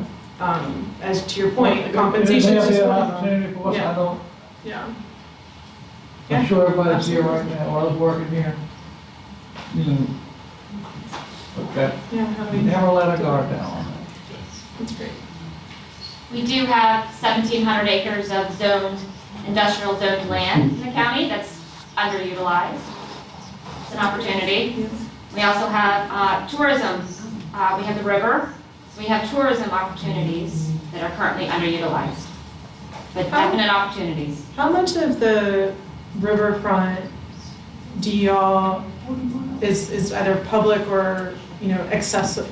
Yeah, It could be accessible. I don't know the acreage, Tom Cox would probably know, but we do have a public park in the central part of the county that spans a really good spot where the river is accessible. 1,200 feet. 1,200 feet. Right at Tucker Park. At Tucker Park, so. Is that at the bridge? Mhm. Yeah. Yeah, Yeah. significant opportunity for river access there that, Yeah. There's like 3 boat landings, It's underutilized. public or semi-public. Yeah. Less viewers. I know some The of rest of put the in there too. riverfront is either state land with the, I guess it is still a prison, but not active, very active, and then just farmland. A lot of it's in agricultural or conservation. I know you said this earlier, but we are in a good region. So we're not anchored to a sinking ship. Right, the region's growing. The region's growing. We hear tell of people from Boston. They recruited like 4 other people to move too. It's kind of funny. Another opportunity that we have, if you look at the long-term, the long-range future of this county, is the vast amount of state-owned property that is in the county. The thousands of acres of land that are part of the state farm, the prison system, that are prime land located on the James River, access to major roads, and the state owns it. And at some point in time, the state will do something with that land and probably not put a prison on it. And so there's an opportunity for this county at some point to help guide what that land is used for. Yeah, that's really interesting. That's cool. All right, so let's think about our threats. So one of the things we heard was growth and development pressure from neighboring counties. So kind of the downside of that, Henrico's knocking on the door, or developers are knocking on the door. I think a threat is taking advantage of a near-term opportunity without visibility in what the long-term, without understanding. I think we have visibility in comparable situations. And an example I would give is Georgetown, Texas, 15 years ago was a charming place outside of Austin. Other than a map, you probably can't identify Georgetown, Texas anymore. It is Austin. Yeah. It doesn't, I mean, if we, any of our citizens would be scared to death of us not being Goochland, in all its, for all its trades in 20 years. Yeah. Yes, an opportunity that is somewhat agricultural and equestrian. Charlie lives equestrian. I mean, but we have more horses in the county than we do students in the school system. I mean, it is an equestrian center, and we really do not promote it per se. We have a hunt club that has 3 or 5 shows every year. I mean, Charlie knows the equestrian industry or community better, but I think that we could be doing more to be identified. When I asked Grant the question, tourism in Goochland, and the buzzer went off. Yeah. You need to think of that big Christmas tree, and I primed the pump with that earlier. Well, that's The equestrians, and those folks, Charlie, don't you all have tons of money? They have horses. This is really interesting because if you think about Richmond Region tourism, one of the reasons that they are so successful is the sports tourism industry. Yes, I know. And so, is that a way that y'all can partner in with them around equestrian? Yeah. I did tourism marketing for 12 years, and Jack Berry was dear friend, who's Dr. Hughes, you might say different. And I see a lot of that. I love the tourism concept. It's just, at what point do we pull the trigger and jump in both feet? So, but equestrian, I live across from the Deep Run Hunt Club, and I know when they're having shows, I hear that nice people. Everybody running, Gary Bill, so I think one of the biggest, one of the ones that scares me the most is the desire to bring urban problems to rural localities. Or to solve urban issues in rural localities. Or us being a solution to urban problems. Right. Yeah. we have talked about, I don't like the word affordable housing, because I can afford my house. So it's affordable. I call it first-time home buyer. In that there is an interest, and I would love to see somebody whose parents and grandparents graduated from Gibson High School to be able to live in this community close to grandma, grandpa, and your folks, and get the free babysitting and all the stuff that comes with that, what sense of family. But I don't know how to control construction costs at $250 a square foot and land costs at whatever per acre, no matter where in the county you are, eastern or western. So the threat is being forced, again, in the Dillon state, that there have been bills discussed and maybe introduced in the General Assembly that will require a percentage of every home or community development, new home structures, to have, and I use air quotes, affordable housing.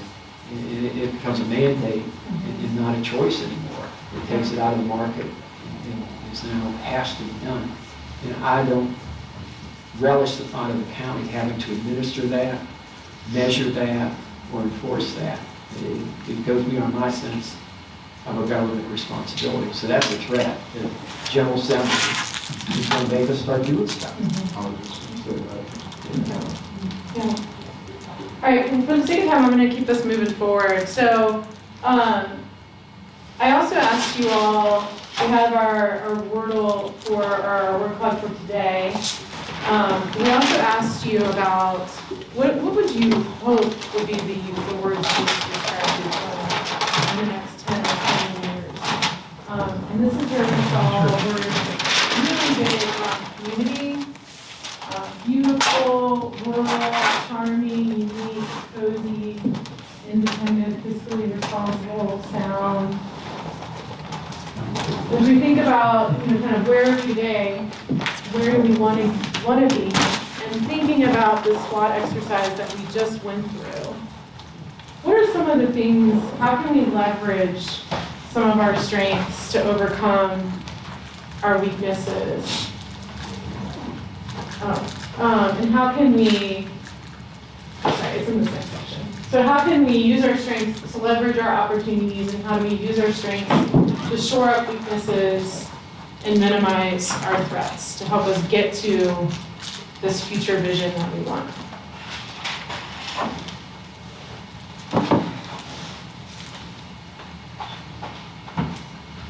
I think spending more time in sessions like strategically planning. Yeah, more time strategically planning.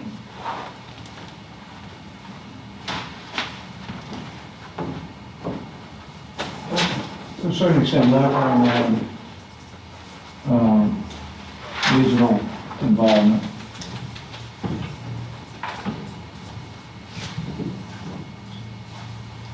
You know, when I say that, though, you get too involved with the region, you become the region. And we don't want to become Henrico. So we need to be very judicious about that.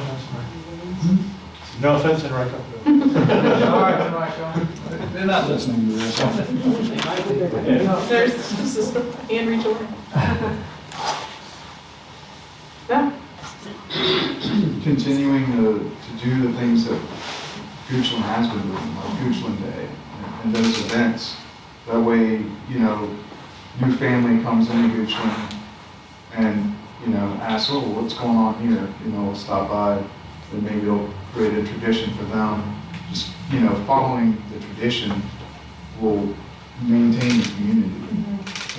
Yeah, I think it's so interesting that, we talked about community a little bit earlier when we were going through the trends, but community wasn't that big on the word cloud for today, but it's super big here. Beautiful was the biggest word on the current state, and your community is the biggest word. What are some ways that we can start to build that stronger community, or what is that community meaning? I think we have to find a way to hold ourselves accountable to what we did in the past, and unfortunately, politics does not lend itself to that. I mean, in theory, in 4 years' time, everybody has the right to say we have a clean slate, and we're gonna scrap it. So, in many ways, in a 4-year period, we have to embed it so much in our culture that it stands the test of time with what we do. So, there's a reason the government gets bigger and bigger, and community in many ways gets smaller and smaller, because they find ways to prolong themselves while people wanting to promote community are not checking, checking back and reviewing. Yeah.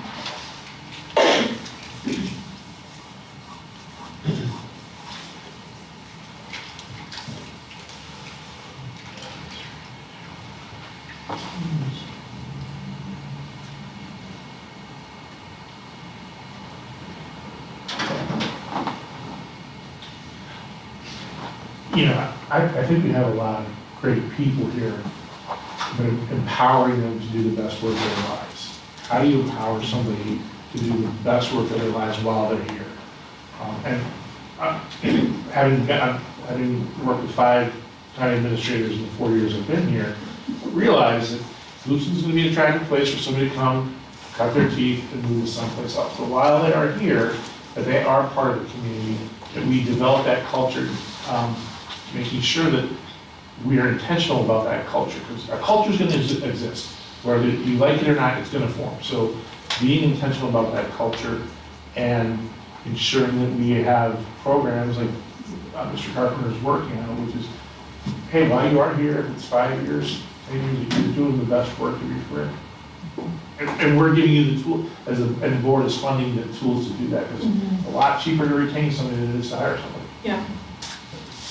I think we've got to pump our chest out a little bit more. And I say that because we got to view Goochland as good to great, not get stuck, get mired in the few problems that, we've got a lot of problems, and it's all relative. And one of the citizens I was speaking to before the meeting started really did say, yeah, we still love Goochland. It's not that we hate Goochland. We're finding solutions that make us better. And so we got to keep on maintaining a message. We are already good. How are we becoming better? And also say that gets misconstrued as, oh, we're ignoring that. No. Good. It's the good and the best that are never letting the bad become a norm. They're just crushing it before it ever infests the system. So, really, but I always think, like, I take the stance when I go to a regional meeting, and when I go and talk about Goochland County, I want to put it in people's faces so they don't get to say, oh, we have 125,000 citizens, you go sit in your corner. No, I always want to believe we are better, and in the most positive and humble way. So we got to send that message broader. Yeah. I honestly think one of the ways that we do that is to I don't think we do enough time celebrating our strengths and our successes. We don't, be like, oh, we just won this award. Oh, yeah, I just heard about an award for 5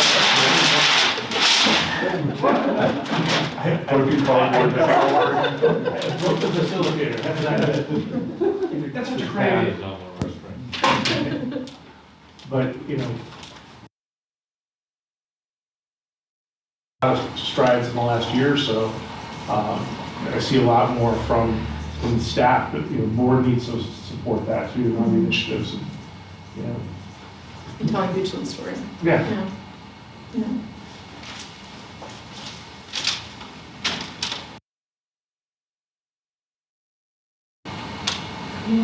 So, I mean, we could probably spend a lot more time on this, but I think what would be really great is to start getting into the meat of things.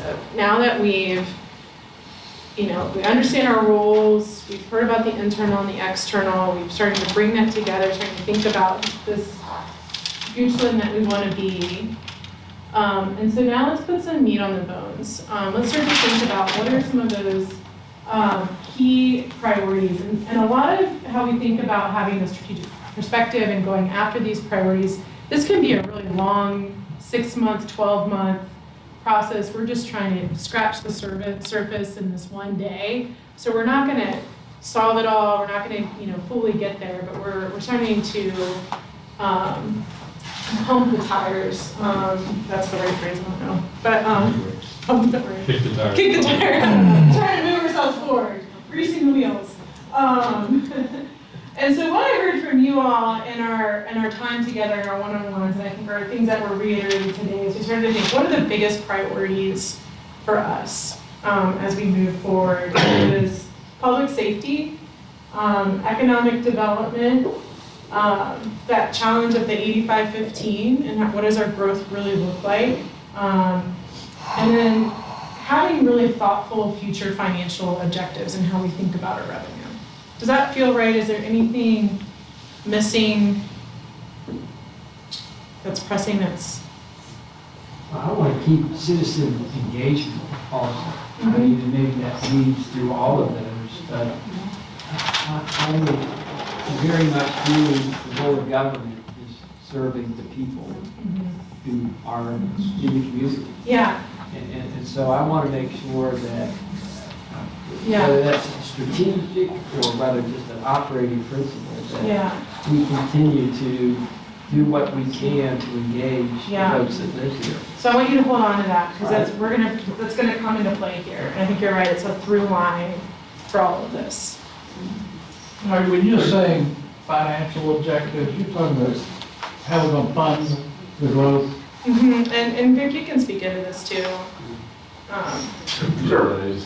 Yeah, as we look at our objectives, again, we have set objectives that sometimes might almost be, some of them are complementary, but some of them are not. So as we say that we are going to fully fund a CIP, okay, for 25 years. Well, right now we have no idea how we're going to do that, because our premise is that we'll have enough money left over this year to pay for next year's. But we're looking at some of these like a school, some of these like fire stations down the road, that there's no way we're going to generate that much extra money unless we stop spending it on the current needs and save it up to have it for the future needs. So that's an example of future financial objectives, is how are we going to pay for this? As we look at building a fire station, that we are setting money aside now, and we'll have enough to build it, and then we're going to have to staff it. And that staffing is going to cost us, hundreds of thousands, millions, if you base on 3 people per shift, 5 people per shift. It could cost us, $1.5 million just an additional cost. Where'd that money come from? Well, that came from the same money that we were going to be building the next fire station with. So when we look at that, setting priorities, those objectives, that we've come up with a sense for what we need to do. But now we're going to have to decide how we're going to do it. And are those still valid, therefore? Because if we can't pay for something, and if we're not able to find the money to pay for it, then maybe we shouldn't have that as a goal in front of us. Yeah, so it's that balance, the trade-offs, the criteria for the decision making. And the whole thing, all that we've talked about today is increasing expenses. And we've not talked about throttling back. And I'm not saying we should be or we can, because the demands are increasing on us as the population grows, so it's more expensive to provide the goods and services that the municipal government provides to its citizens. And we are enjoying an increase in revenue due to increase in values of our real estate. So our tax rate is staying constant, but our revenues are increasing because the tax bills going up as a result of the increase in value. I don't know how sustainable that's going to be in the future.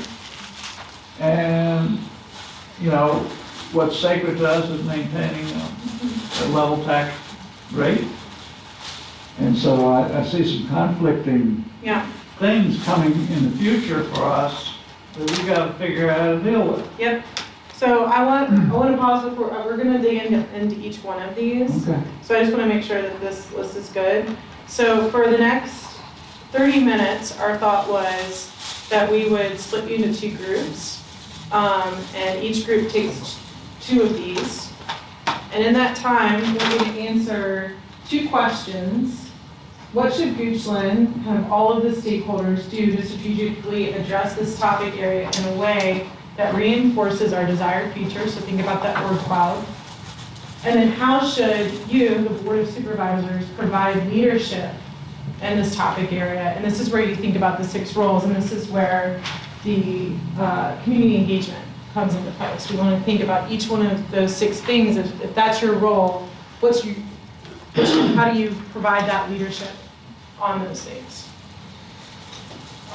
Does that sound good? And then we'll come back and you'll share what your group came up with. So we could just split the tables, or I don't know if it had benefit of splitting you 2 up since y'all got some legacy supervisory experience. Not to change the agenda, but can be done, you know. We could do it as a group. Committee as a whole. Yeah, I mean, we could do that. because I'm as fascinated in the whole process that we've been going through with everybody contributing, but that's just me. I'll follow directions, you tell me what to do. Yeah. I much prefer that. Okay, then let's do it. All right, great. We think, Yeah. it'll be 20 minutes to 4 hours. Yeah. We'll look at you, good, but let's do it. Yeah, yeah, no, that's great. I mean, y'all are small. Sometimes we work with groups that are like 9 people. Yeah, no, I get it, Yeah. the whole report out. You're better than subscribe. That's my great. I'm gonna go with the higher help. All right, so let's start with public safety. We'll spend about 15 minutes on each one of these, maybe 10, 15 minutes. First thing, I think, having read through the 160 pages, is identifying what the community's expectations are. That, to me, that's the first thing. We're saying, you know, and then, for me, there's, you know, you guys have heard me say this before, but it's a, you know, when I read the report, it's the growth drove this. You know, the growth drove the need for all these extra resources. But the story I hear from this side of the table is we need the growth to support the resources. So we have this chicken and egg thing, and we have to determine where we are with that. So that's the first 2 things I say is what are the community expectations, and then I guess you can leave it at that. I keep hearing public safety blame growth, but I see the growth being needed to support the public safety. I want to reword the way Grant did it a little bit. I want to propose that we reword the wording. Because I would just say, what is the baseline? Because the community's expectations fluctuate and change. Part of our goal as a board of supervisors is to say, this, given all the gives and takes, this is our baseline. Yeah. And how do we provide that? Because the same people who, you know, Yeah. who want low tax rates will say, but you better darn well give us. Yeah, and that goes back to that first hat, right, where Grant talked about that balance between, we gotta understand the community perspective and that technical perspective. Yeah. So I think it's like both of those. Well, And being able to explain then to the community why you're making this decision. just, I'll say at lunch or just before, I posed the question, and Chief's not here right now, but that Charlie's point, what's the baseline? And I asked the question, how many deaths have occurred in the last 2 to 5 years because we could not get an ambulance or a fire truck someplace in time? I know Neil shared with me that because of the Sandy Hook, we have saved lives because if we got additional resources. To me, this is my projection, saving lives takes priority above saving property. I mean, I've got homeowners insurance. If my house burns down, ostensibly I should be able to replace it, but if my wife has an illness or something and needs an EMT, I can't replace her. And so my emphasis is, what is our baseline? Are we seeing people actually losing their gift of life because we're not able to supply? In my campaign, I used the statement that the penultimate would be to put an ambulance and a fire truck in everybody's driveway. Well, that's economically likely, not tenable, and so we don't do that. So now the question is, what is tenable? And I know we've got performance levels of 8 minutes or 12 minutes, depending on what fire station and where they're going, but what is the community's expectation? From my conversations is that nobody dies. That's the expectation, is that nobody's dying because we can't get to them. And the next level would be, and the house doesn't burn down or it doesn't spread to neighboring houses. But, and what's it cost? So that we are able to save lives. And as traffic gets a little more challenging and as density gets a little more, we've got houses out in the western part of the county that we didn't have to get to because they weren't there 5 years ago. Now they are. So we've got longer drive times to get to those folks because they weren't there before. So for me, public safety is, what do we need to deliver so that in every possible instance we are saving lives? And then if we can save the property too, that's great. But I'm really focused on saving the life. So, if we have this plan, then I think we take the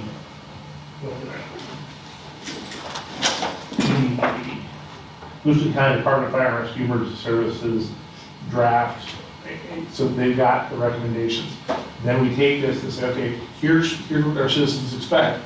What do we take out of this to get there? So how are we going to plan to put the recommendations in place to make that happen? The thing that I get the sense of urgency is there's 5 people per station. I'm not sure that's the right answer. Maybe it is, maybe it's not, but how do we have that conversation to say, okay, based on this, if these are our goals, we expect these response time goals, what do you need, Chief, what do you need to do to get to these goals? And pull out of here and then work that plan over the next however long it is.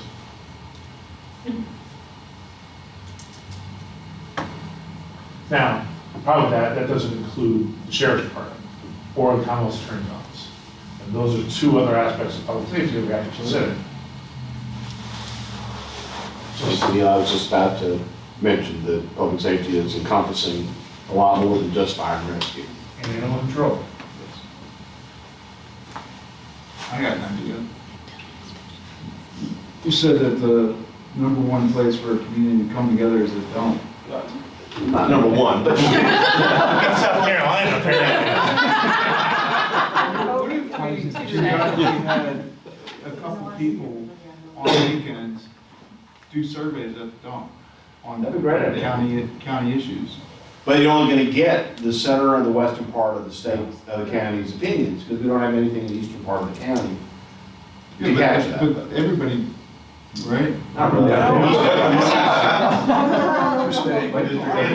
drive there, but not many people other than me. So I mean, it's a great idea, and I mean, yeah, but I don't think it'll give us a comprehensive. Well, one of the things about community engagement is that it's not just one thing. So that could be one avenue, and then you have other ways that you're engaging other folks too. Yeah. To what should we do? We should project, we should put it out there. We keep on saying we keep on hearing, you're not being transparent enough. We need to convey the baseline. We need to convey the strategic plan. We need to convey I think, we're already seeing, this is a beautiful thing, we're already seeing the benefits of how Goochland has been run historically. And yet we still know that transparency and media are lagging. And so I think we really need to realize, okay, let's put it out there so the citizens are not just deciding on a 4-year basis. They're seeing it and getting back to us on a much more timely fashion, in a much more timely fashion. I think for public safety, it's, what are the goals, like what are we striving for? What does it take to be experts, because we are definitely not the experts. There are recommendations on how do we get the goals, and here's what we need to do that.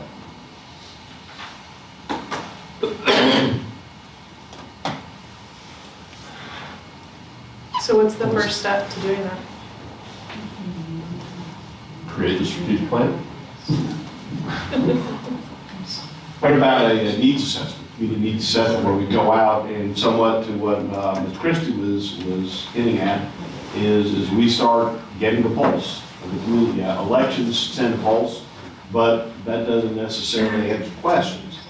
So perhaps one step is that we start determining what this community is seeking in public safety. What do they consider to be an acceptable response time? That's not necessarily fair, but perhaps a question in that genre of them.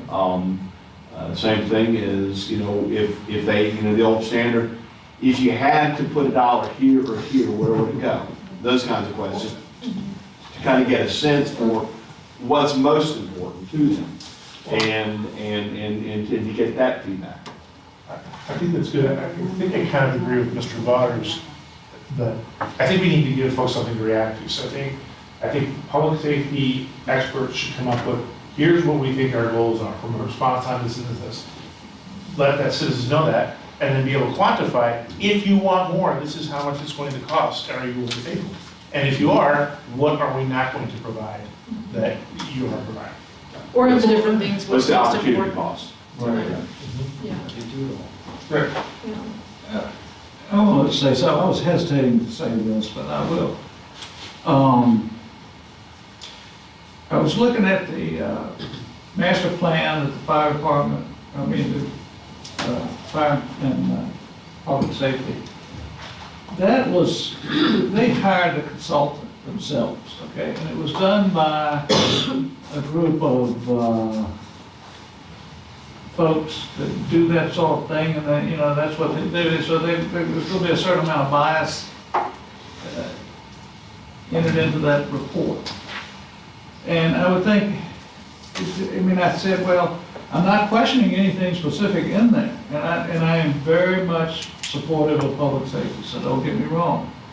But I'm saying, should the board hire somebody who works for them independently to just review that plan, for instance, and summarize it for us, and which would be independent.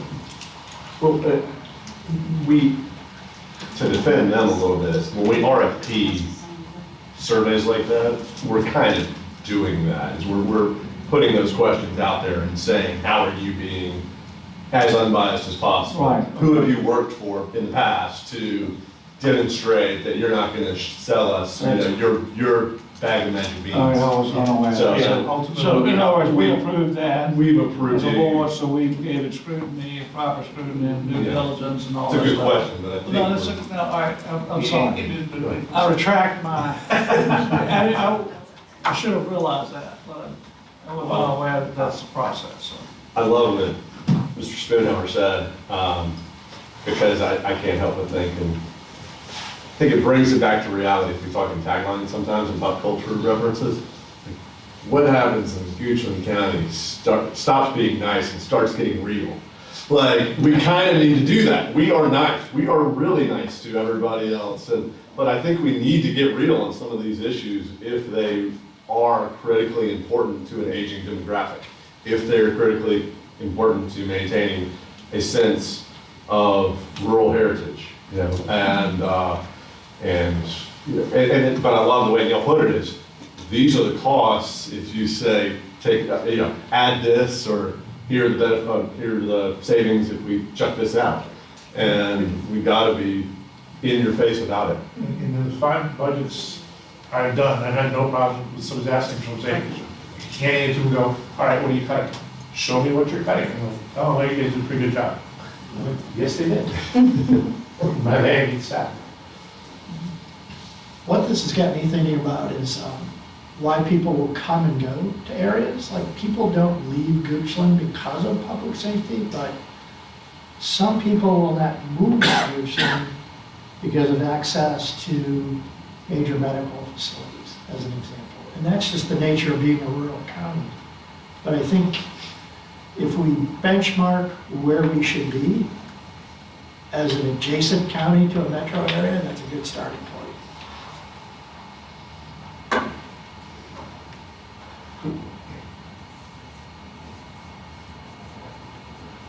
One thing I think we need to keep in perspective here is how is a free market already helping us out? And to that last topic brought up is how are concierge services already addressing some of our issues? Because I mean, I know that like when people move and they think of elderly family members and things like that, that they're now tying in options that were not even on the table 10 years ago. And what I think all localities need to be mindful of right now is don't recreate something that the glorious free market has already come up with in a much better way. So that, but that being said, we also have to be aware.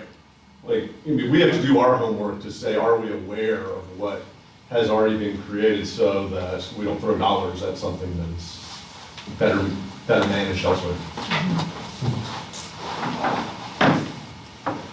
That, why are people moving on? Maybe we transition to anything. Yeah, are we got a good sense of what are some of the things we should do in our role? Well, I would ask, since Vic's got to do all the work for this, does he have what he needs? Yeah, I mean, again, you go back what I started with my comments, that staff needs to know is, currently we are looking to a reality of we're going to have 8 fire stations or 8 stations within a reasonable period of time. So we know we have to staff those already. One of the ambiguities in my mind is, do we need fire stations? Or maybe do we just need EMS stations in some cases? So the model that we're following isn't the right model. Do we need to have the same level of staffing in every station? Or do we have 5 in this station, but only 2 in this station? So those are areas when you look at public safety, and again, I know the sheriff's not here, but he's talked about getting to 10 deputies per shift. Well, does he need 10 per shift, or 10 for night shift, or 10 for day shift? So those are some of the things that staff needs to look at and understand. Also, as we talked earlier, the level of risk that's acceptable. If you look in the world of public safety, their reason for existing is to essentially eliminate risk, to make everybody safe. They can't do that. So where do you draw the line of what is acceptable, knowing that some people are going to fall on the wrong side of that line on occasion? I heard, I guess, Mr. Live, has anybody actually dramatically suffered because of this? And where is that line? And is it worth the expense for this community to pay to move the line so that person maybe didn't suffer next time because we had a vehicle there in time, or we had someone there? I know that one of the stories that the board last year heard was someone went to one of our fire stations having a heart attack, and there's nobody there. And they came to the board meeting to share their discontent with the fact that they went there wasn't anybody on premise. And the chief says that that's becoming more an issue. Well, is that part of our acceptable job to have on-duty medical personnel, basically walk-in medical service, like, a doctor box? So those are some of the things that I think we're going to need to get to. And didn't expect to get there today, but we need to create the mechanism for the board to decide that, so staff can then deliver it, and everybody's on the same page. So the mechanism we need to create those answers is an outcome that would help me as I build this budget to make sure if that means we need to establish data points, that we need to establish surveys, that we need to give the board the necessary information so they can make a good decision, and then schedule it in a timely fashion. Well, it sounds, this is an outside perspective, and maybe just throwing an idea out there, but it sounds like, so we've got this one resource of this master plan from fire rescue. There's other, like 3 or 4 other legs to the public safety stool that we need to understand what are their needs and priorities from that technical perspective. And then that's where we go get the community input on the trade-offs therein. And then you all have those two, perspectives to then make a more informed decision. I mean, staff's going to have to provide what the opportunity cost is. Yeah. So, I mean, staff's going to have to go and say that if we don't go to 5 people per shift, here's where we see things happening. Response times may go up this much, or, we won't have somebody on duty, or we can no longer send a fire truck and an ambulance to a wreck on the interstate. They're going to have to provide that information because they're the ones who know that. That's what we do. But then it's up to the general public and the board to say, okay, I'm willing to pay it, or no, I'm not willing to pay for that. And they say, okay, well, in order to do that, then here's the cost. And then we get into that whole conversation.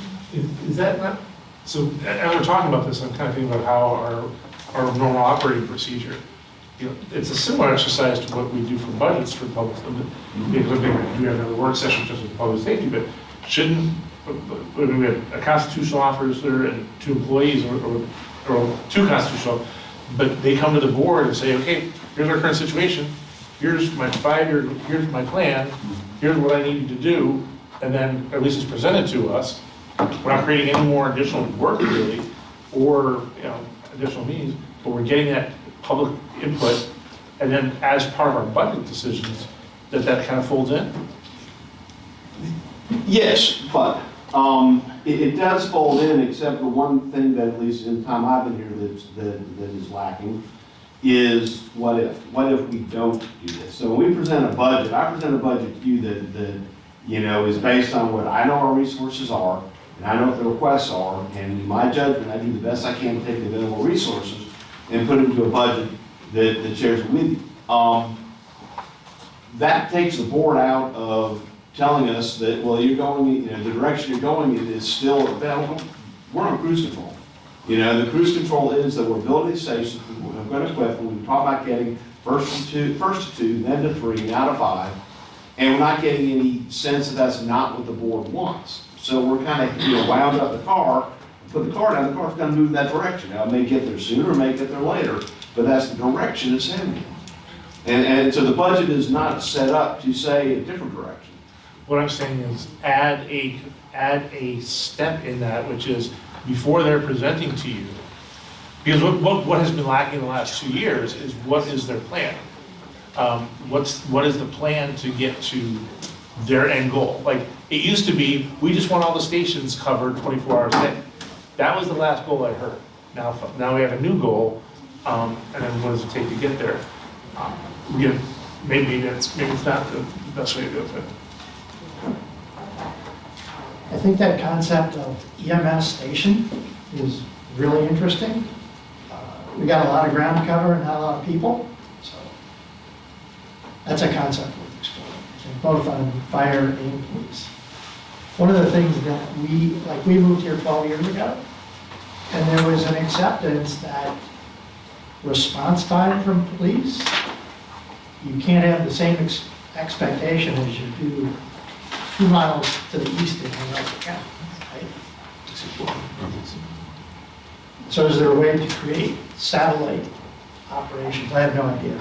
And we kind of keep the conversation just with the board and staff, so we can kind of get to our finish. That, because we're trying to run out of time, so that'd be great. Thanks. If I'm guessing, one of the takeaways of the slide is we look at all these things and realize there are commonalities between all 4 of these in what we do as stakeholders and as a board. to accomplish these goals, and let's, get unified behind those, because they're not mired in the weeds, stuck in the weeds. And I'd say one is, putting our baseline out there, this is where we think we are, this is where we want to be, and here is how we're going to monitor it, and let the public, monitor, review, and then report to the constituents on a timely basis. That's good.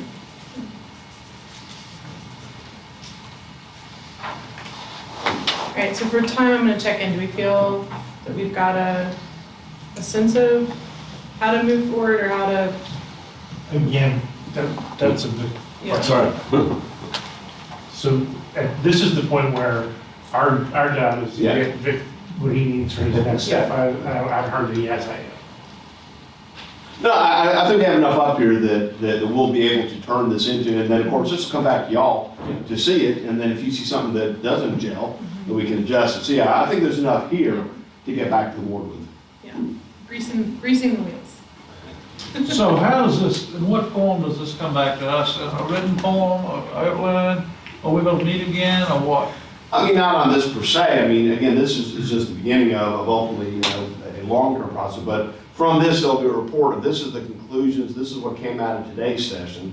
Then we're into the budget full scale. A lot of these will come up, especially when we do one-on-ones, two-on-twos, and then full board work sessions on the budget. We have at least 2 work sessions for the budget plan, one on the budget and one on CIP, already scheduled between now and April. So there'll be a lot of conversations that kind of come back to this. All right. To my messaging point, I mean, in my mind, this is the middle of the funnel, this report. All the ideas are at the top of the funnel, of course, and complaints and issues and all that. This is just the study. So maybe this is even higher. The plan is getting down closer. We are at the bottom of the funnel as a board. So I think that's the biggest challenge we've got as a board, is a lot of our citizens see this, okay, you got a big study, and why aren't we at the end goal? We gotta find a way or ways to convey to them, this is still, this is still tears from the ultimate solution and strategy. It's a good point. Rachel said it earlier, back to one of the 6 hats we talked about this morning, is a responsibility that you, and only you, have on this board, to bring together that professional recommendation from the professional administrators in the room, and what you're hearing from residents, constituents, and figure out how you balance all that. All right, so let's move on to the second one, which is economic development. Now, that's a big topic, but I think, kind of based on what we heard today from Sarah, what are the other things that you've been hearing, thinking about those strengths and weaknesses and opportunities and threats and where we want to be. Can you put those up again? Go The, back to the slide that has those. the strengths and weaknesses? Yeah. Just, that's okay, answer me. Yeah, we wanted to hang them, but there's not, it won't really stick.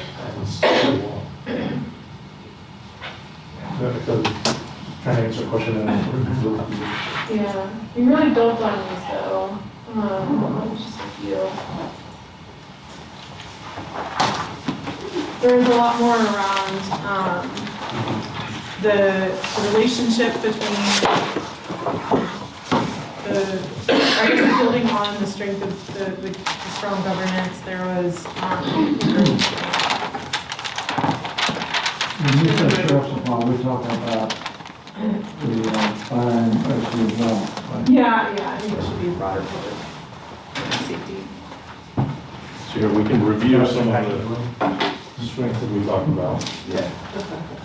Growing population. Where's the actual top strengths? Here we go. Okay. Yeah, low tax rate. Good. Y'all see it if I try to do this?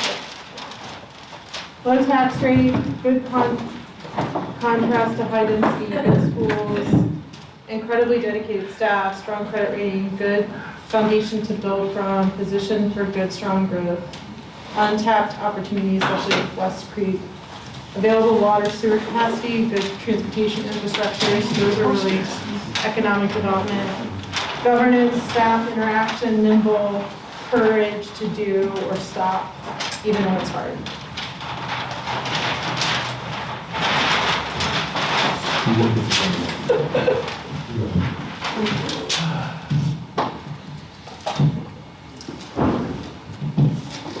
So the specific, I think the really specific economic development related things were the West Creek, the infrastructure. What do you need? Tools. Yeah. Tools to be more competitive, so we talked a little bit about like marketing, and I believe Mr. Winfrey kind of touched on it, like, I can go out and market, but if I don't have anywhere to put these companies, I'm spinning my wheels. So I've got vacant land, but it's wooded. And these companies don't want to spend 24 to 36 months, try to do due diligence and making sure that the site's going to work for them. They want to know straight up, does the site work for me, yes or no? The answer is yes, they're on it. There you go. So that was at that's a tier goal. 2 versus tier 4. Tremendous Yeah. goal. That's a great goal. Let's get ourselves positioned so we say, yep, we got what you need. And if the county were to, say we have a wooded lot, and the county were to decide to take the cost up to clear those trees, would we hire locally? Like within the county, And is like put out a bid? And is that actually your question? Are you talking about all lots, not just are you just talking county owned? Right, so there's two different options. So right now, the county does not own any industrial land or land slated for industrial development. So we need to work with private landowners. I'm not saying that the county is going to go in and buy the land from them, but there are ways and tools that we can partner with the landowners to do things like due diligence, or to go in and to clear trees, or put in roads, or to bring in water and sewer lines, and enter into agreements with landowners so that if they were to sell to someone that's not an industrial user, we could recoup our money. Or I've seen some localities come to a sales price agreement with private landowners, like we will not sell for less than X amount, or we will not ask more than X amount of money for this land. So it provides a little bit of an opportunity for the county to be able to partner with the landowner to have a more marketable site. So it sounds to me like you're looking, sorry, John. It sounds to me like you're looking for the board to come up with a policy or a strategy to help improve the tier or our site readiness. Yes. There you go. How much of that is EDA driven, and what are your resources? I was at the meeting on the Tuesday, whatever it was, Wednesday. And I know you have certain funds already that you have, I should use, the EDA has funds already. Are those available for those type of efforts? Yeah, so I would say it's 100% EDA driven, because the money needs to come from the county through the EDA. It's got to funnel through the EDA. I understand. The EDA has $500,000. That's not going to get you very far, and they do not have a reoccurring form of payment. So if they deplete their $500,000, they're depleted. I understand. So You would, and this is a year ago, maybe our Kindred Spirits for the, I guess, thank you. Business appreciation dinner. Thank you. That to get some of these parcels was a $50,000 cost to do certain kind of. Site characterizations. Thank you. Yeah, so the EDA has undertaken some of those. They partnered with the state to do a grant for a site characterization in Oilville. We're working on site characterization on Ashland Road right now. So that is the first step in the site preparation. So the state, and from an economic development world, we want to know where that site lands. Goes back to that site readiness That won't get us assessment. to tier 4. That is the first step in getting you to tier 4. Okay, well, it's a step. Okay, well, I'm focused, because I'm simple, on getting to tier 4. Yeah. And so, can you provide us that kind of numerics of saying, folks, this is what we need to get, I don't know, 3 options for tier 4? Yes, Okay, thank you. not today, but I can. I'm a patient man. I think one thing that came up in the slide to start this section was what can all stakeholders do? And I'd appreciate you all using stakeholders, because I think we as a board need to drill that term into our brains and our thinking, because we're playing a different game on economic development. We control funds that we have brought in as a county on tax rate, with tax revenue, to go and build a fire station, build a school, build a courthouse, whatever it is. We do not control all of those levers. We do not have our hands on all of those levers, e.g. stakeholders, when it comes to economic development. It is a different game. It is a very much more strategic game, and we have to acknowledge it from the get-go, because it does us no good to come up with a strategy that is not employing the most effective gamesmanship in this process. So I always think, I mean, I've used stakeholders ever since it was a business school 101 class, and that's one thing I've just drilled into my mind, that, and it's because going, when I was a kid and I was a young student, I was stupid, everything was one-sided. So Don't want to be a stupid supervisor. I want to be thinking. Well, to that point of stakeholders in different circumstances, can I just, as an aside, tell a brief story? How many acres are in West Creek? So right now there's 1,700 available, plus or minus wetlands and floodplain. It was 3,000, so yeah, some of it's taken. The, one of our other groups we work with is the city of Danville in Pennsylvania County, like right down on the North Carolina border, kind of in the middle of the state. And they own collectively together, those two local governments have created an authority that owns one of the most valuable development sites on the East Coast called Berry Hill. And the difference there, compared to what I'm hearing the team here talk about how to approach development in West Creek. They own the land. It is ready to go.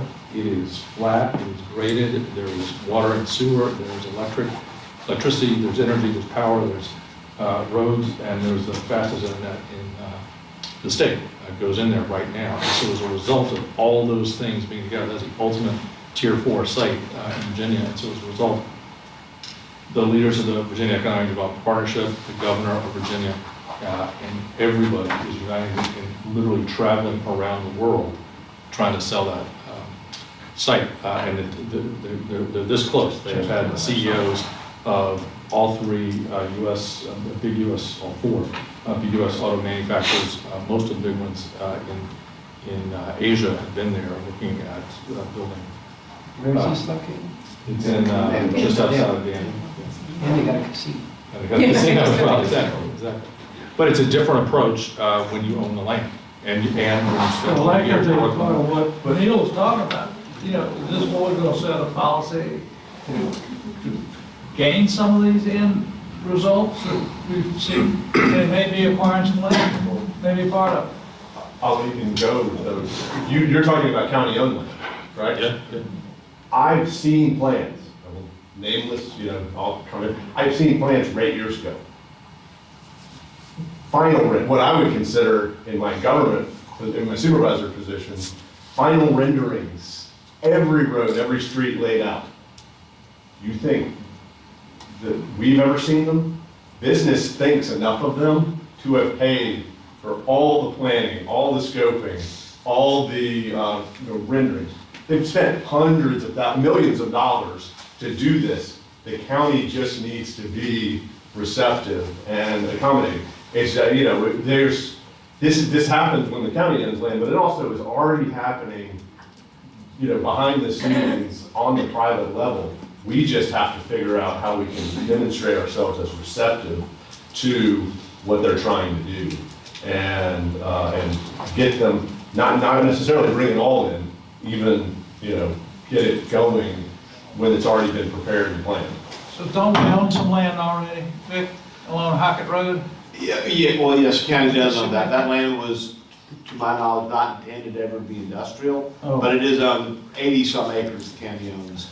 Yes. What I would love to see, I mean, if I had my ideal world, it's still being Goochland, but it would, we would have targeted areas that we would want to, targeted sites that we would want to go to, and then options for how to definitely approach, whether we buy it, we do something creative, maybe not like, not like we've done before.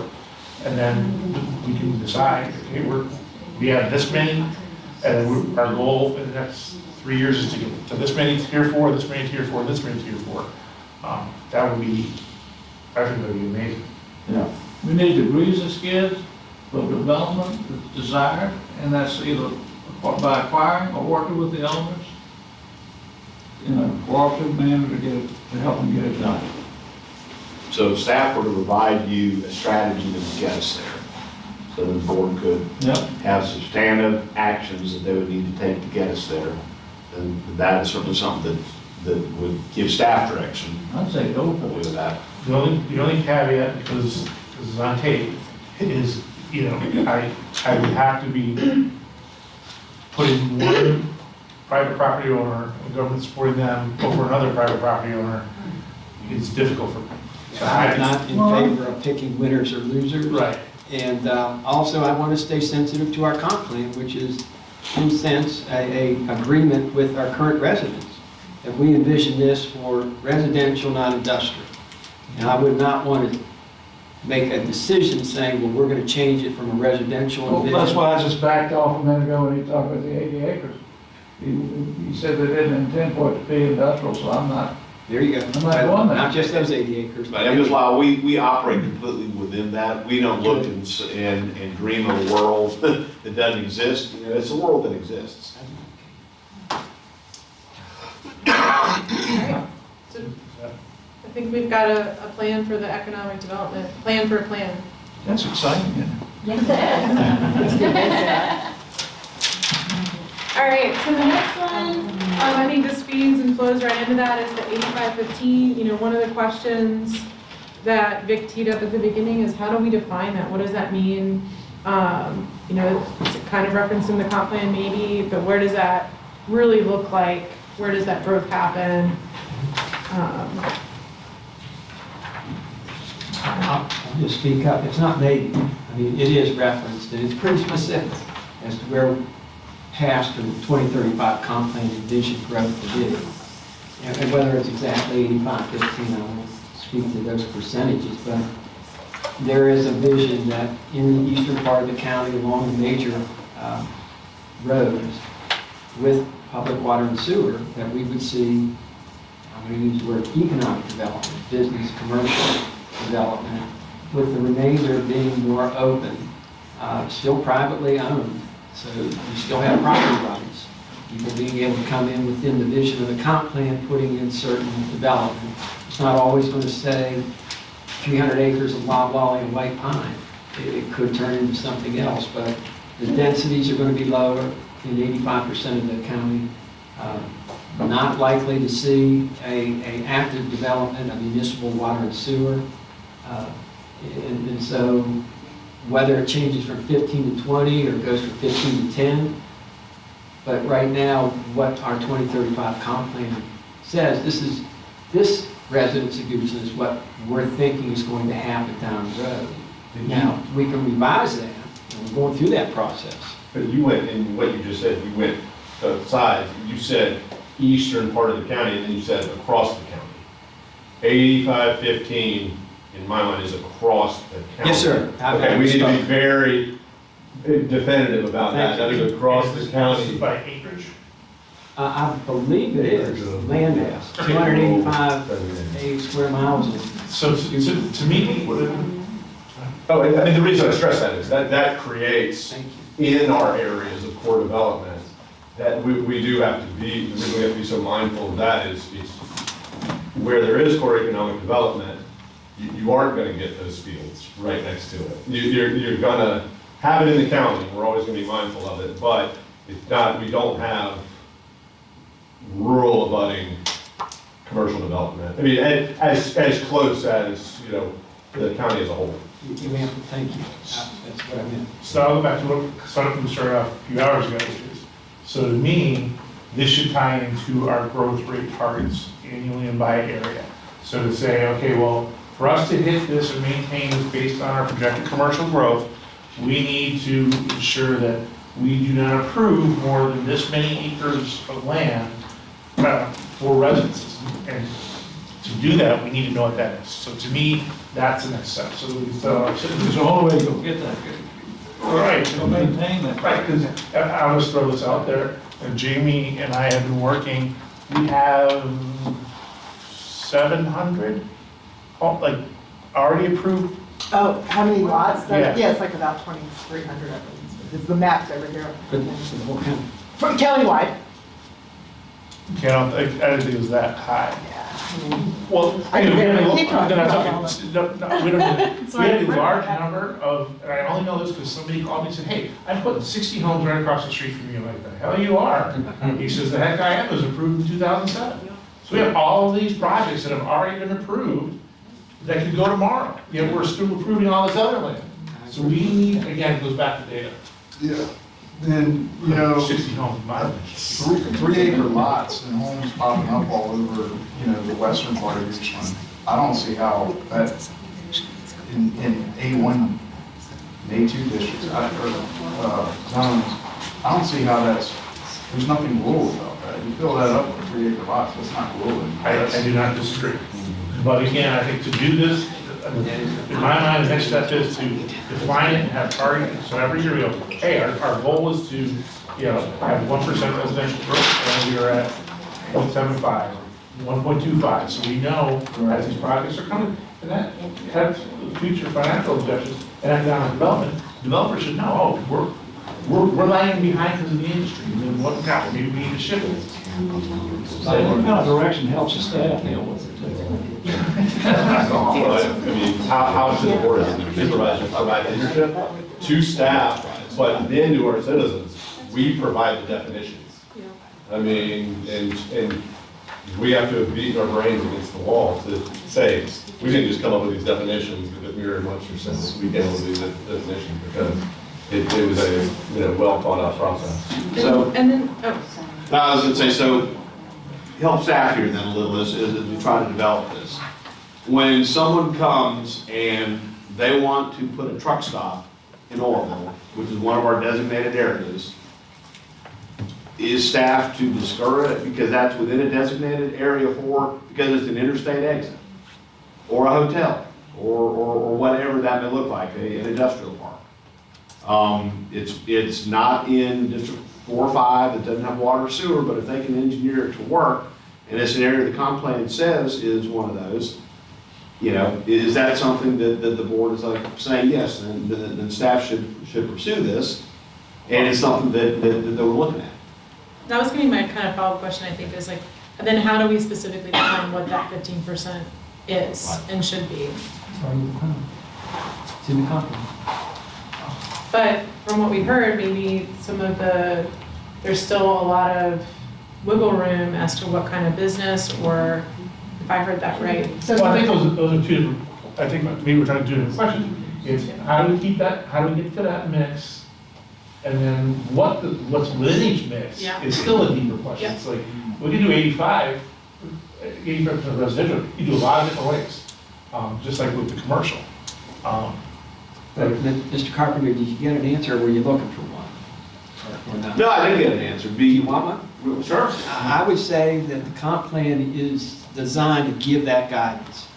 And my first step is, if it's completely opposite mirror from what the comp plan is suggesting, then I would be, you're entitled to bring this to the board, but is not really what we were envisioning when we put the comp plan together. If it does look at what the comp plan is recommending or giving as guidance, I would say, yeah, this is in compliance with what was envisioned for growth in the county.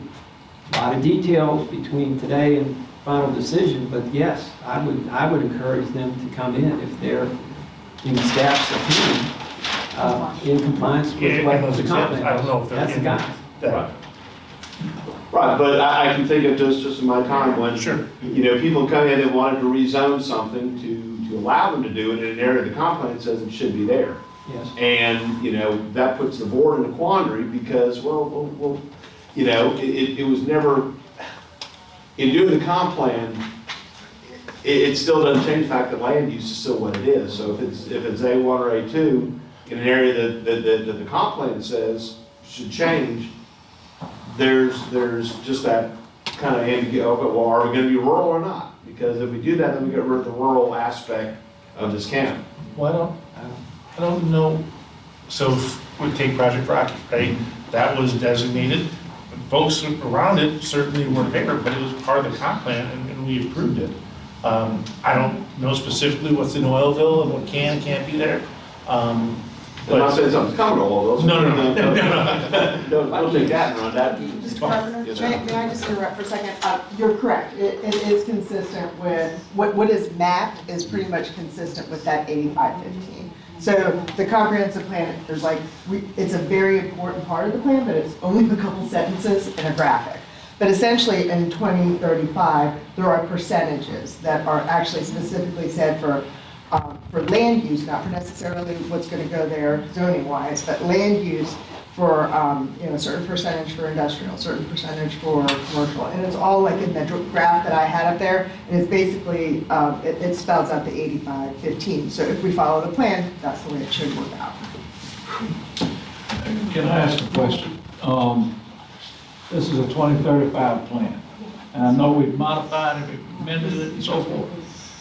When do we make it into a 2040 plan? When do we rewrite this thing based on changes that are occurring around us and things that we've talked about today that may be, you know, in conflict with what was done 10 years ago, or 5 years ago, whenever this thing was put into place? So I think that's a great question.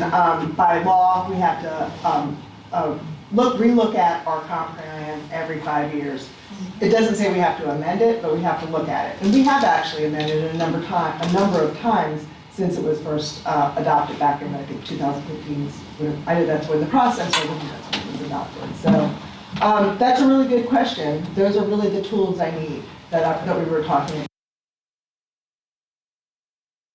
in the growth area. But I showed that graphic that just sort of showed what was happening without, you know, with it being consistent with the rural enhancement area. The residential lots are popping up. People have the right to do it. We have splits that are already out there by rights, but it really does.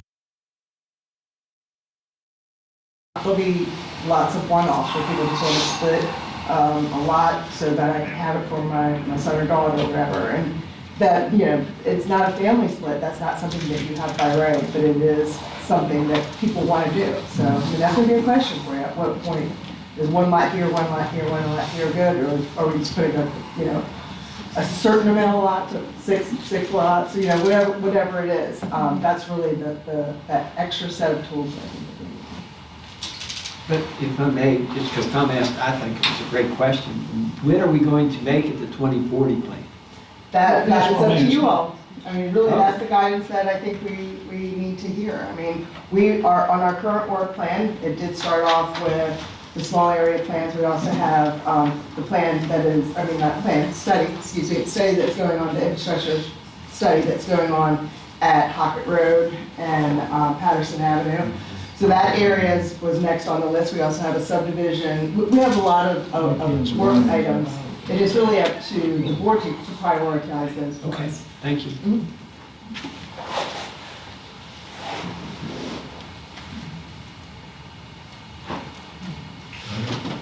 So where do we land?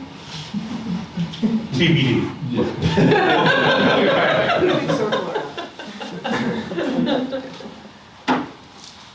All right, we'll move on to this last one.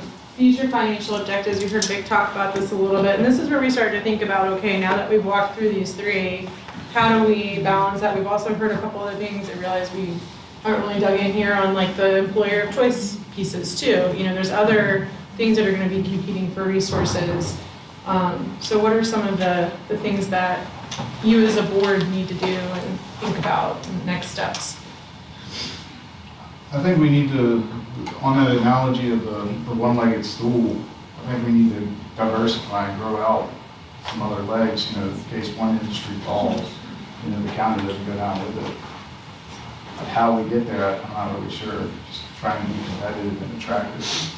Yeah, I confess, I didn't quite understand the one-legged stool, because in my notes it was, where we're getting all our revenue from taxes, is what I wrote down, and yeah, that's the only way government gets revenue, I think, or at least. Well, there are different sources of tax revenue, yes, sir.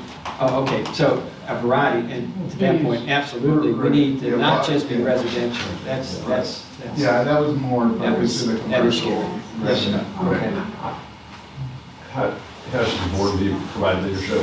We have to be more forward-looking. If there's one area we've done exceptionally well, but if there's one area I'd say we rested on our laurels a little bit, it's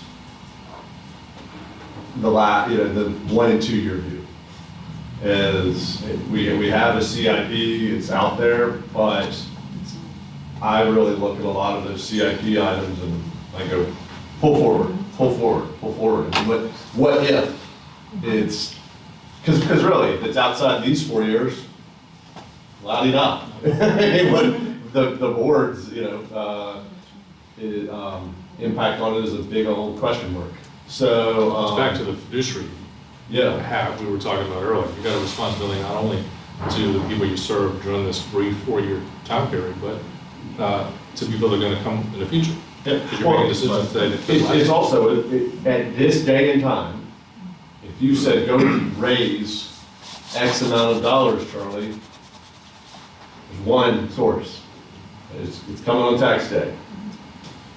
There are a lot of sources of funds that we need to tap that involve 12, 18, 24 months of planning, and then the markets have to cooperate as well. So we just have to really be better prepared as an entire board on how do we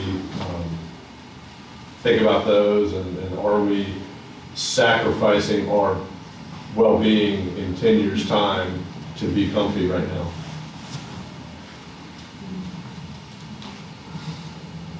I don't know what he said, but it must have been serious.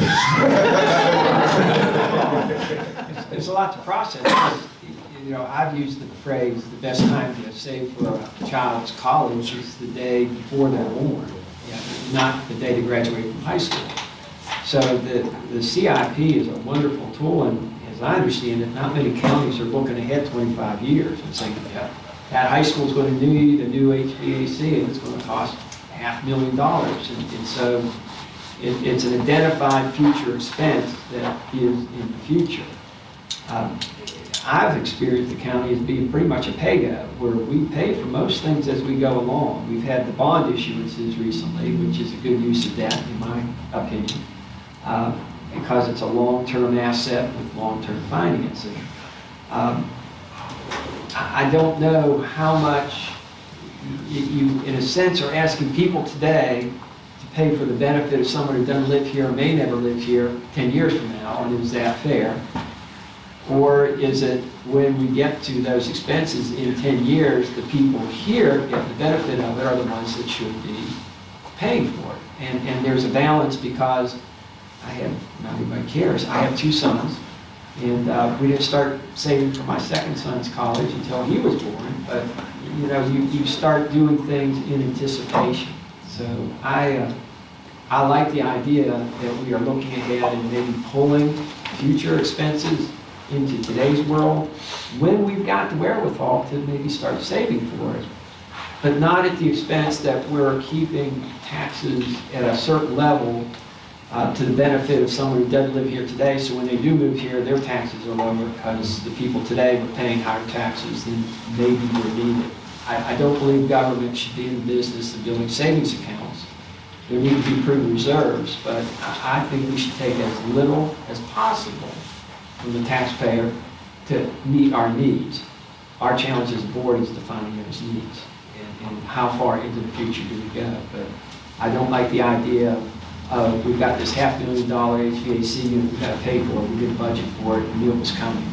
And that's shame on us if that ever happens. I like Charlie's thought. Let's look at the CIP and pull into today what we can, knowing it's going to be here.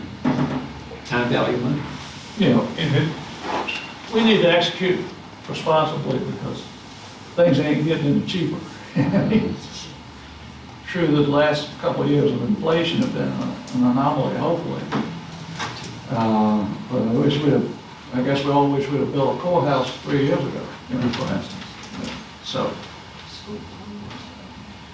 you know, that's a double-edged sword to pay attention to. And if this came while I was out of the room, I apologize, the whole only funding 1 year of the CIP, and hoping that we have excess every year, I just don't understand that. Yeah, I don't say we fund the whole 5 years, but we should at least know where some of the money's coming from. For at least what the critical, I think just about everything on the CIP is critical. But you know, how do we really want to do with this? You know, we're holding our breath. Where is she? Are we holding our breath every quarter? Are we going to be able to buy that ambulance? Gosh, I hope so. Well, to your point, it's a good one. Is the board asking the over and above questions? And I say that because if a government employee is asked to put stuff on the CIP, that's indelible ink. That's not, I mean, it's what is going to happen. As a supervisor, I consider one of our jobs is to ask the right questions, but to also say, what is missing? I mean, we have to look at, every time we have to look at the, and consider the audience, is we're putting somebody on the spot. If we're doing a good job as supervisors, we have to take that information. It doesn't mean they're trying to get something around us. We have to take that information and beef it up by 25% or 33%, just to do our fiduciary duty, because, you know,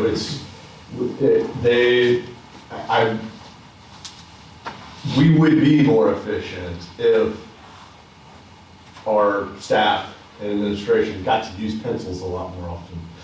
That's just not the case. I don't know that we couldn't pull stuff out of the CIP. That's what I mean. Oh, no, I think I'm talking about the adding. I would say, this is just a hypothesis, the CIP, I will hold out qualifiers, underestimates the true economic costs of what is needed by the county in the coming years. And it's because if we're truly looking at the audience or the people we're asking to provide that information, I don't fault individuals for not wanting to put all the gory elements into a document like that. It's, you know, but it's our job to ask the tough questions and say, is this, you know, it's just like a building. You build a building, is the endowment there to cover it, maintenance CapEx for the next 10 years? And where any building goes wrong, it's that exact piece. You know, if I could, as you look at, say, the next 3 to 5 years of the CIP, and that's really, I think, as far as we can reasonably look for a CIP. 25 years is good because it captures the thought that we're going to need a school on the east side, a school on the west side at some point. But next 3 to 5 years, so if we look at the next 3 to 5 years, we're talking the equivalent of between 4 and 5 pennies of taxes, of real estate taxes, that are needed to pay for that. Now, we're generating, fortunately, roughly that kind of money as surplus. But if that surplus goes away, that's what we're going to need to have the money necessary. And what that doesn't take into consideration is when we sell the next set of bonds for a courthouse, then we start having to add the bond payments as well. And so when you start pulling out from our 53 cents, what we know we have to spend for bond payment debt, and then what we believe we're going to need to spend on that, you know, you're talking 7, 8 pennies of our 53. Now, obviously, there's more than just 53 cents. We have money coming in for PPT, et cetera. But that just kind of puts it in terms that I think everybody wraps their head around of what we know we're going to have to be spending on that for the next 3 to 5 years. this community. Right, one of the things and so not to leave a smelly bag on your step and run away and ring the doorbell. Old analogy from my childhood there. One of the things that we'll be giving y'all is a budget that starts breaking down by, because one of the things that I would like to see us start doing is actually designating our revenue stream to certain categories and getting that kind of locked in, so we know with certainty what we have, but we also know what we can't go over. And giving all that as information to consider. It would just be, here's what it looks like, here's how that breaks down. And also showing you the projections for the next 3 to 5 years of revenue growth, spending growth, and where the lines cross. And so that's something which we're working on, we've got now, and I'll tell you, the lines do cross. If nothing changes, the lines are going to cross at some point in the next 3 to 5 years. Well, that would give me some level of comfort to help make decisions. Right, so we're going to give you something that's forecasting out. So it's not a decision y'all can make in the next 8 weeks, because the budget for this year is going to be in front of you, but we're going to start giving you that kind of data so we can come to a better place. Because ideally, we've got money that it even shows on the tax bills. When you get your tax notice, in my mind, what is valid for us to do is to tell the citizens, of your tax bill, this many pennies go to public safety, broken down as follows. This many pennies go to education, broken down as follows. This many go to general government services, this many goes to paying for capital and infrastructure costs, so they see where their money goes. And that also then makes it clear to the citizens that it's not just a lump sum, it actually has purpose and it goes places. Well, also, when we do these things, we need to make sure that our citizenry understands and hopefully agrees with what we do. And that's a job of educating them as we go through this process. So it's not a surprise, we understand. That way they don't call for a new supervisor from district, whatever. I think something we need to consider with all of these is actually checking our projections against our actuals. Like not just projecting forward and, keeping up with the KPIs, but actually going back and actually showing the citizens, how our models are working, how we're maybe showing working those models and might need to make a slight adjustment versus the actuals, instead of just continually looking forward, making sure that our policies and processes are actually driving in the right direction. I feel like we got a good piece here. Well, we're kind of at the end of our time. So we finished a little bit ahead of schedule, which I think y'all will appreciate. But, we've covered a lot today. I'm sure y'all are probably pretty exhausted mentally.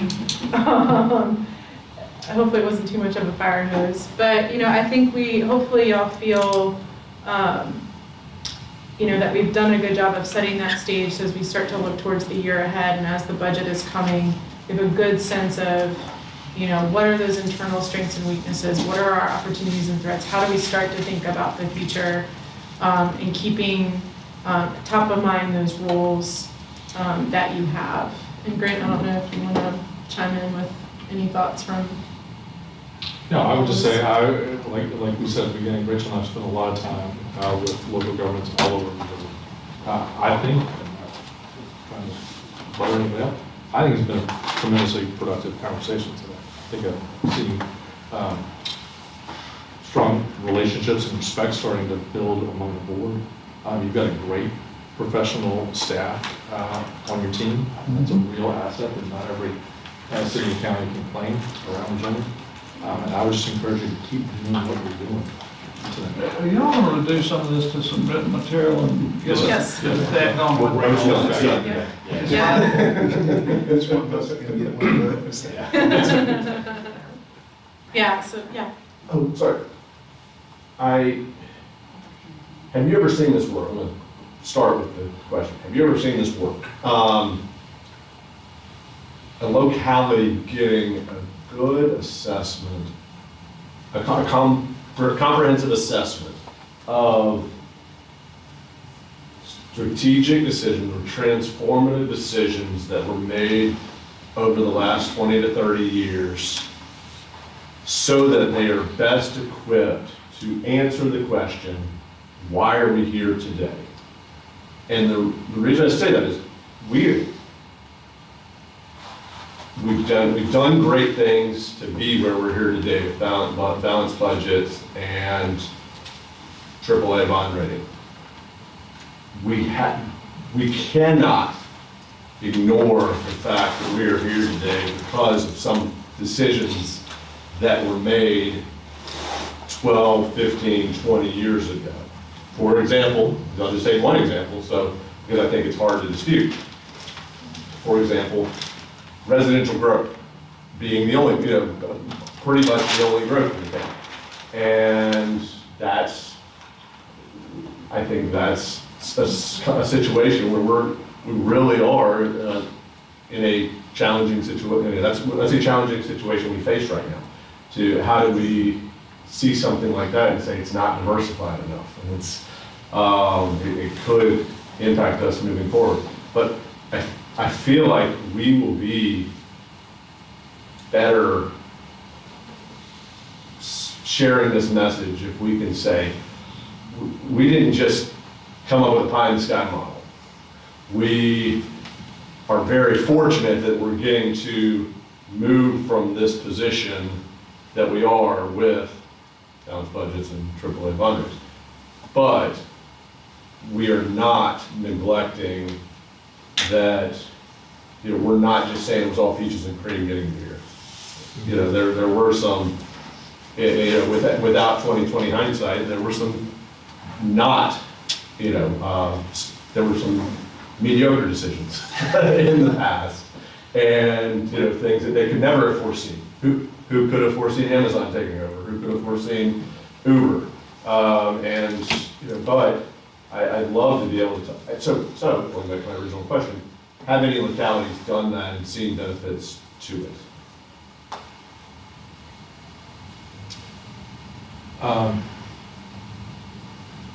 I'll go back to this, I think sort of answers your question. I'll go back to the example of Danville, Pennsylvania County. That was the manufacturing capital of Virginia forever, that region, making textiles and furniture for 100 years. That slowly started to erode, and then it collapsed, kind of starting in the mid-1990s. And the local leaders, public and private sector, got together and said, we're not willing to let this place die. And they started making a whole series of decisions and investments over that time. And now, honestly, a generation later, they're finally starting to see the benefits of that. That place is on fire right now, economically. That is the fastest growing part of Virginia today. And they, I think, are doing a pretty good job of conveying to their residents, and they have to do it frequently because new people are moving in. Here's where we've been. Great times in the past. Then we hit real bad times, and we've taken step by step by step to rebuild it. Most of that has worked. A few things along the way didn't, but it's a story they've got to tell over and over again, partly because of their success, and new people are coming there who don't remember that history. Where we are unique relative to Danville, Greenville, Spartanburg, and you can list a whole bunch of others, is Danville can be swallowed. Yeah, Greenville, Spartanburg is very fortunate that they are strategically, or luckily, by God willing, just far enough from Charlotte. If Greenville, Spartanburg were 50 miles further towards Charlotte, they would have just been swallowed. They would have in greater Charlotte region. We don't want to be swallowed. We want to be Goochland and all the things that make us for as long as possible. So I'd say maybe we put that on the challenges or the. It's a great point. How do you remain unique Yeah, while also sharing in the benefits of being strategically located? yeah. Just, I'm glad to hear Danville's doing well. Yeah. Years ago, being in the banking business, I foreclosed on a nice residential multi-family, I think it was condos. And that thing is thriving now. Was that right? But we foreclosed on, lost some money, the bank lost some money. Everything was depressed. I mean, tire company is a major part of the economy there. When I just pulled out, I think it was Goodyear or something like that. Like And of Goodyear course, all Plain is your- about to be fancy pants new luxury condos. Yeah. Rachel, Grant, have you found, and I may be on a cup of coffee, the next steps? Have we got that defined? Yeah, well, we're about to, so that's a great leading Oh, question. right. Yeah, so we're going to, Cheapers and. Well, this is not my area of expertise, since the climate, the atmosphere is like it is. What can we do about businesses coming into the county that brand themselves as short pump that are in Goodsville County? yes. That's sending the wrong message. So that's my citizen hat, so I think it's an. Can you repeat that brand? Yeah, that advertise themselves as short pump, but they're built in Goodsville County. Oh, well, Chief, can you send him a letter saying that he will not respond to calls, anything that is not located in Goochland? That might work. Yeah, so, yeah, I think that's a lot of marketing. Yeah. So this has been really great. We've got a lot of information from you all, and we're going to synthesize all of it and report it back to Vic and his team, and he will share that with you all, and we'll start to help you all kind of identify your strategic path forward. So Vic, do you want to have anything? Again, board, thank you for your time. Staff, thank you for your time. Citizens, thank you for your time. This is, again, the first step. This is not, we'll do this every year, and the more we do this, the better we're going to get at it.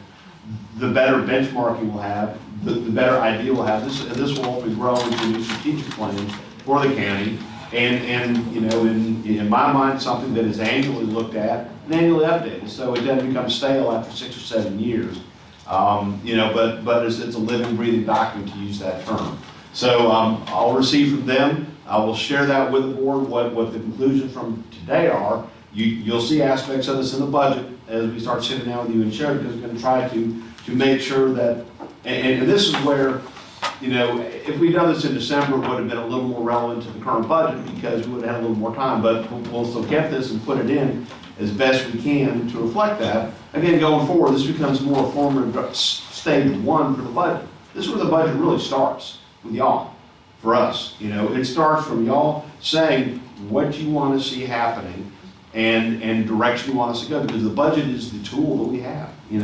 That's how we make things happen in government, is the budget. So next step is we'll get that, we'll share it with you, we'll be into the budget process, we'll go through that, and then it's just a year-long process after that of just making sure that we're accomplishing and goals that are set. Staff is meeting them, and then the board then can review it, decide if we're doing good, if we need to change it, etc. And with that, thank you. Kudos to everybody. And, yeah, and to our citizens here in person, but also online, thank you. All right, cool.